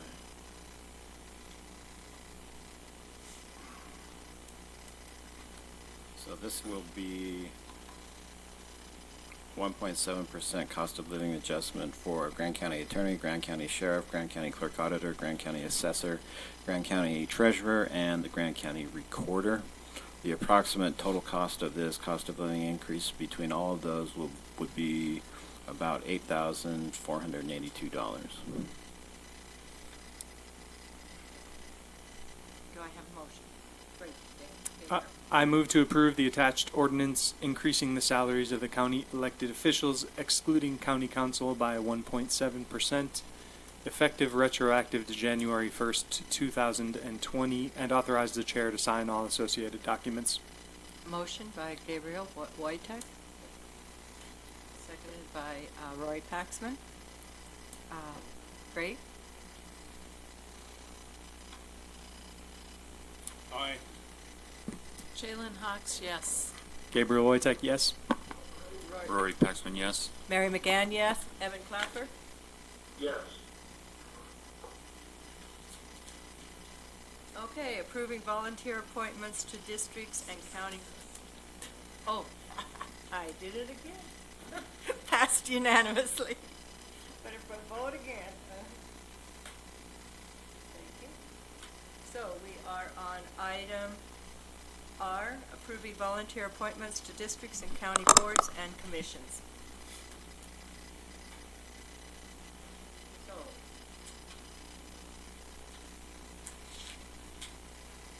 library board first. I'd like to make a motion, Madam Chair. Move to approve the midterm appointment of Steve Hawks to serve on the Emergency Medical Services Special Service District Board with term beginning January 1st, 2020 and expiring December 31st, 2020, and authorize the chair to sign all associated documents. Second. Motion by Greg Halliday, seconded by Gabriel Wojtek. Discussion. I could just point out that Brian E. Hill was the one who left a midterm appointment. That's why it's for only 1 year. Okay. Greg Halliday. Aye. Jalen Hawks. Recuse myself. Gabriel Wojtek, yes. Rory Paxman, yes. Mary McGann, yes. Evan Clapper. Yes. Passes 5 to 1. Jalen Hawks abstained. Okay. Next one is library. Emergent. Excuse me? Yeah, Jim. That's gonna, I believe, item R2 has my name to it. Yes. General Woodbury's been doing a great job, and I would like to make a motion to approve the reappointment of General Woodbury to serve on the library board for the term beginning January 1st, 2020 and expiring December 31st, 2023, and authorize the big chair to sign all the associated documents. Motion by Evan Clapper, Second. seconded by Greg Wojtek. Discussion? Greg? Aye. Jalen Hawks, yes. Gabriel Wojtek, yes. Rory Paxman, yes. Mary McGann, yes. And, Evan Clapper, yes. okay, Planning Commission. And passed unanimously. Okay, Planning Commission met and reviewed the applications of 3 people. They had 4, 1 withdrew. And I move to approve the reappointment of, they voted on this, move to approve the reappointment of Robert O'Brien and to approve the new appointment of Brian Walston to serve on the Planning Commission with terms beginning January 1st, 2020 and expiring December 31st, 2023, and authorize the chair to sign all associated documents. Motion by Jaylyn, seconded by Rory Paxman. Discussion. Greg? Aye. Jalen Hawks, yes. Gabriel Wojtek, yes. Rory Paxman, yes. Mary McGann, yes. Evan Clapper? Yes. Passes unanimously. Public Health Board. So that's the board I've been serving on, and although I'll be abstaining from this vote, so if someone else wants to make the motion, that's fine. Go ahead. I'd like to make a motion. I move to approve the appointment of Steve Hawks to serve on the Public Health Board with term beginning January 1st, 2020 and expiring December 31st, 2022, and authorize the chair to sign all associated documents. Motion by Gabriel Wojtek, seconded by Rory Paxman. Discussion. Greg Halliday? Aye. Jalen Hawks, abstain. Gabriel Wojtek, yes. Rory Paxman, yes. Mary McGann, yes. Evan Clapper, yes. Passes 5 to 1 abstaining. Okay, Solid Waste Special Service District. That's me. I can't make a motion for it. Madam Chair, I can make a motion. I move to approve the appointment of Chad Harris to serve on the Solid Waste Management Special Service District Board with term beginning January 1st, 2020 and expiring on December 31st, 2023, and authorize the chair to sign all associated documents. Motion by Greg Halliday, seconded by Rory Paxman. Discussion. Greg? Aye. Jalen Hawks, yes. Gabriel Wojtek, yes. Rory Paxman, yes. Mary McGann, yes. Yes. Okay, passes 6 to 0. Special Service Water District Board. Is that you, Mayor? Yes, yeah. Madam Chair, I'll make it a motion. Move to approve the reappointments of Rick Thompson and Gary Wilson to serve on the Special Service Water District Board with terms beginning January 1st, 2020 and expiring December 31st, 2023. Authorize the chair to sign all associated documents. Motion by Greg Halliday, seconded by Gabriel Wojtek. Discussion? Greg? Aye. Jalen Hawks, yes. Gabriel Wojtek, yes. Rory Paxman, yes. Mary McGann, yes. Evan Clapper, yes. Okay, passes unanimously. Transportation Special Service District. Madam Chair, I'd like to make a motion, please. Yes. I move to approve the appointment of Ashley Wareham to serve on the Transportation Special Service District Board with term beginning January 1st, 2020 and expiring December 31st, 2023. Authorize the chair to sign all associated documents. Motion by Greg Halliday, seconded by Jalen Hawks. Discussion? Greg? Aye. Jalen Hawks, yes. Gabriel Wojtek, yes. Rory Paxman, yes. Mary McGann, yes. Evan Clapper? Yes. Passes unanimously. Travel Council Advisory Board, 1 reappointment. That one was you. What? Yes, but I did not. Okay. Good evening, Madam Chair, and Happy New Year to everyone. What we have here is the request to fill an open position on the Moab Area Travel Council Board, midterm, ending 12/31/22, and that was the position that was vacated by Jacob Suter, and we conducted interviews for that position, and the Travel Council Board is requesting that we have the approval of Katie McKay, who works for the Homewood Suites, to fill that position, and then Howard Trenholm, a renewal of his term ending in 2023. Like to make a motion? I move to approve Howard Trenholm, owner of Red Rock Bakery, to serve a 4-year term on the Moab Area Travel Council Board, beginning January 2020 and ending December 31st, 2023. Also approving Katie McKay, sales manager at the Homewood Suites, Moab, Utah, to serve a 3-year term, filling the open position for Jacob Suter, who resigned 2019, on the Moab Area Travel Council Board beginning January 1st, 2020, and ending December 31st, 2022, and authorize the chair to sign all associated documents. Motion by Gabriel Wojtek, Second.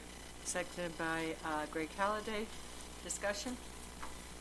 I do need to recuse myself on this one. I didn't realize I have a family member on there. Or, sorry, which one are we on? The Travel Council. Sorry, never mind. Travel Council's the next one. Sorry. Ahead of yourself. Sorry. Move along. Discussion, any further? Senior moment. Hey, Greg? Aye. Jalen Hawks, yes. Gabriel Wojtek, yes? Rory Paxman, yes. Mary McGann, yes. Kevin Clapper, yes. Water Conservation District Board, that's the one. Yes. Yeah. Okay, and it was passed unanimously. Thank you. Okay, Water Conservation District Board. This is a letter that we sent to Governor Herbert. I serve on that board, so I need somebody to make that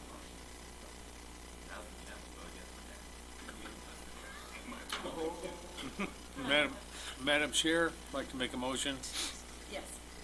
I move to recommend to Governor Herbert that incumbents Brian Backus, Jerry McNeely, and Preston Paxman be reappointed to fill the 3 upcoming Water Conservancy District Board vacancies, each with new terms expiring January 31st, 2024.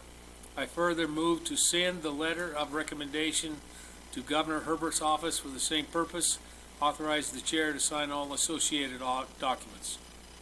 Motion by Greg Halliday, seconded by Shaylin Hawk. Discussion. Yes, I didn't realize my father was on this agenda, so yes, I will be recusing myself. Okay. Greg Halliday, Aye. Jalen Hawk, Jalen Hawks, yes. Gabriel Wojtek, yes. Mary McGann, yes. Evan Tucker. Yes. Passes 5 to 1 abstaining, Rory Paxman. Okay. Item S, approving assignments of county council representatives.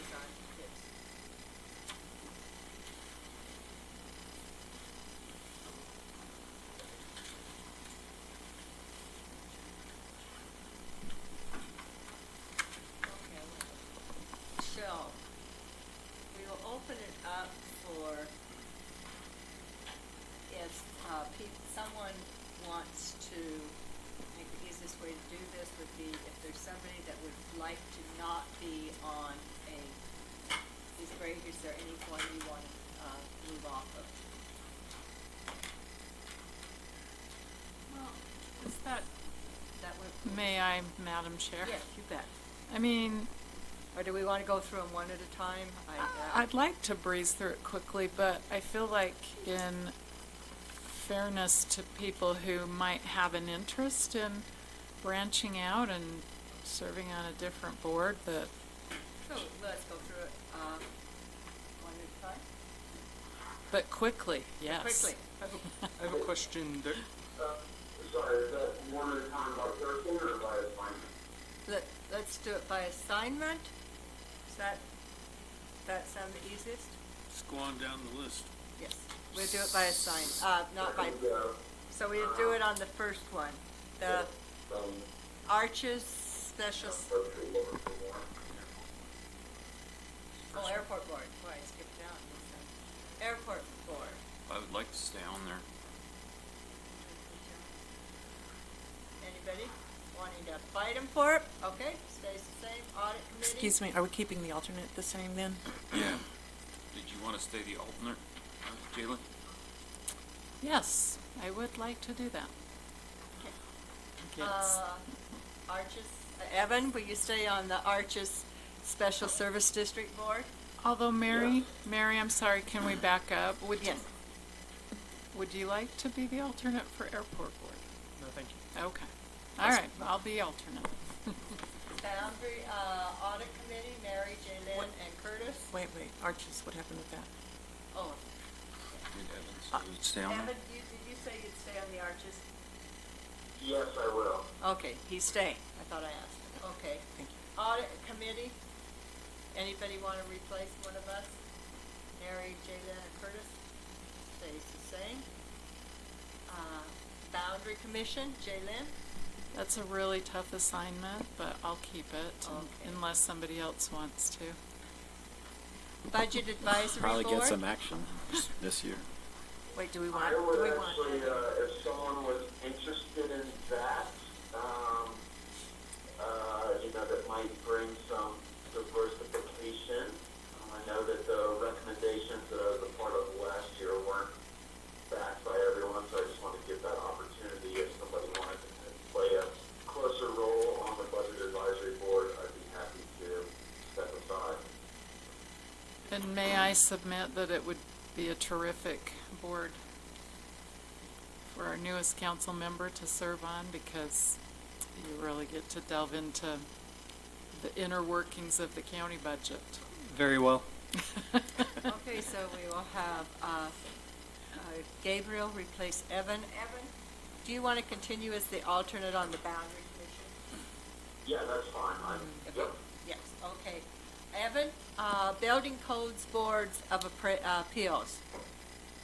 Well, so you're gonna stay on the, I would like to stay on unless somebody else wants that Oh, experience. Jalen, you stay on. On the We're talking budget about advisory, we're, Okay, we're still on Budget Advisory Board. Okay, so Jalen and Gabriel will be on that board, correct? Evan said he would stay on the Building Codes of Appeal, right? Evan? Correct. Okay. Correct. Canyonlands Health Special Service District Board? we need to assign someone new to that board. I would be interested in assuming that role. Okay, so Gabriel will be taking Jalen's spot on Special Service District, Canyonlands Healthcare. Catastrophic Wildfires Initiative, Governor, Greg? Yeah, leave it the way it is. Okay. Canyonlands Country Partnership. I've enjoyed that, but is there somebody that would like to do that? It's every other month. It's a bit of a commitment because you travel out of town, but it's interesting. Okay, I'll stay on it. Cemetery District, Evan? Evan? Sorry, I was muted. Yeah, I'm fine with staying on that. Okay. Chamber of Commerce, Roy? Okay, okay. Children's Justice Center? I'm on it. Does anybody want it? Conservation District? That's good. Leave me on it. Jalen, Council of the Aging? I'm fine staying on that. And we don't have Curtis for Economic Development Corporation of Utah. That's when you have to travel to Salt Lake, right? I don't know if you have to. I'm not sure if we've been very actively involved, honestly. Zachariah? We have not really been attending the majority of their breakfasts or meetings, in large part because many of those are quite oriented to Wasatch Front, but we always have the ability to participate in their information briefings and breakfasts and quarterly meetings. So, I think if there is a council member who is interested in engaging further in that common development efforts, then this would be a good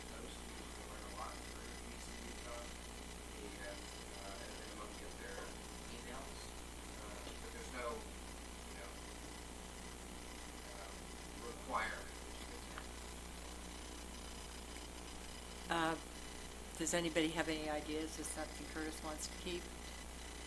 I'm sure he does. Okay, so we will, I haven't heard him try to talk his way out of it, so I would, guess he think stays. that he was comfortable being there, and if we need to bring that individual assignment up later, to do that.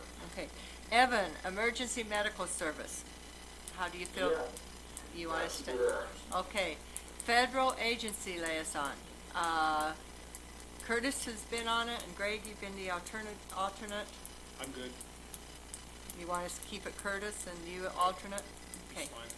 Fine. Film commission committee. Curtis is on that. I'm sure he wants that too. Okay. Historic preservation committee. Greg? Yes, leave me on it. Okay. Homeless coordinating committee. I'm on that. Would anybody be interested in taking my place? I'm needing to get it up at least. Okay. I'll stay on it. Okay. You'll stay as alternate also on historical preservation? Yeah. Okay. I've lost my place. Homeless, okay. Housing Authority Board. Jaylyn. I like it, Oh, unless okay. somebody wants to fight me for it. Housing Task Force. Interlocal. Anybody interested in doing that?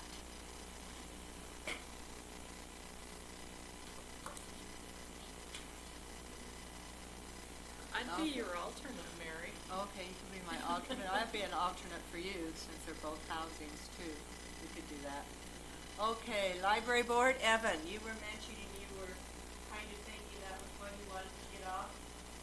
I'm happy being there. I've missed a few meetings, and, if somebody was eager to be part of that, I would happily step aside. If not, I can hold the place there. I just thought it was worth mentioning that I, haven't made all the meetings. Gabriel, do you miss? It conflicts with the healthcare board, so.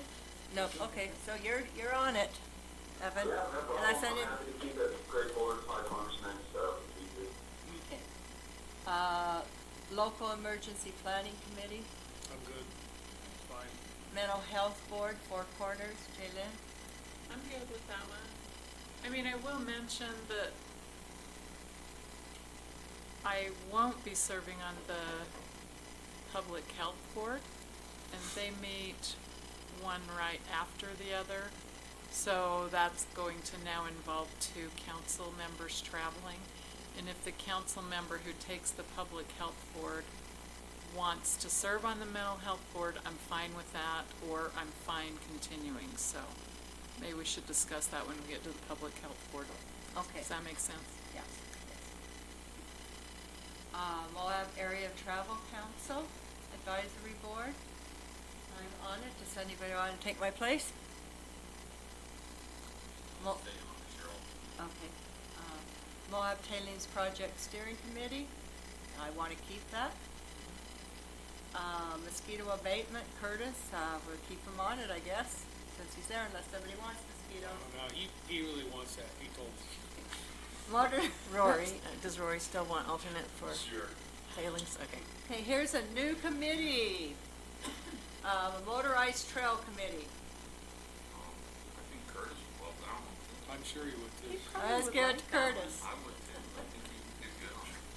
Okay. Since he's not here, you should just give him all the info. Maybe ask him if he does them all, I'll do it. Okay, so, Curtis, and if Curtis doesn't want to, oh, Rory will. Okay. Museum of Moab, Greg, you still okay? Yep, it's good. Osta, Rory? I have a hard time getting to that meeting, but during the winter, I should be able to get there, but if anybody wants to get there. It's a non-voting one. So if you guys, I'll keep it. I really want Seeing it. no takers. Okay, the rotating one, so we don't have to go through the Planning Commission. Jaylyn? I am happy to be on the Planning Commission. Okay. Public Liaison. Health Board, now we're to the part where we need to discuss. Although I might say, if somebody wants to be my alternate, I already know I can't make their second meeting this month. Because they switched schedules after they had decided on schedules, so. Planning Commission, you mean? Yeah. You're gonna miss one? The one at the end of January. The fourth to Monday, fourth Monday. Somebody wanna, go in Jalen's place for that? The fourth Monday? Probably fine.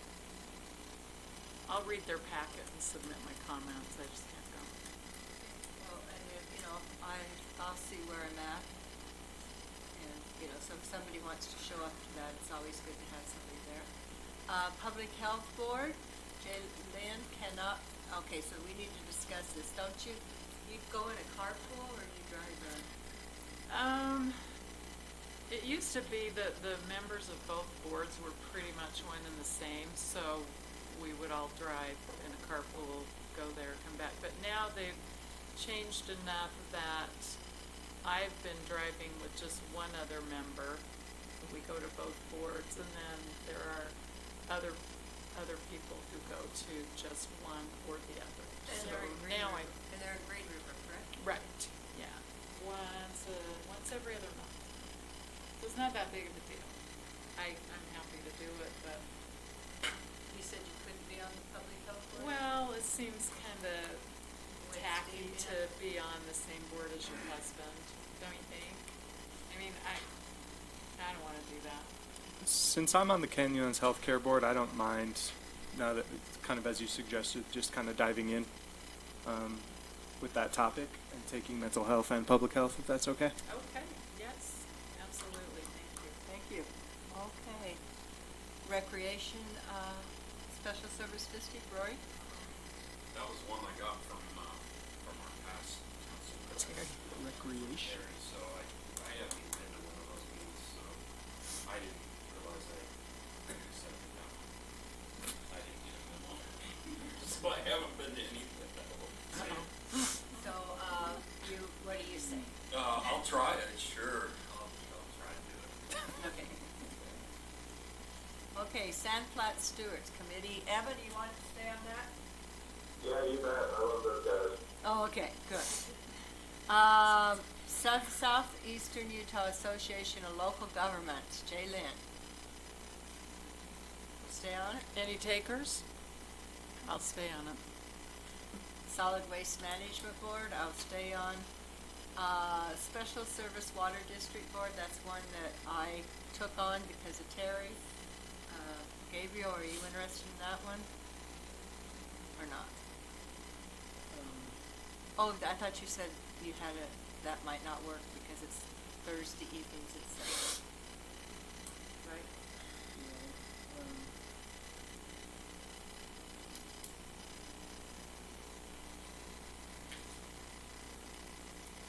Do you want to be an alternate? I could be it, we could have an alternate. I can stay on it. I think, I'm just trying to do my part in balancing it all.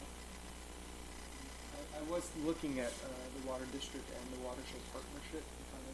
That would be great. Yeah. I'd like to let go of those just because I'm chair this year and it takes so much more time. Yeah. Okay. Well, I can. I'll dive in there too. Okay, so you take those two over? Yep. Okay. Star Hall Advisory Board, we've never met. I'll stay on it. Thompson Springs Fire District, we're all on that one. Yeah. We are that board. Yeah, let's give that to the city council. Thompson Springs Water Yeah, Board. that's fine. Let's do it. Okay. Trail Mix, Evan. We have like 3 county staff attending those meetings, but I'm happy to attend those as well. Transportation Special Service District, Greg? I'm good. Okay. I'm on the USU. I'm the person, Curtis dropped, I've been on it this year. I don't know how his name stayed, but I'm on that. So, that's Mary. Then Gabriel's taken the Watershed Partner. It's a really interesting meeting. It was really interesting. Weed Control Board, Rory. I'd like to see how I'd go right from there to higher level, so. But if somebody else wants to go to the weed board. Are we good? I got my. Did it. We did it. And now we are on item. On a motion. Oh, yeah. I'd like a motion to approve the board assignments. I'll make that motion. I make a motion to approve the council member board committees, special service district assignments as discussed, and authorize the chair to sign all associated documents. I'll second that. Okay, motion by Jay Lynn, seconded by Greg. Greg? Yep. Jay Lynn? Jalen Hawks, yes. Gabriel Wojtek, yes. Roy Paxman, yes. Mary McGann, yes. Evan Parker? Evan? Hello? We've lost Sorry, Evan. I was, looking, yeah. Yes, yes. He had a burrito in his mouth. Okay, we passed unanimously. Okay. Approving permit number 638 for a sand and gravel borrow pit in the amount of $1,865. Bill Jackson. All right. So, yeah, pretty simple one. We use these materials in this area, this is on the upper end of Castleton Road, upper end of Castleton Valley, on Castleton Road, near it. And we've had a pit in there before, and we pretty well expired that material, so this pit is just right behind it. And we just use it to maintain our gravel roads in that area. David? I would like to move to approve the attached sand and gravel pit permit in the amount of, okay. Do we approve that, or is this a permit application that we're approving? Yes. Both? Yeah, you're approving the cost, the amount, and the permit. Okay. I move to approve the attached sand and gravel pit permit in the amount of $1,865 and authorize the chair to sign all associated documents. Second. A motion by Jalen Hawks, seconded by Greg Halliday. Greg? Aye. Jalen Hawks, yes. Gabriel Wojtek, yes. Roy Paxman, yes. Mary McGann, yes. Evan Parker, yes. Passes unanimously. Approving Federal Lands Access Program application. Yep, I'd like to invite Chad up, if you would, he can introduce himself. It's construction of King Creek Boulevard County Road, number 114. I don't know how far you want to go into the weeds with the background, but there's a little bit of information there. As you recall, we submitted an application with the city. Without going into great detail, the PDC committee kind of kicked out some of the city stuff and really liked the county part of it. And so we're back in another rotation of being able to apply for these fundings, and thus here we are. I do have a question, Bill. So, there was the original amount that's pretty huge, and then the project that it looks like may be approved is significantly less. So does the grant get rewritten, or do you just submit it as? It's resubmit, and then they'll fund what they fund? Okay. Yeah. I like it. Looking at those pictures, that's pretty dire. I haven't driven on that road for a while, so Right. I like those pictures. Say a lot. Yeah. Oh, yes. And Chad's with Jones and DeMille, our engineer of record, and they've been pretty diligent with this application, and we still have one element to put send with it, and that's a drone flight down through the corridor down through there, so we don't have it. Yeah, we took moment. some drone footage of everything down through that whole corridor, and that's being edited right now. It should be done later this week to send in with it. So we're hoping that all of our pictures and everything will really help this application stand out and give them a good idea of why this is needed. Yeah. Okay, thank you. I move to approve the Federal Lands Access Program application for the reconstruction of King Creek Boulevard, County Road number 114, and authorize the chair to sign all associated documents. Second. Motion by Jalen Hawk, seconded by Greg Halliday. Greg. Discussion. I got a discussion. Sorry, I had a hard time hearing Bill, and I had a question about if there was a bike lane plan, and if the surface was going to be smooth bikes better than the potash road. I couldn't quite understand what he was. Repeat, Evan. I was curious if the project involved a bike lane at this point.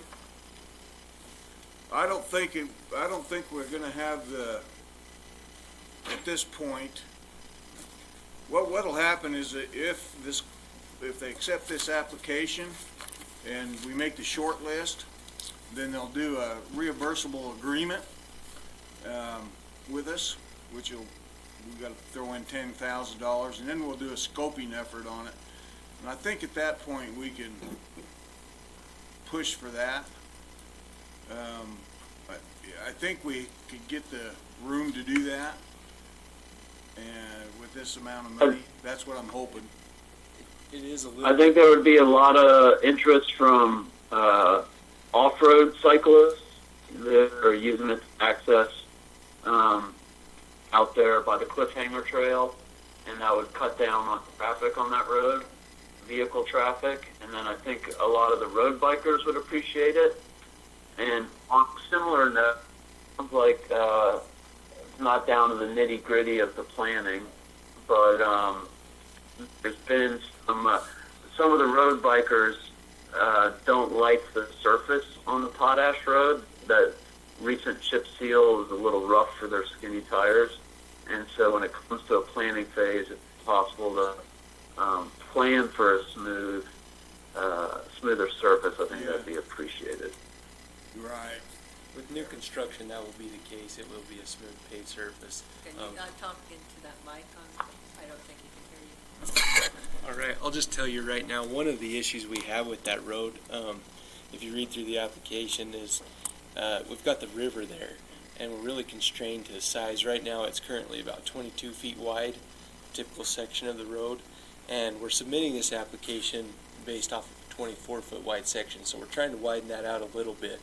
We may be able to keep some skinny lanes there and provide a better shoulder for bicycle traffic, but to be able to classify something as a bike lane and not get the county in trouble for any accident that may incur from having a less desirable width there for bikes could be a problem. So, you know, like Bill said, there's some things that we can look at if we're given that funding, but those are our constraints. The river and the rocks there, it's just tight through there. So we'll do our best with the space that we have. Does that answer your question, Evan? For the most part, yeah. And the surfacing, I don't know, he had a question about the surfacing too, that you were going to give clarification. Yeah, well, typically, you know, after 2 years of new asphalt, it gets a chip seal. That's the most cheapest preventative maintenance you can do. There's other ways to seal that after, you know, for preventative maintenance as well, but a chip seal is your best and less expensive. That's what the Potash Road has, but there's other micro topping surfaces and things that can be done too. Which is more expensive. Yep. Is this project still terminating at the cattle guard? Yes. So it won't make it to Cliffhanger. No. This project won't. I mean, it's close, but it won't go that far. No.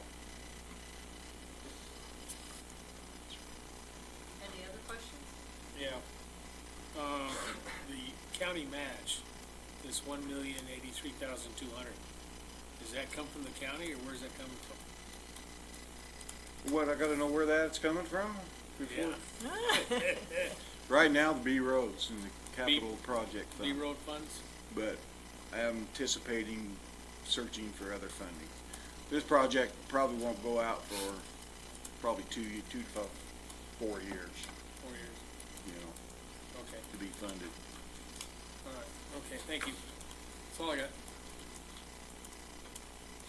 We do have a motion, right? Yep. Jalen and, okay, Greg? Aye. Jalen Hawks, yes. Gabriel Wojtek, yes. Roy Paxman, yes. Mary McGann, yes. Evan Clapper, yes. Okay, passes unanimously. One thing could I add real quick? Yes. This application has got to be in by the 14th, and we desperately need to have this endorsement form signed. Do you have it? I have it right here. Bring it up.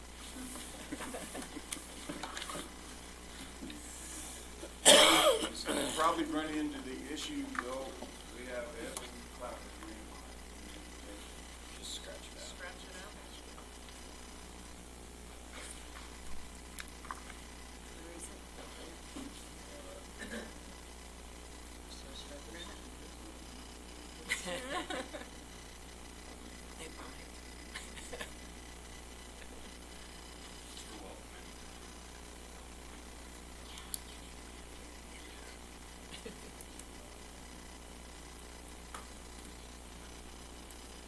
Should I do this after meeting, put it in my mailbox, will that be good enough?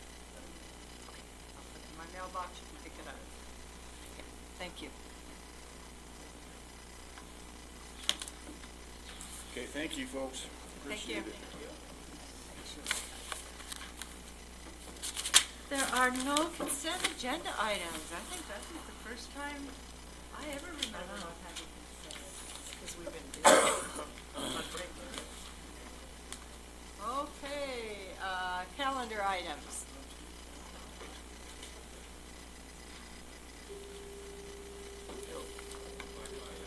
Bye-bye, Evan. Bye. Okay.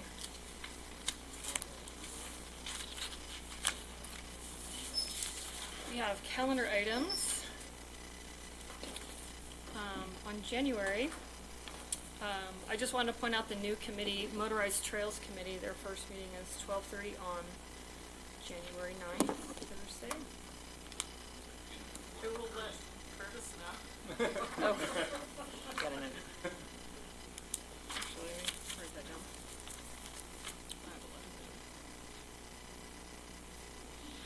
Okay, and then there's a, Congratulations on his new baby tax. Congratulations. there's a meeting that's not on the calendar that I wanted to point out on January 14th, that's Tuesday. It's the quarterly lunch meeting with the county council and the elected officials. That's at noon.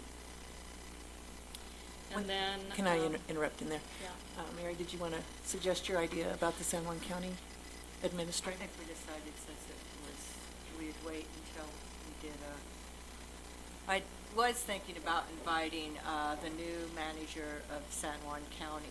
Administrator, excuse me. There's a difference, administrator. And I was just wondering if there's any interest in that, to have him come and meet, since if not, I won't. Just the administrator? Yes. Or- Okay. You won't. Okay. Oh, I'm fine with it. Well, I don't even know if it could. I don't even know if this would be the best place to do it. I was thinking it might be better to do a county council meeting and maybe a joint county council meeting with San Juan County Council and clerk office, you know, the. Yeah, I would like that better. Okay. So we'll, for future considerations, let's get a date set for in February. But that's a hard month because we're in legislative session. Anyway, okay, future considerations, we'll make that happen. Just real quick on that elected officials county council meeting. That is a lunch meeting here in this chamber, but it's like for an hour, hour and a half, and it's roundtable discussion. It's whatever you guys and the other elected officials want. And it's quarterly. That one's established, so. So if there's something you would like to discuss, make sure, What's that? Sorry. if there's something you would like to have discussed at that meeting with the other elected officials in the county, let's bring it up and then let the other elected officials know as well. Right, the way the agenda is written, because these are posted meetings, since there's going to be a quorum we're expecting, we just have it roundtable discussions. So unless you guys give us agenda items other than that, that's all we've got. And that's good. That worked really well. So.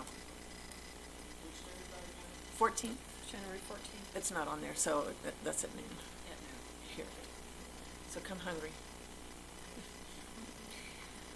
And then there's a holiday on January 20th, Martin Luther King Jr. holiday. Need to add something. Yeah. The Thompson Water Board moved from the 8th to the 15th. Just January Just this only. time. On the 16th at 2 o'clock is the BLM coordinating meeting. And then on the 22nd, there's a meeting with the emergency center for flood management with FEMA.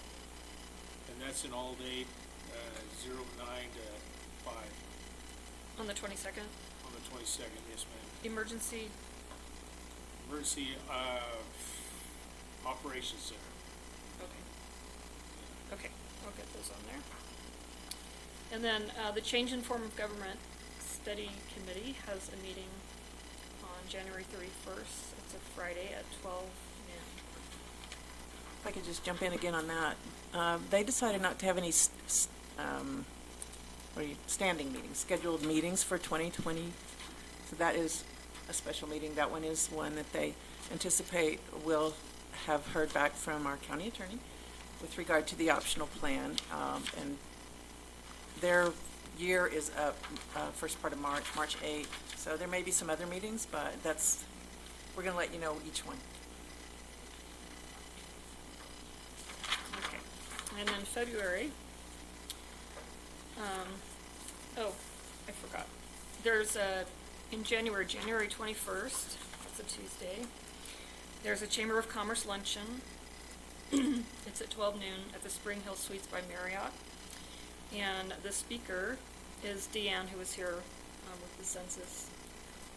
And she's speaking how a complete census can benefit your business, sponsored by Real Green Clean. Oh, and you do have to RSVP for that at moabchamber.com. Okay, February. On February 10th, that's a Monday, there's an all-day Canyonlands Business Summit. And this year they're including more of the San Juan County aspects. It's at the Hoodoo Hotel from 8 to 4. When was that? I'm sorry. February 10th, it's a Monday, from 8 to 4. And that's sponsored by the Community and Economic Development Department.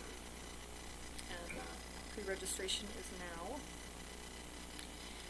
And then February 17th is a holiday. It's President's Day, so the county is closed. And then on February 27th, Thursday, there's a Association of Local Governments meeting at 11:30 a.m. here in Moab. Do you know where that's held, Ruth? I think it's right here in this room. Yes. Okay. All right, and then moving on to special events, we have January 25th, the Arches Ultra Trail Race. February 15th is the Red Hot 33K and 55K. And employment opportunities, we have Deputy County Attorney, closes January 10th. We have It's actually been extended by 1 week to the 17th at 5 p.m. now. Okay. A Sheriff's Office Corrections Officer, open until filled, and a Sheriff's Office Patrol Deputy, open until filled. Sheriff's Communications / Dispatch, open until filled, and Food Services Assistant Manager in the Sheriff's Office, open until filled. And then we wanted to announce that effective January 21st, 2020, Chris Baird will resign as Grand County Clerk.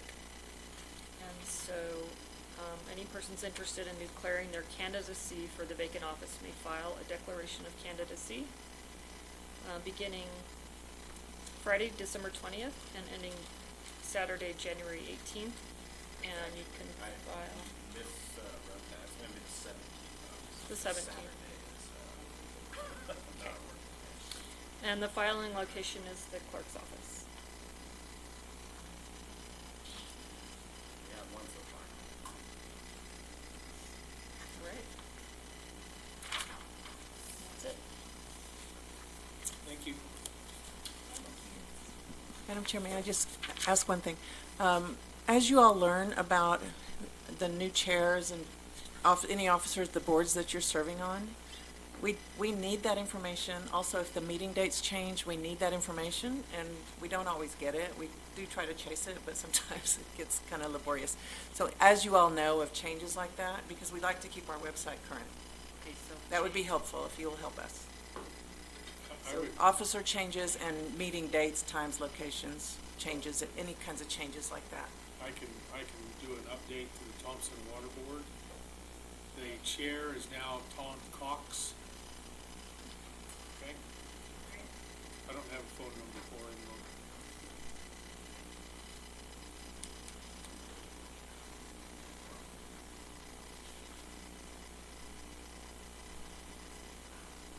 Okay, we're all finished with the calendar section. Okay, we are on public hearing to hear written and verbal comments on the proposed ordinance amending Article 9.1.8 of the Grand County Land Use Code, public noticing requirements.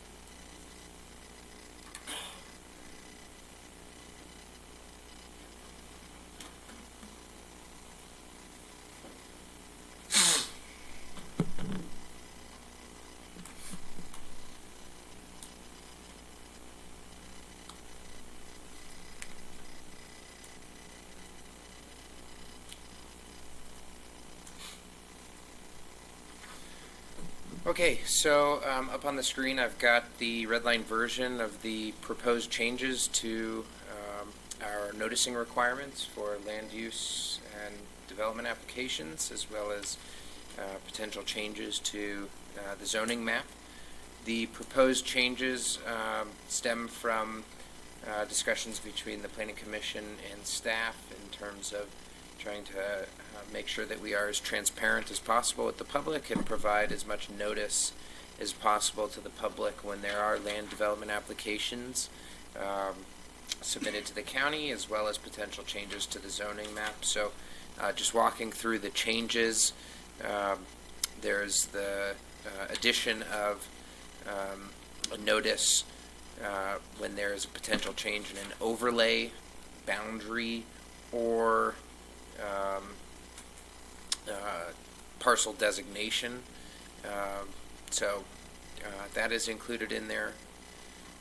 And then there is a requirement imposed on applicants that when a public hearing is required for a land use application, that they are required to mail notice of the public hearing to the recorded owner of each parcel within 1,000 feet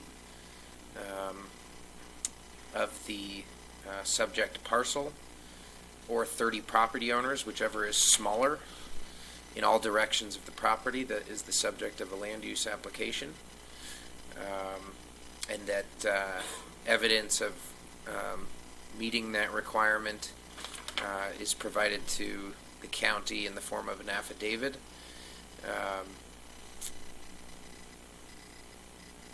And again, the clarification that overlay district amendments are also considered zoning map amendments and need to occur in public hearings. The Planning Commission forwarded a favorable recommendation for this. I would say staff has a little bit of concern about the way that this is written in the mailing requirements section.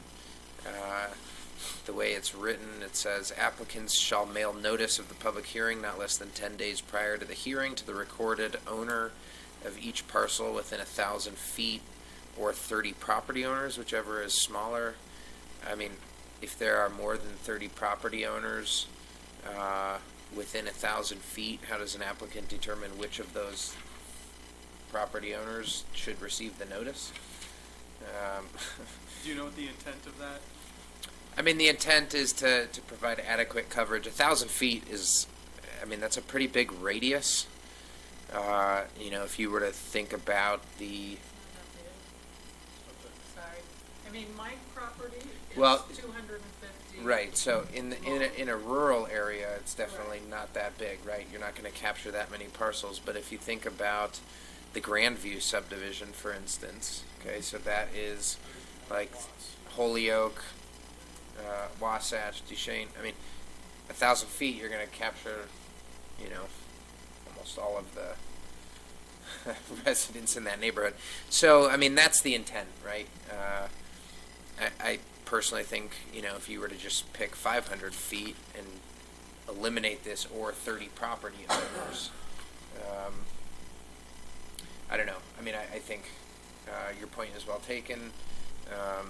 This is in addition to posting on site, right? So this is certainly above and beyond what state code requires, but it's in an effort to make sure that the public is aware. Right. So I'll just say what I said at Planning Commission meeting, that my property is, if you pick the long edge of it, it's 252 feet. So theoretically, if you left it at 500 feet, the neighbor 2 houses away from me, let's see, they would have to notify me, but they wouldn't have to notify my next door neighbors on the other side. And that just seems like, I live on Plateau Drive, and it seems like even the people down the road from me that aren't as close deserve some kind of notice. If my route to work or travel is always down Spanish Valley Drive. If I can do that, I never go the highway if I can avoid it. So if somebody down at the other end of Plateau always goes Spanish Valley Drive, they may not see the notice. So I think it's, I don't think it's unreasonable to do 30 people or 1,000 feet. I'd say the 30 nearest neighbors. And then my other question was, where do they get that list from? County clerk? You can get it from the recorder's office, Recorder, and you okay. know, staff was adamant that that should not be the burden of staff because Yeah. it's publicly available information, and Right. we've got a million other things to do. Yeah. So real quickly, Roy, I will say that staff very much appreciates that it's the applicants that need to meet this requirement. Staff will meet all of the state code requirements to post notice in the papers and on the state public meeting notice website, and will require the applicant to post on site. So this is above and beyond all of that, and you know, this would be burdensome to staff if we had to do it. So. Right. Agreed. Just curious, the city, you have to send out letters to your neighbors, so I was just wondering what their standards are. Do you know what they are? Well, we can look them up real quick. I don't know off the top of my head. I think I send them out. Yeah, I think the city actually sends them out, not the applicants. When I did mine, You had to do it? Okay, let's see.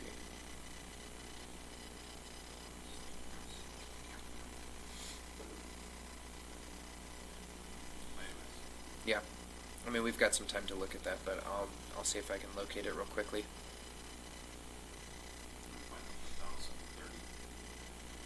I mean, I just think that it should be one or the other, like the or 30 neighbors. To me, like if you want to go with 1,000 feet, just leave it as 1,000 feet.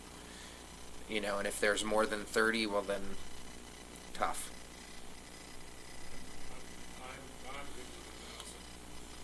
So that's all I'm saying is, like, you know, regardless of what the radius is, let's not make it confusing by saying or 30 owners, whichever is less, because how do you pick which 30 to send to if there are 40 landowners within 1,000 feet. What's the Maybe you send them to the furthest away and not any of your immediate neighbors. I mean, what's the center point of the 1,000-foot radius? each of the property boundaries of the subject parcel. So it's 1,000 feet in any direction from any parcel line. That'd be a long ways from mine. Mine's 660 by 330. So somebody on one side of you doesn't have to notify. Well, Wouldn't go very far. no. Couple lots on either side by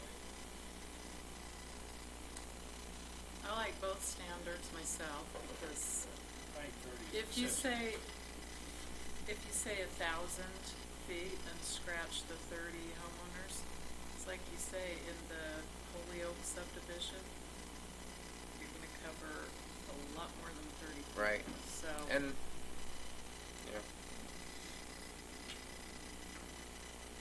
Anyway, this is just a public hearing. Mhm. Let's, And you do have to let the public comment as well.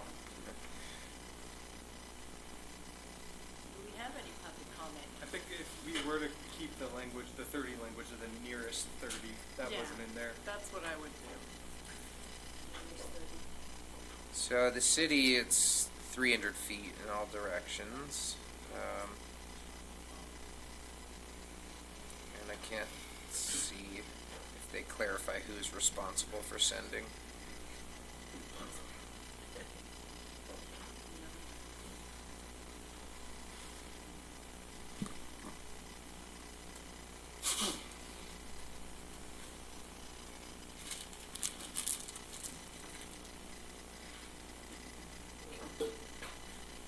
Oh wait, there we go.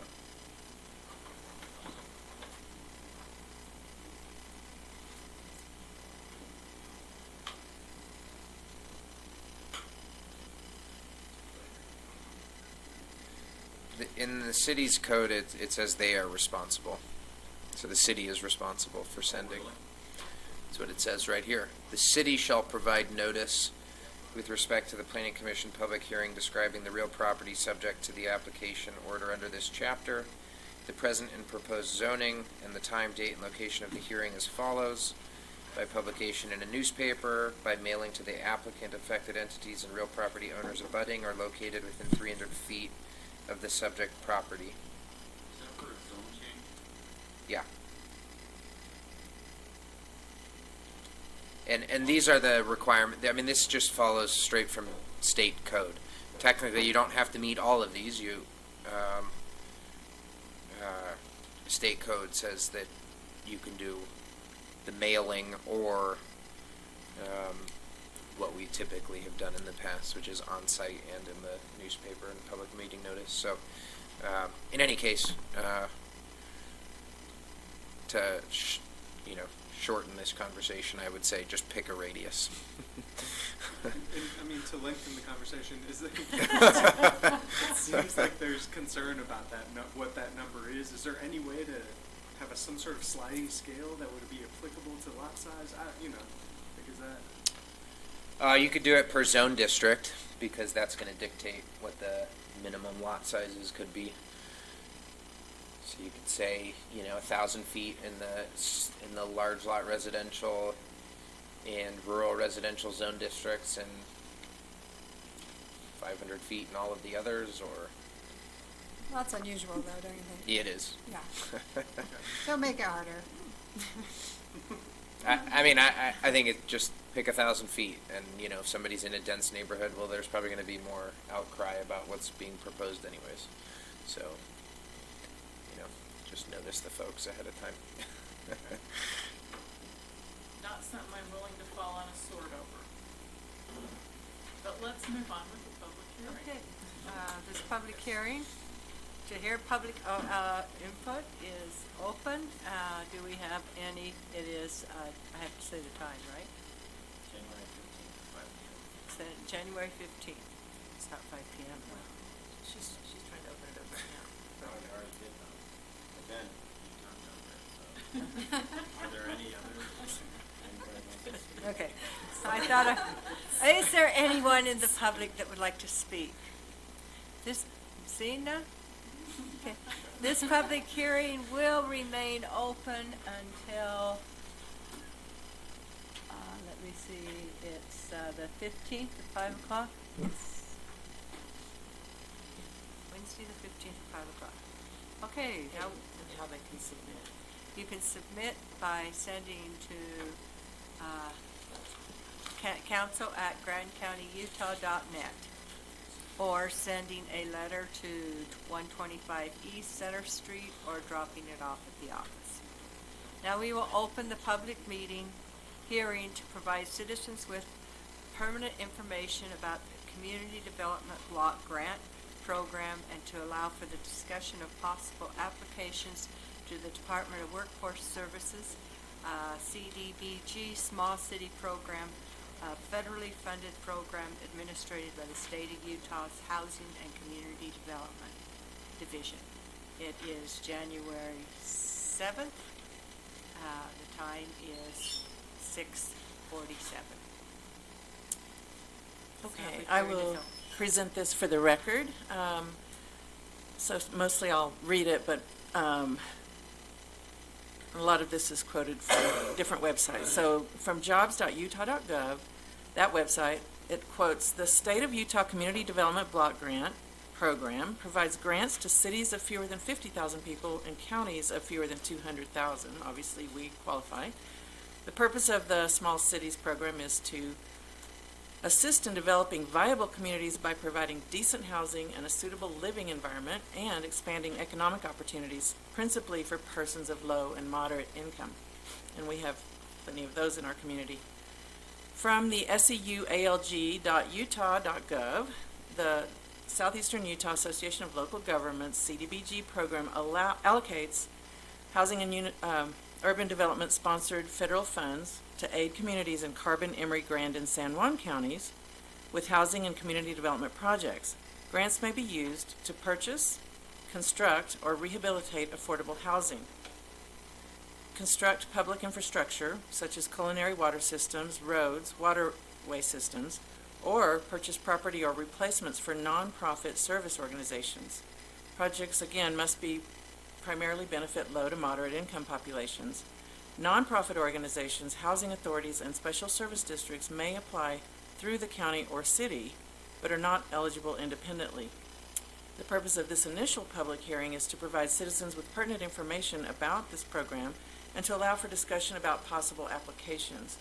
Those applications are due to the state by the end of January each year, the end of this month, after which a second public hearing is scheduled for that particular application. Designated representatives must have attended one of the How to Apply workshops, which is hosted each October, November. For our community, Zachariah Levine did attend this past fall. And as noted in the CDBG Policies and Procedures Manual, applicants have to be aware that if funded, they must comply with various federal regulations, including Davis-Bacon labor standards, civil rights, and the HUD environmental review regs found at Code of Federal Regulations, Part 58. The entire federal regulations are provided by a link right here. And then here are some examples of projects in our area over the years that have been funded through CDBG. Most of these have probably come from the Housing Authority or the City of Moab, but some are county projects that we applied for and did get the funding for. Again, helping serving persons of low and moderate income. Wingate Village, that was over $350,000. Cane Creek acquisition by the Housing Authority, over $270,000. Public facilities improvements by the city.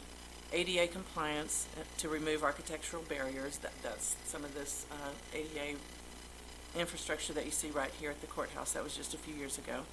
Cinema Court Apartments, that was city made the application. Virginian Apartments rehabilitation was from the city. Willow's expansion was through the city, but it was on behalf of Four Corners Community Behavioral Health, which is, I believe, a nonprofit. Mill Creek Pathway through the city. Star Hall renovation, buildings next door, Grand County a few years back. Sun Court, just a little further down, was Moab City. They also, CDBG also has participated in funding of skate parks, ball fields, and other ADA compliance type things such as restrooms. Other potential funding examples may include senior center projects, school lunch program, housing, and there's lots of variations on that. So it could be new multifamily rentals, substantial rehabilitation of existing units, transitional housing, emergency housing. Other projects include culinary water and sewer projects, and medical facilities that are specific to providing medical care, human service facilities specific for low income, so that would include such things as food banks and daycare, fire protection, public access to city and county buildings, again, compliance with the American Disabilities Act, recreation facilities, again, if the low income benefit is there, and then public service projects such as Meals on Wheels. Those are just some examples. It's not like they have a huge pot of money, though. It's only a few $100,000 each year that they get, and so it's quite competitive in that way. It's not hugely competitive, though, because there's not a huge amount of applications, so it's worth it to apply. We did a few years ago, as I mentioned, and we did get what we applied for. What is not eligible for the funding for government services, it would include operation and maintenance kinds of things for government services. Also not eligible is single-family housing funding. So this is that initial public hearing. We're required to do this, and so we would, at this point, ask if there's any public that has any questions. Then my job would be to research whatever those questions were. If there are no applications at this time, that's fine. They can still apply online with the state, but by the end of January. If there are no applications, then there's no applications, but this is to get that process started. And so there's no action item for the county council tonight or 2 weeks from now at all. Comment on this. I think I'm going to take this up to Thompson Water District. They have their need of some infrastructure upgrades, and this may help them. That's a great example. I was thinking about that nonprofit child care, Grand County. She presented at that one meeting. I'm wondering, I'll get a hold of and ask them to get a hold, see if this would be some funding they could apply for. Grand County Child Care, I think. No, this is a little, No, it's not. Yeah, Tessa and Tess Libby. Garber. Yeah, Libby, she used to be Bailey. Or Barger. Barger, yeah. Tess Barger. Yeah. Do you know if they prefer funding one big project, or they like to do this individually, split it up? they have it's not a matter of quantity of dollars, it's a rating and ranking process that they go through. Again, this is federal housing and urban development funding. It's very particular. It's very involved once you apply. There's training up in Salt Lake City you have to do. It's not just you apply and it's easy money. There's a lot involved, a lot. So, but it comes back to that rating and ranking more so than dollar amounts, I think. So if another entity aside from the county and city wanted to apply, but they did not go to the training, they're required to apply under the city or county, does Zachariah, having gone to that, then count for that entity? That is my understanding, yes. Okay, that's my first question. My next question is, I'm curious because I know that the Housing Authority applied for the money to acquire Cane Creek property, but I don't believe they actually acquired that property. They used the money for a different project. Oh. Do you know what project that was? That's what I'm curious about. I can't remember. And do you know of any projects that the county or city, has anybody mentioned any that they want to apply for? Going forward, I'm not aware of any. I would think Housing Authority might have interest. They typically are the ones that do. Seacaven inquired about it a year or so ago. At one point, this was more than 7-8 years ago, Wabi Sabi had some interest, but didn't, I don't think, follow through. So, yeah, and So we're happy to help. If there is some interest, we can help, hopefully.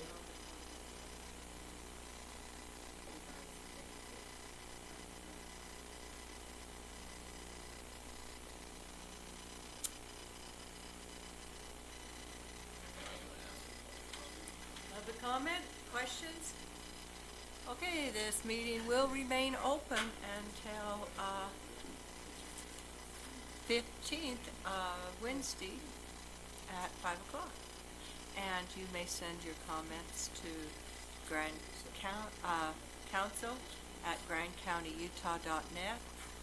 Bring them into the office or mail them to 125 East Center, Center Street, Moab, Utah.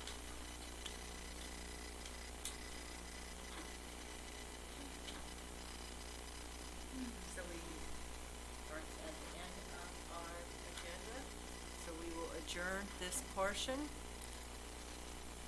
of our meeting and move into the Multiple Building Authority public hearing.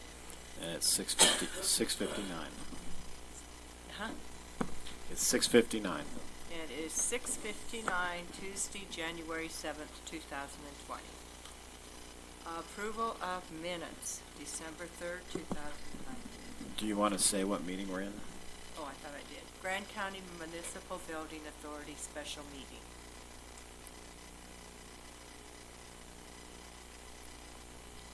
And so I did submit some minutes, but just at the last minute, so I don't know if anybody had time to look at them.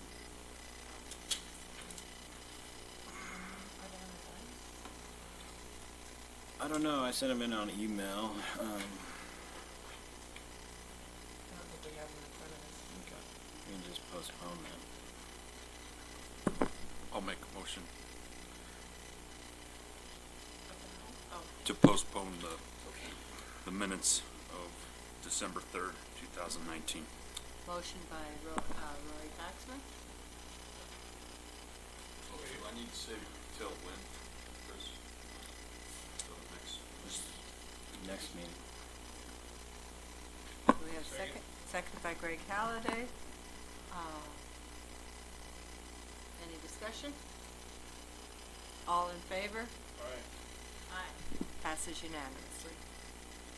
Presentation none, discussion none, discussion and consideration none, public hearing. Public hearing to hear public comment regarding an application to the State Community Impact Fund Board for funding the Jackson Street Drainage Mitigation Project Phase 2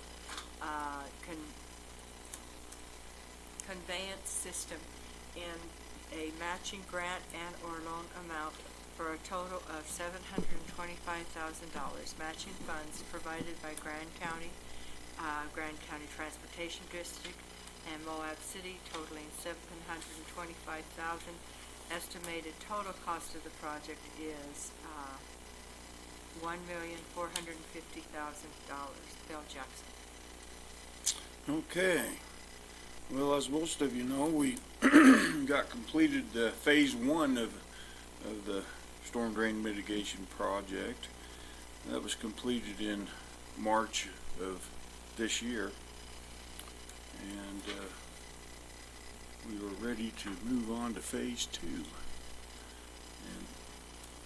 it consists of a conveyance pipe from the toe of the basin, basically, down Jackson Street, across 191, underneath across 191, and down to Pat Creek. And this application is for the design as well as construction of phase 2.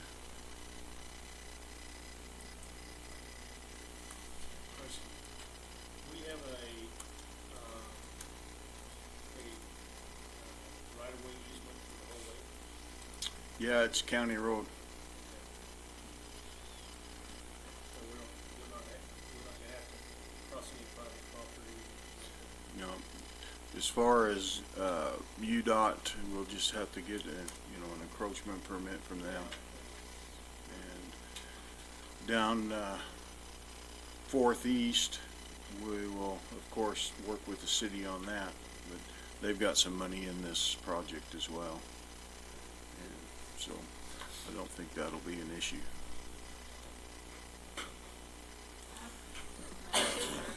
So the 60,000 from the city in match money, have they already consented to do that? They have. Sweet, thank